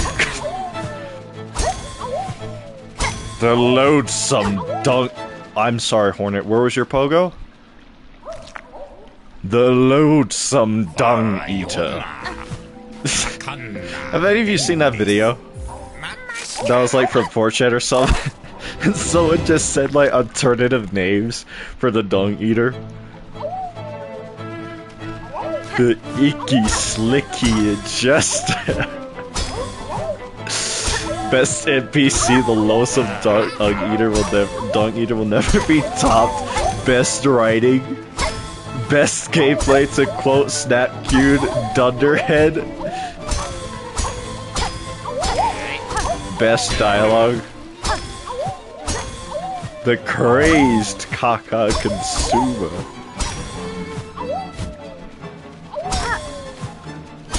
The guano gobbler. I love that video. I haven't seen that video in a long time. I need to watch. The loathsome dung eater is his real name, and his whole quest line and ending. That was a 3-for right there. Ah, I missed.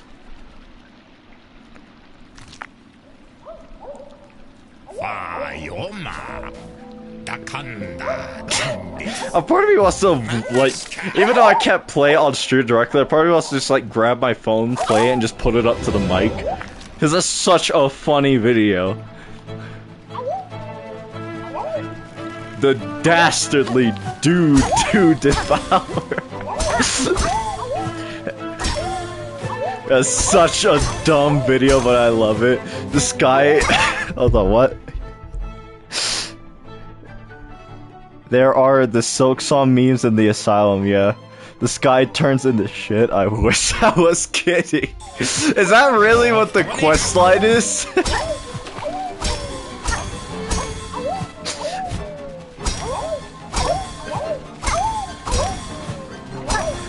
The nefarious number 2 nibbler. What are we talking about right now? The loathsome dog eater. I'm so fucking confused. Brother doesn't know. He doesn't know. Does Cinnabar know, chat? Is Cinnabar a knower? The loathsome dung eater. We're talking about Elden Ring? Bro, who? He does. The chatter doesn't know. We have a brother does not know.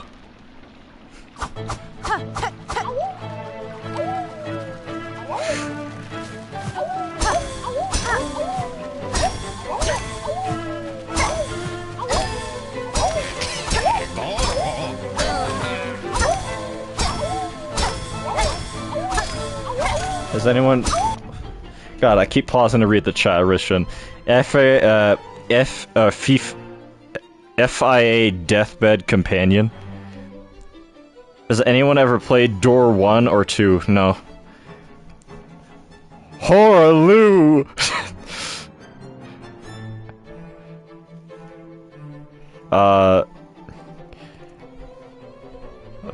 Of the Badlands, Chieftain of the Badlands. The ever-brilliant Gold Mask, the loathsome Dung Eater, and Sir Gideon Ofnir, the all-knowing. Loathsome Dung Eater, casually the best piece of fiction. How can you not know? No, I have not played the first two, like, original Doom games. I've played 2016, Eternal, and, what's it called? Dark Ages.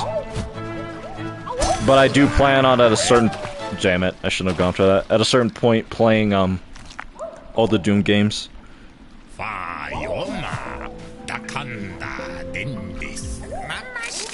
Mamashka. I wonder how my other usual's doing. Like Fern, or Ferdy, and Kiki. Because I have not seen them since my original, like, Hollow Knight Lord. I love playing Door. That was my favorite game. For my... I should, you know, I need to stop. I need to focus on this.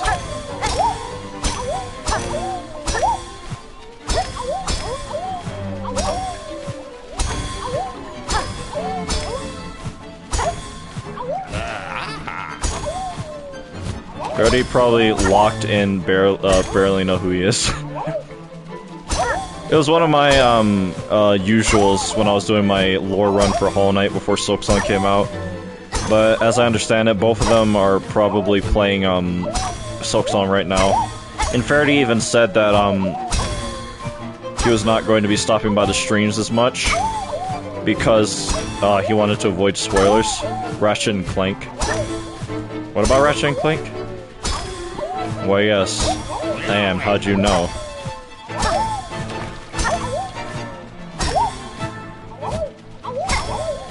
Jesus Christ.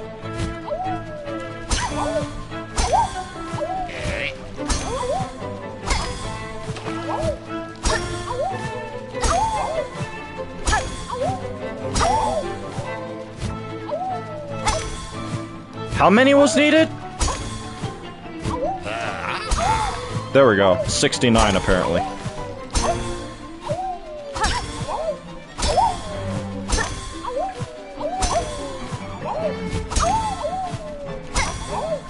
This is my favorite minigame, but I messed up.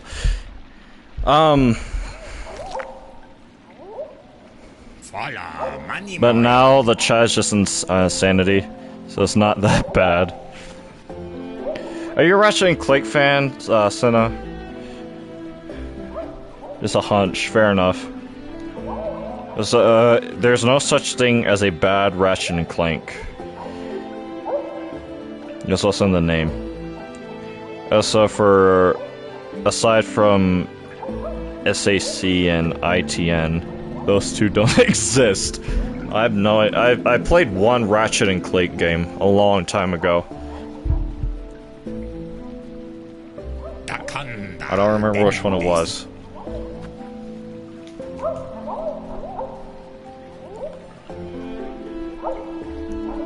Guess what my favorite game is?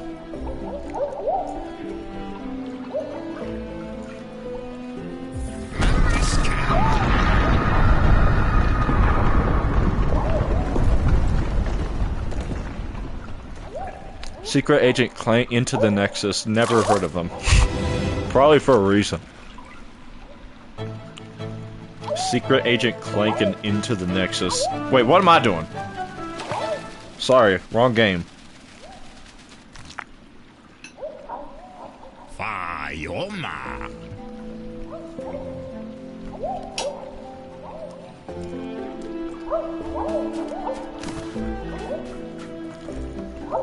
Puntos. Vamos.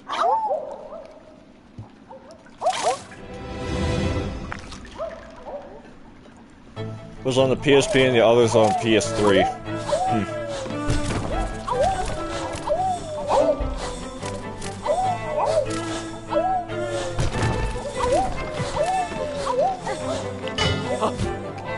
Hornet, where was your double jump? I just had to ask out of curiosity, where was it? I was holding left and everything. Puntos. Vamos.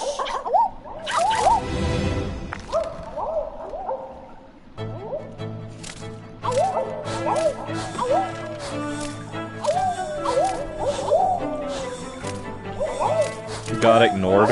No, I was trying to think of what it could be based on. Oh, I wasn't paying attention. I was gonna say Blasphemous, but for some reason I doubt it. No such thing as a bad God of War game except for Ascension. You wanna know what's ironic about God of War Ascension? Hornet be like, it seems I misplaced my brain. Don't worry. I'll find it. The reason why God of War Ascension is hated, whether the average, specifically God of War purists realize there's or not, and why 2018 and Ragnarok needed to happen, whether they agree with the direction the game went or not. The reason why, to this day, Ascension's regarded as the worst God of War game is because of the fact that, guess what? It was the same thing as the other games, except without any real meaning anymore.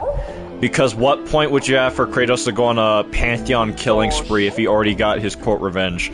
At that point, you're just making the same redundant story for the sake of it. Just for the sake of violence and nothing else. Not for any real sense of story or character development. But yeah, whether the average purist God of War fan likes to acknowledge it, those two games needed to happen. 2018 and Ragnarok. And that's why Ascension was so hated, because it was the same thing. Ascension was pointless. It was literally Kratos killing a Pantheon, but back in time. Basically. There was no point to it existing. I don't like God of War Ragnarok. Or not. I don't like the series.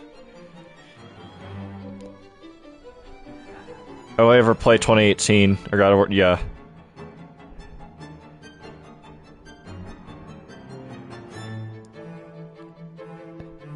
Still a masterpiece. I only dislike Ragnarok. Yeah, I liked God of War Ragnarok, but even I could acknowledge it could have been a lot better than it was in a lot of ways. Especially in the story department. But it is what it is. At least it's not Ascension, that literally had a truly pointless story. And shows why they made... By the way, God of War Ascension was so bad for the franchise and shows why they needed to make a change to such a degree that when Sony Santa Monica approached, like, you know, Sony proper with the idea of, you know, making a new God of War game, Sony was very concerned and hesitant because of how bad Ascension did. So Ascension literally killed the franchise for the most part, at least in Sony's eyes. So those two games needed to happen to keep it going. And shows why if they tried to keep the games as they were, it would have killed it faster. I see a lot of like God of War purists saying, oh, the new games killed what God of War. No, it didn't. The old games did. And we could tell that it did because God of War Ascension exists. It's still regarded as the worst game out of all of them. It was intended to be a trilogy, but they made it a duology. Yeah, that was another thing, clearly. You could clearly tell that. That made it worse. Ascension was so bad they had to make a documentary. Is that true? If that's true, I'm gonna watch that today, like, after stream. What's the documentary called?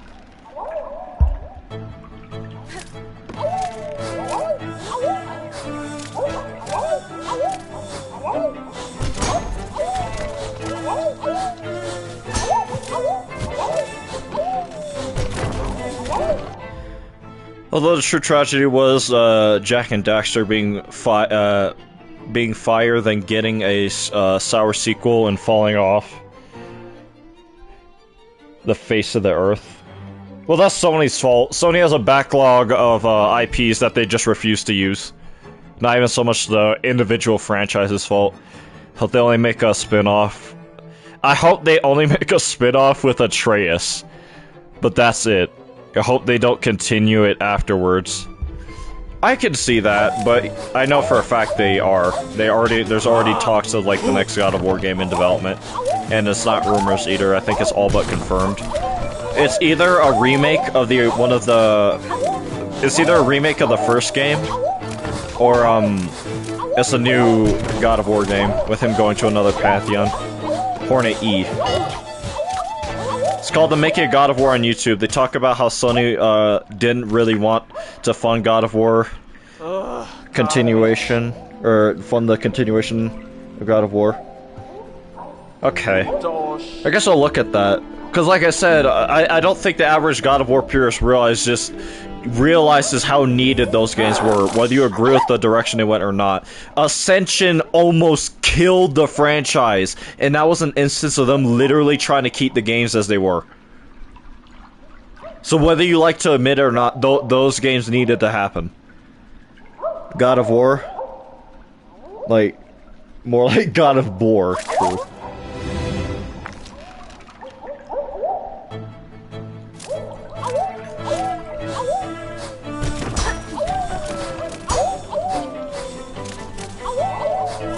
God, I hated the Atreus section. But god damn it.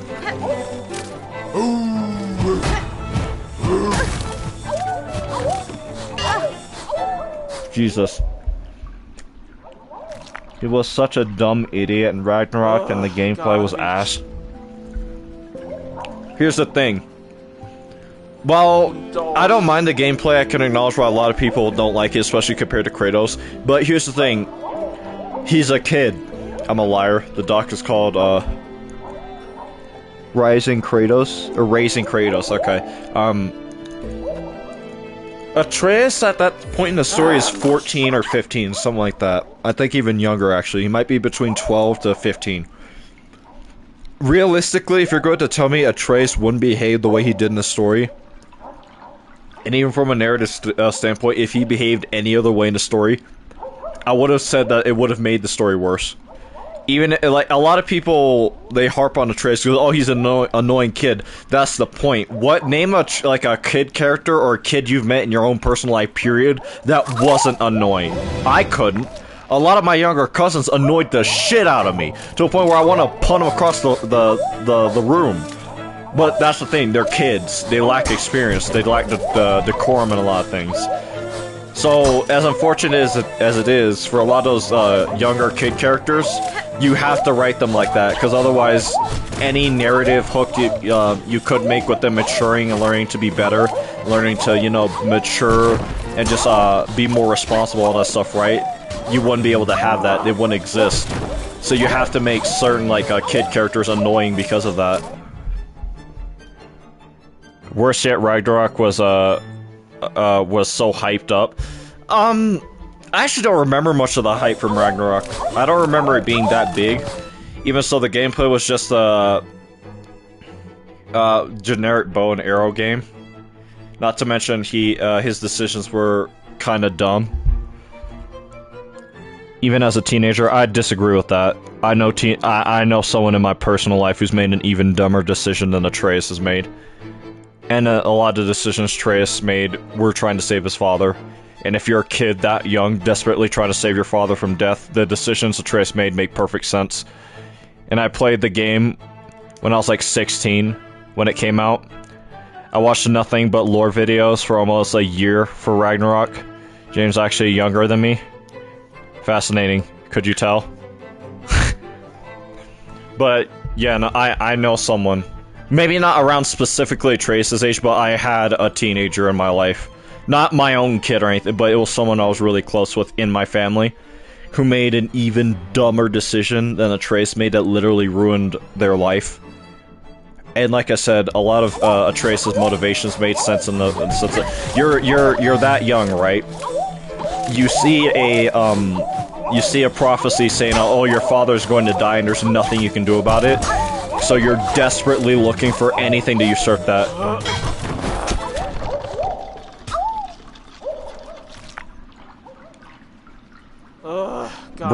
Bro was, what's that? Galvanating in Jotunheim for 3 hours? Well, in that sense, yeah, I will say, just objectively, Ironwood went on for way longer than it should have, but also think of it from Atreus' perspective. The Jotnar, your heritage, a part of your family you know nothing about because your mother purposely hid it from you. You finally get to meet another giant. You're going to want to stick around for longer than even you realize you're there for. And Atreus didn't realize how much time passed in Jotunheim versus Midgar, or even just like where Atreus was, or not Atreus, where Kratos was in, Sindri's and Brock's house. How is he supposed to know that 3 hours in Jotunheim meant 2 days in Midgar? Miscalculation. James is actually older than me. I see some of his decisions making sense, but trusting Odin, when most of the castles like Odin is evil, and he's still buddy with him. Then Brock got taken out by the Ops. Well, here's the thing. You can't even blame Atreus for that, because Odin is a famous manipulator.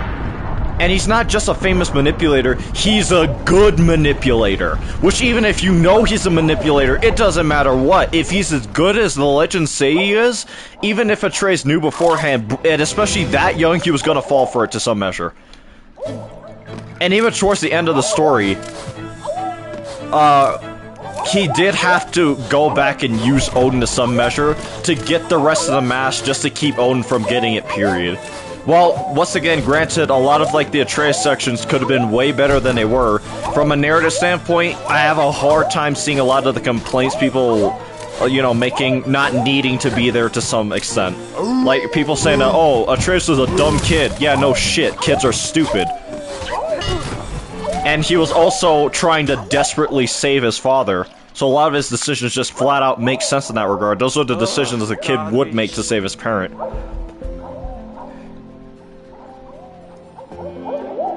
Dumbest thing I did as a teen was hug a tree covered in fuzzy caterpillars. It so happened to be extremely allergic, like oh, love your phrase. How old are you?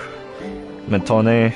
Dumbest thing I did as a teen was hug a tree covered in fuzzy caterpillars, which I just so happen to be extremely allergic to, which I found out that day. Well, in that sense, it's not really stupidity.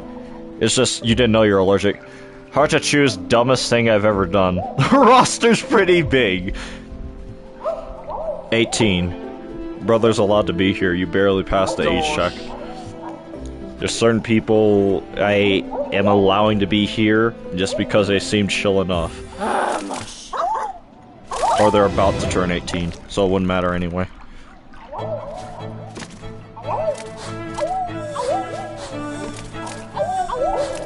I'm also 18. But I'm 19 in about a month. They're venomous always, so either I was going to have a reaction. Oh.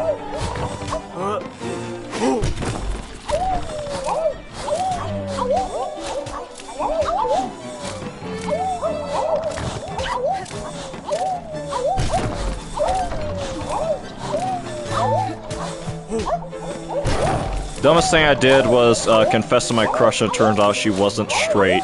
Well, that wasn't really stupidity. You shot your shot and it didn't work out. It's just life. Fuck off, you damn. 90 times, by the way, they're asking me to do this. Actual RNG fest. The other two required some measure of skill. This is just RNG. That's not dumb. How could you have known? Yeah.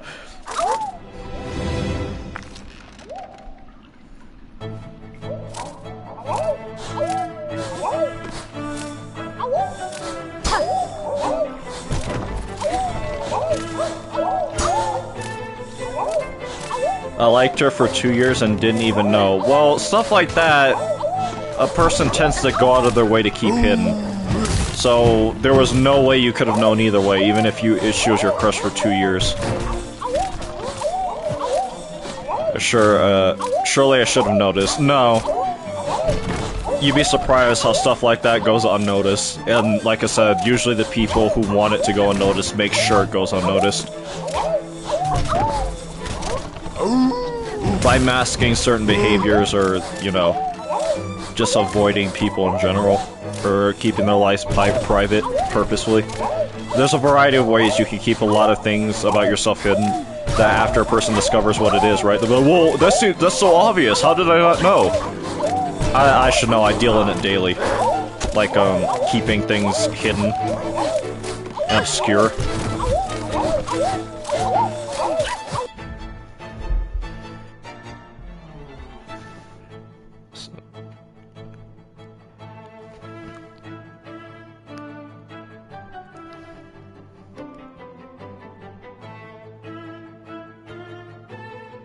Jesus Christ, hold on.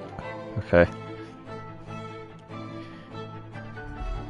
Bro, I liked a girl who told me she loved seeing me die on the she'd love seeing me die on the streets. I think me crushing on a person like that is way stupider.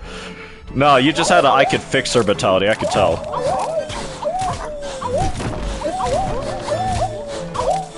But yeah, at a certain point, stupidity becomes a descriptor for it. You ow! I was 5 away. 6 away, actually. Garbage. Puntos.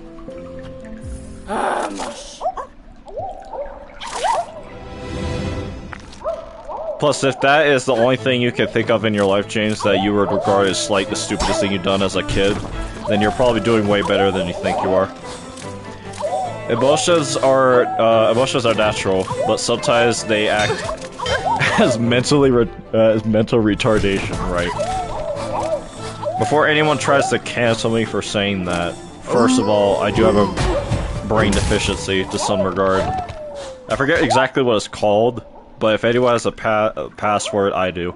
And also, I have the firm belief that that word means nothing, and if you get offended by it, you're just soft. I've been called way worse things.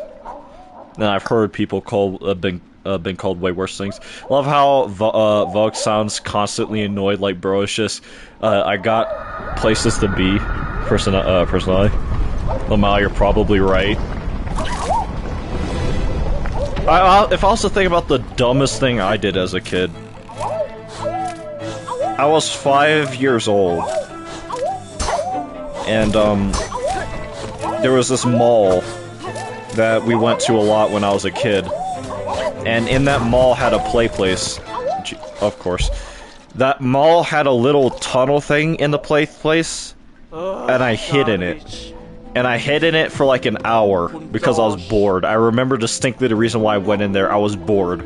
and my parents were freaking out looking for me, thought I got abducted. And then they said, some guy said, "Oh, you mean the little red, the guy, you know..." Actually, I don't remember what color shirt I was wearing that day. For some reason I remember red, specifically. But, he said, "Oh yeah, I saw him, he went in there." And, my parents found me, and, you know, obviously they were scared still, because they're like, "Why did you do that?" All that stuff. And like I said, I distinctly remember the reason I did that. I was bored. So that's the dumbest thing I did.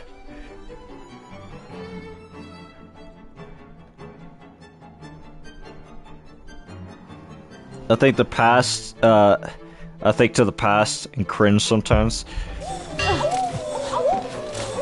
I can understand that. I rarely cringe at, like, past things from my past. Because I use them literally as learning tools or opportunities to better myself.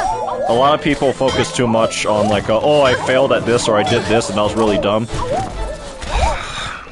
Rather than how they can improve upon it. It's okay if, well, that's okay if it's the dumbest thing, I guess. Plus, I was 5 at the time. So it's not like I would be making scholarly decisions at the time. Actually, I think I was younger. But then again, my memory does go really far back. Love it when Hornet says it's, skonging time, and skonged all over the place. True. As a kid, when I got, overwhelmed, I'd rock back and forth, talking to some entity called Mr. Monkey Man, and how he has cloudy eyes because he could, quote, see the storm.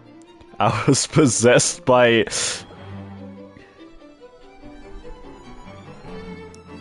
I'm not sure how to pronounce that. And then again, I'm not sure I should. If it's some kind of, like, evil thing. Mr. Monkey Man, whose eyes are cloudy and quote, see the storms. That's actually a wild D&D character, I would be honest. If you play D&D, you should make that a D&D character.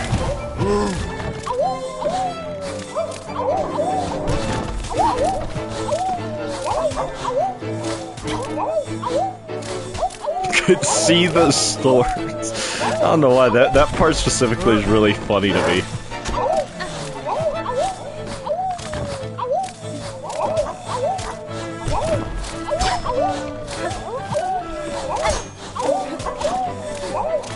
Jesus Christ.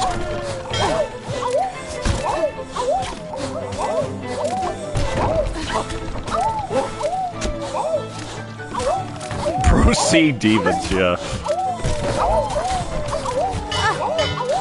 Ah, I couldn't tell where Mr. Monkey Man is peak nonfiction. Didn't you know? Bro, I was like...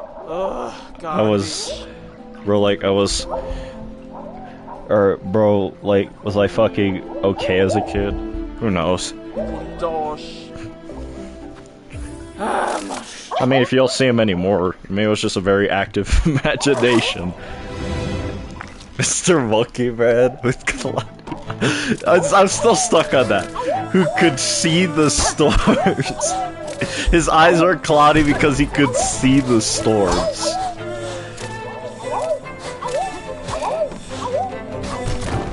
This is funny to me for some reason.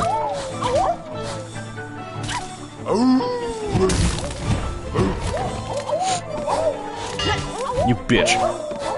Lore accurate Monkey Man, right. I'm getting really aggravated doing this chat, I'm not even gonna lie.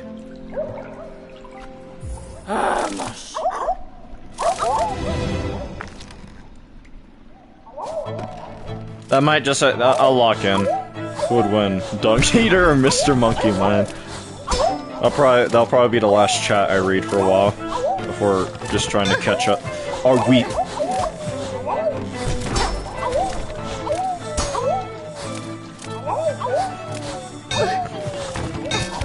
You think you're fun? I don't like this challenge. This is actually the worst one. At least the juggling had some measure of skill, even when it got dumb. This is just dumb. The pogo one had skill. This doesn't.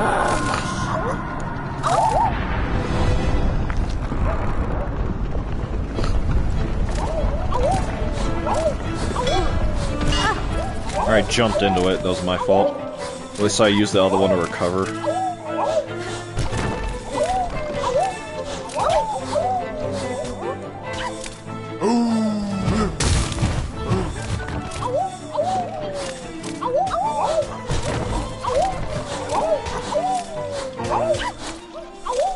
Would steady body help? I'm not sure it would. Because I have it on. And it ain't helping. At least it don't seem like it. Or it does not. Are we... 90 times, by the way.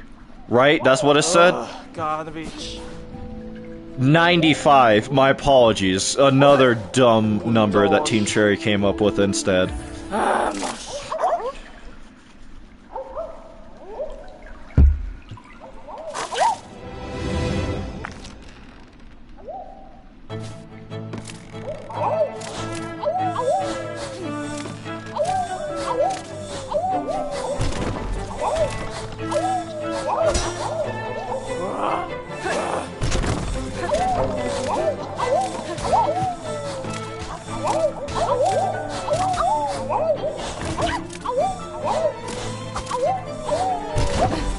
Why is Seth cracked? No, just Team Cherry gave him a performance enhancing drugs and inflated his score count higher than it realistically should be.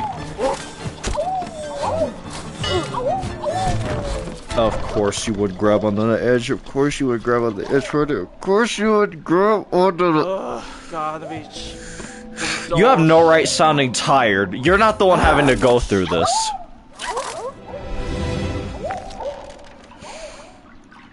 I've been here for like 3 hours, chat, trying to do this minigame, basically.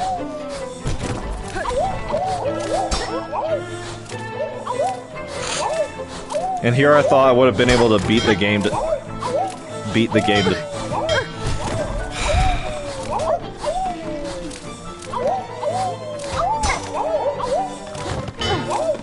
Funny.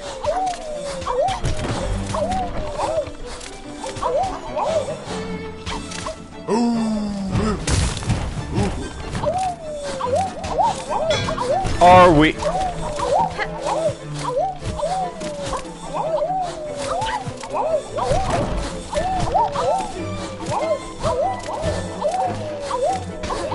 Don't ask me how I avoided that, just know I did.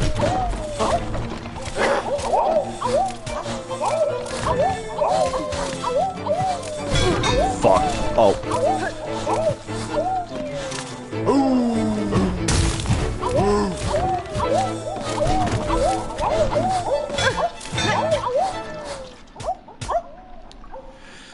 I don't like this challenge.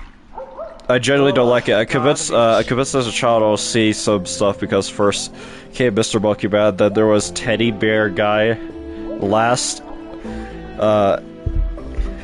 and last but not least, Frank.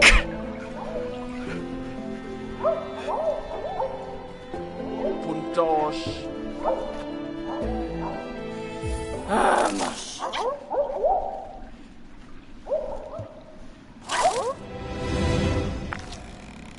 You got funny number, yeah, I guess. Five Nights at Freddy's type shit. I have both, like, Five Nights at Freddy's VR games. After I do everything in Silksong, like, I really want to play, finish, I should say, VR2 or VR1 in the DLC. Then I want to get into VR2. Garbage. And I also wanted to stream them to some measure. Would you guys want to see that?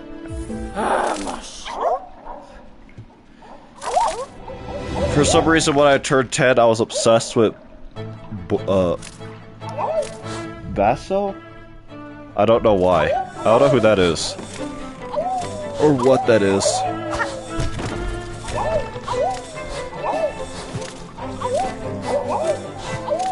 Also, squid, hold on. Spill the tea, James. Not squip, sorry. Like the food bowl. And that, oh, I was, well, I'm not familiar, I don't think. Like the food bowl. Garbage. Bro, why has chat turned, relatively sane? I don't know. I just, unironically, I want to be done with this challenge, because it's really starting to get, I want to do other things. But I don't want to dedicate a whole stream to do it. For a memento, by the way. It was one thing to ask the player to do this 60 times, and then like 30 times, and then however many times it was for the bounce thing, for a pill or right. Which I still think they should drop the number for players who don't have the patience. But it's another thing entirely to ask them to do something like this for a memento.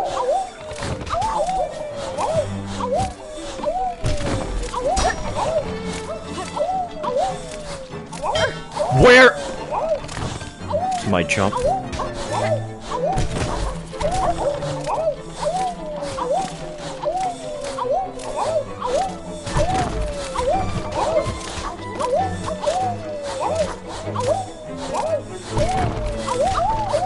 I was not, that was my fault, I wasn't paying attention. When I was a leadership camp,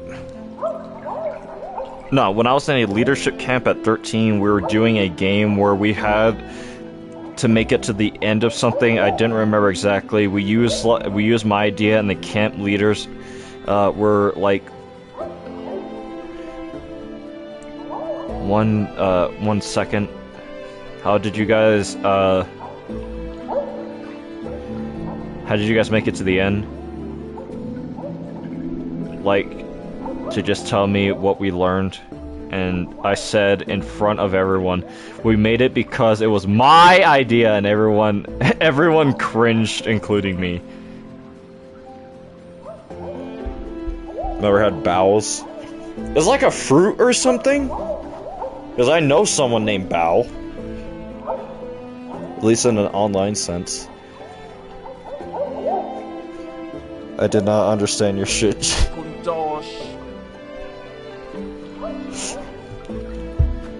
There's a lot of people in chat today, compared to other days. What do you mean, where you reached the end? I think Jameson, I took all the credit for the teamwork game, Matone.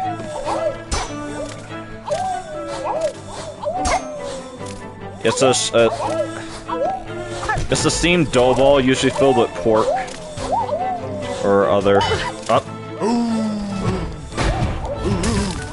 Oh my... Or other meats. It was like a race, don't remember exactly. I have to lean forward in my chair for this. I can't re-chat. I can't. I'm trying to, but we're going to be here for the next 6 years, if I hope I can just get lucky.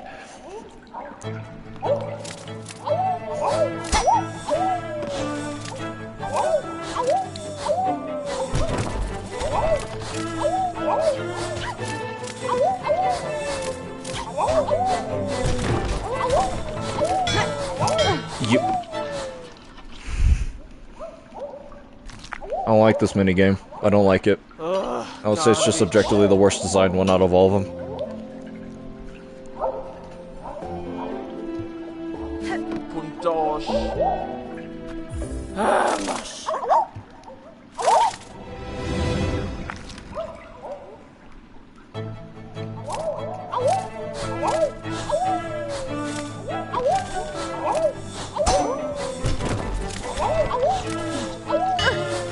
Fucking hilarious.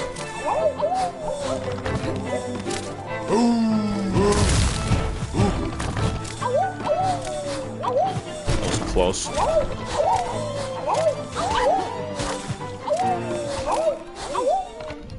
Getting itches all over, of course I am. My boss named Seth gives me Star Wars Survivor. Pete the Engineer energy. Or whatever. No. I think it was. I remember when I first experienced that in Survivor. When I saw that. No, it was Rick the Door Technician. That's what it was. And they made like. Where's my jump? Garnovich. Puntosh. John Batman is a person who actually existed. Yes, I saw that. That was so funny. Rick the Door Technician.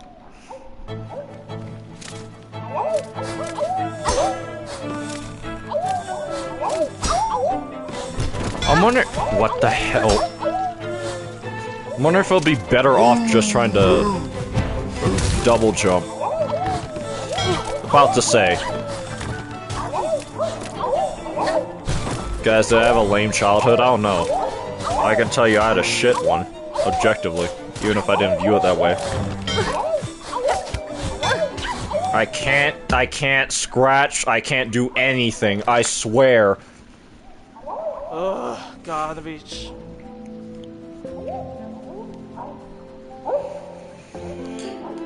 I have no idea. Why are you asking? Puntosh. This was an Italian thing I heard you say so far.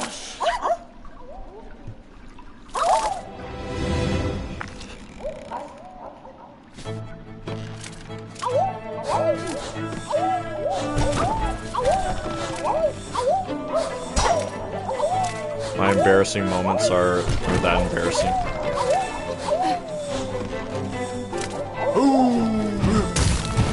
My embarrassing moments aren't that embarrassing. Okay. They really aren't. Yeah, so I asked my crush out and I found out she was gay. Well, there's not much you could have done about that, brother. Now, if you have, like, asked her out and it ended, like, in a really embarrassing fashion, that's another story, but...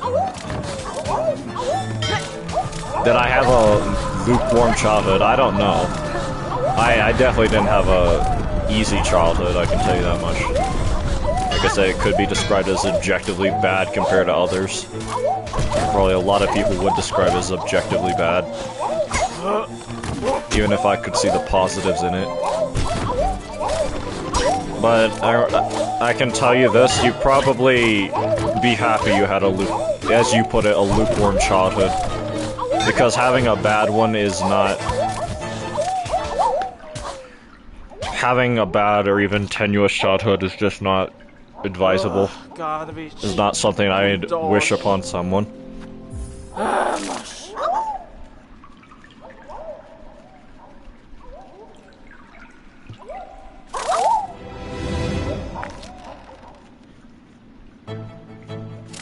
She rejected me and I still tread low-key. She didn't tell me why at all at first. I thought she was rejecting me because my bro was there.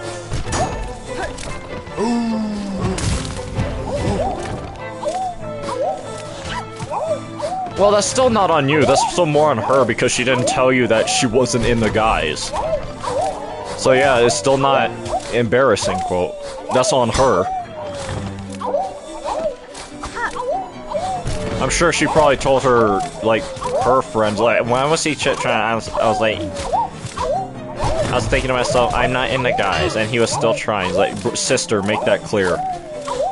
It's one thing to, you know, if he kept asking anyway, and one of those guys, oh, I'll turn you straight, or like, or whatever, right? But no, brother didn't know, and you didn't tell him. So if you're aggravated by his continued attempts, that's on you at a certain point. I don't like this challenge. I don't like it. I do not like it. 95 times! Because of course. I was bullied a lot at school because of my race. I can relate to that. And didn't have any friends at school, but otherwise, can't complain too much about my childhood other than that. Yeah, that was definitely one of the things I went through during a large portion of my time in school. and I got really bad at certain points. Trauma dumping on YouTube chat is wild, no offense.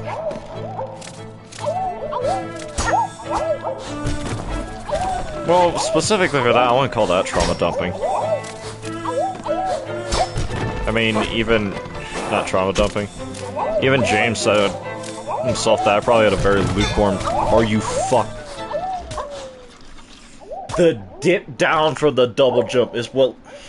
Ugh, garbage. I might do this off stream, I'm not even gonna lie. It's called a hyperbole. Okay. I'm sorry, I have to do something else, because this is actually just starting to get under my skin to no end. It's literal RNG. I could be here for the next 5 seconds, I could be here for the next 400 years. And I'm getting sick of it. What do I need to do? Beat the game? No, not yet. Wrong button. Or wrong song. I think, because there's a few more things I need to do still, I think. Like, overachiever things, yeah, but even so. Where's Valhart? Missing journal entry. I got all the tools and spells. Get to 100%.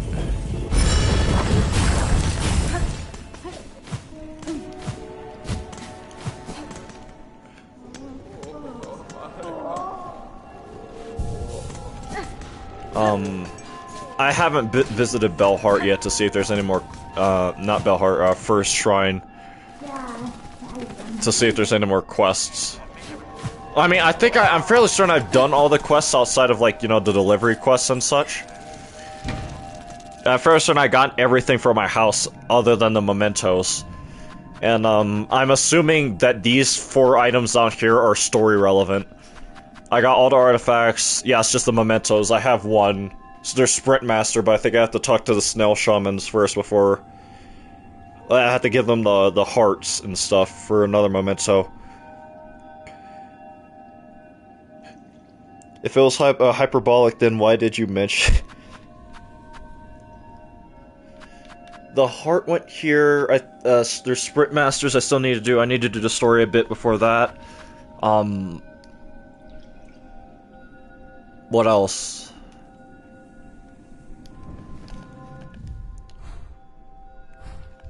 Why is this there? You just have to race Sprint Master again. Yeah, but I think I have to do the story a bit first. Where was the other memento? You shouldn't need to do any more story stuff. I guess I could try to see.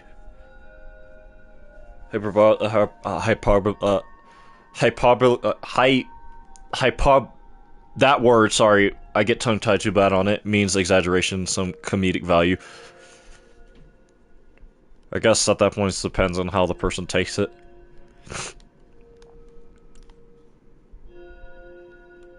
Where, I'm missing, there's another memento, I cannot for the life of me remember what it is.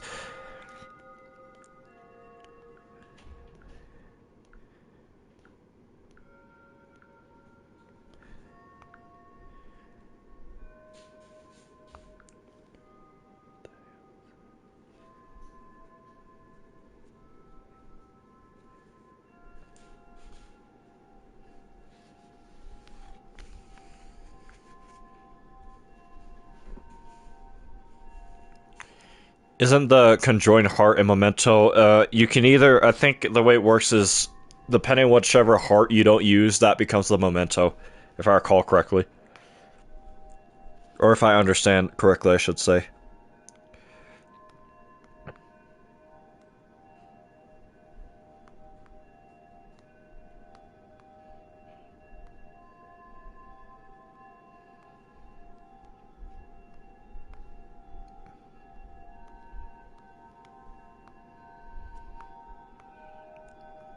The Hunter's Memento. Okay, so I need to do the... So the only 2 I can get right now in theory is the one for the heart.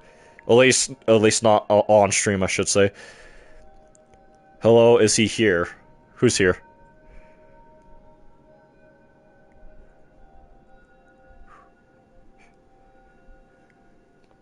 So we mucked Green Prince for no reason? No. I would have still had to have gotten all the dream area hearts anyway, to be able to pick whichever one I want as a memento, right? But the only one I can do right now is Sprint Master in theory, and then obviously the heart thing. And off stream I think I'll do the Guardian Memento. But I do not know what these 3 items on here are. Gorb the Great Mind. Man, jonk. Do you know what these 4 items are here? James? Jocular, live reaction gif.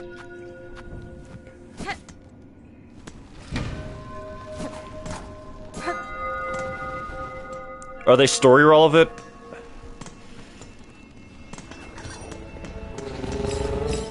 I'm still not sure if I found all the void masses either. That's something else I need to do. I'll probably do that off camera at a certain point, I'll be honest. Because I'd have to find them first. Where is it? I want it Farfields.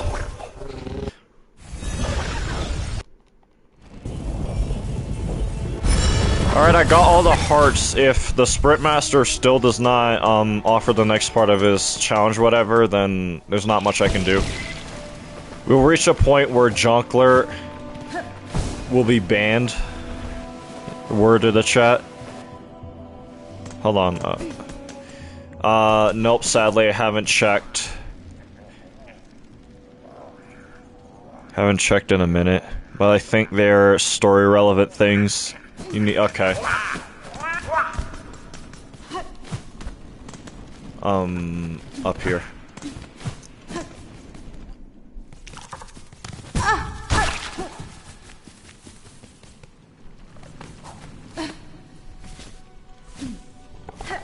What's the fastest way over? I gotta go straight ahead.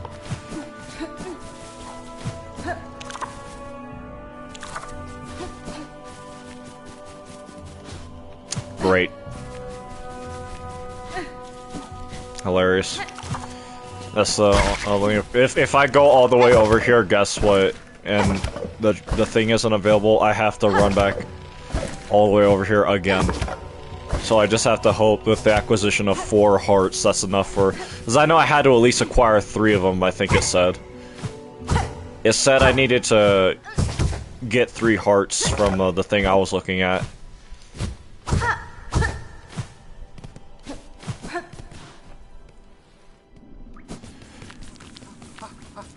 MF, if you don't have a challenge for me. I must train, wow.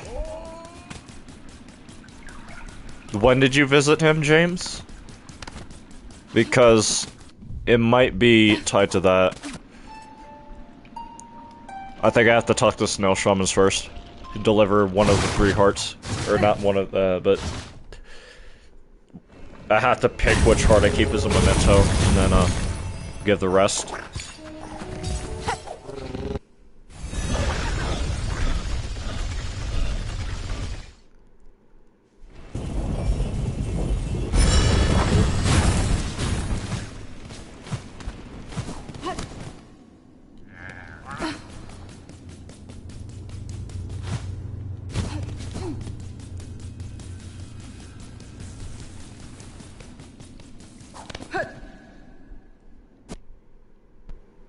Uh-oh, the stream's about to crash, sorry.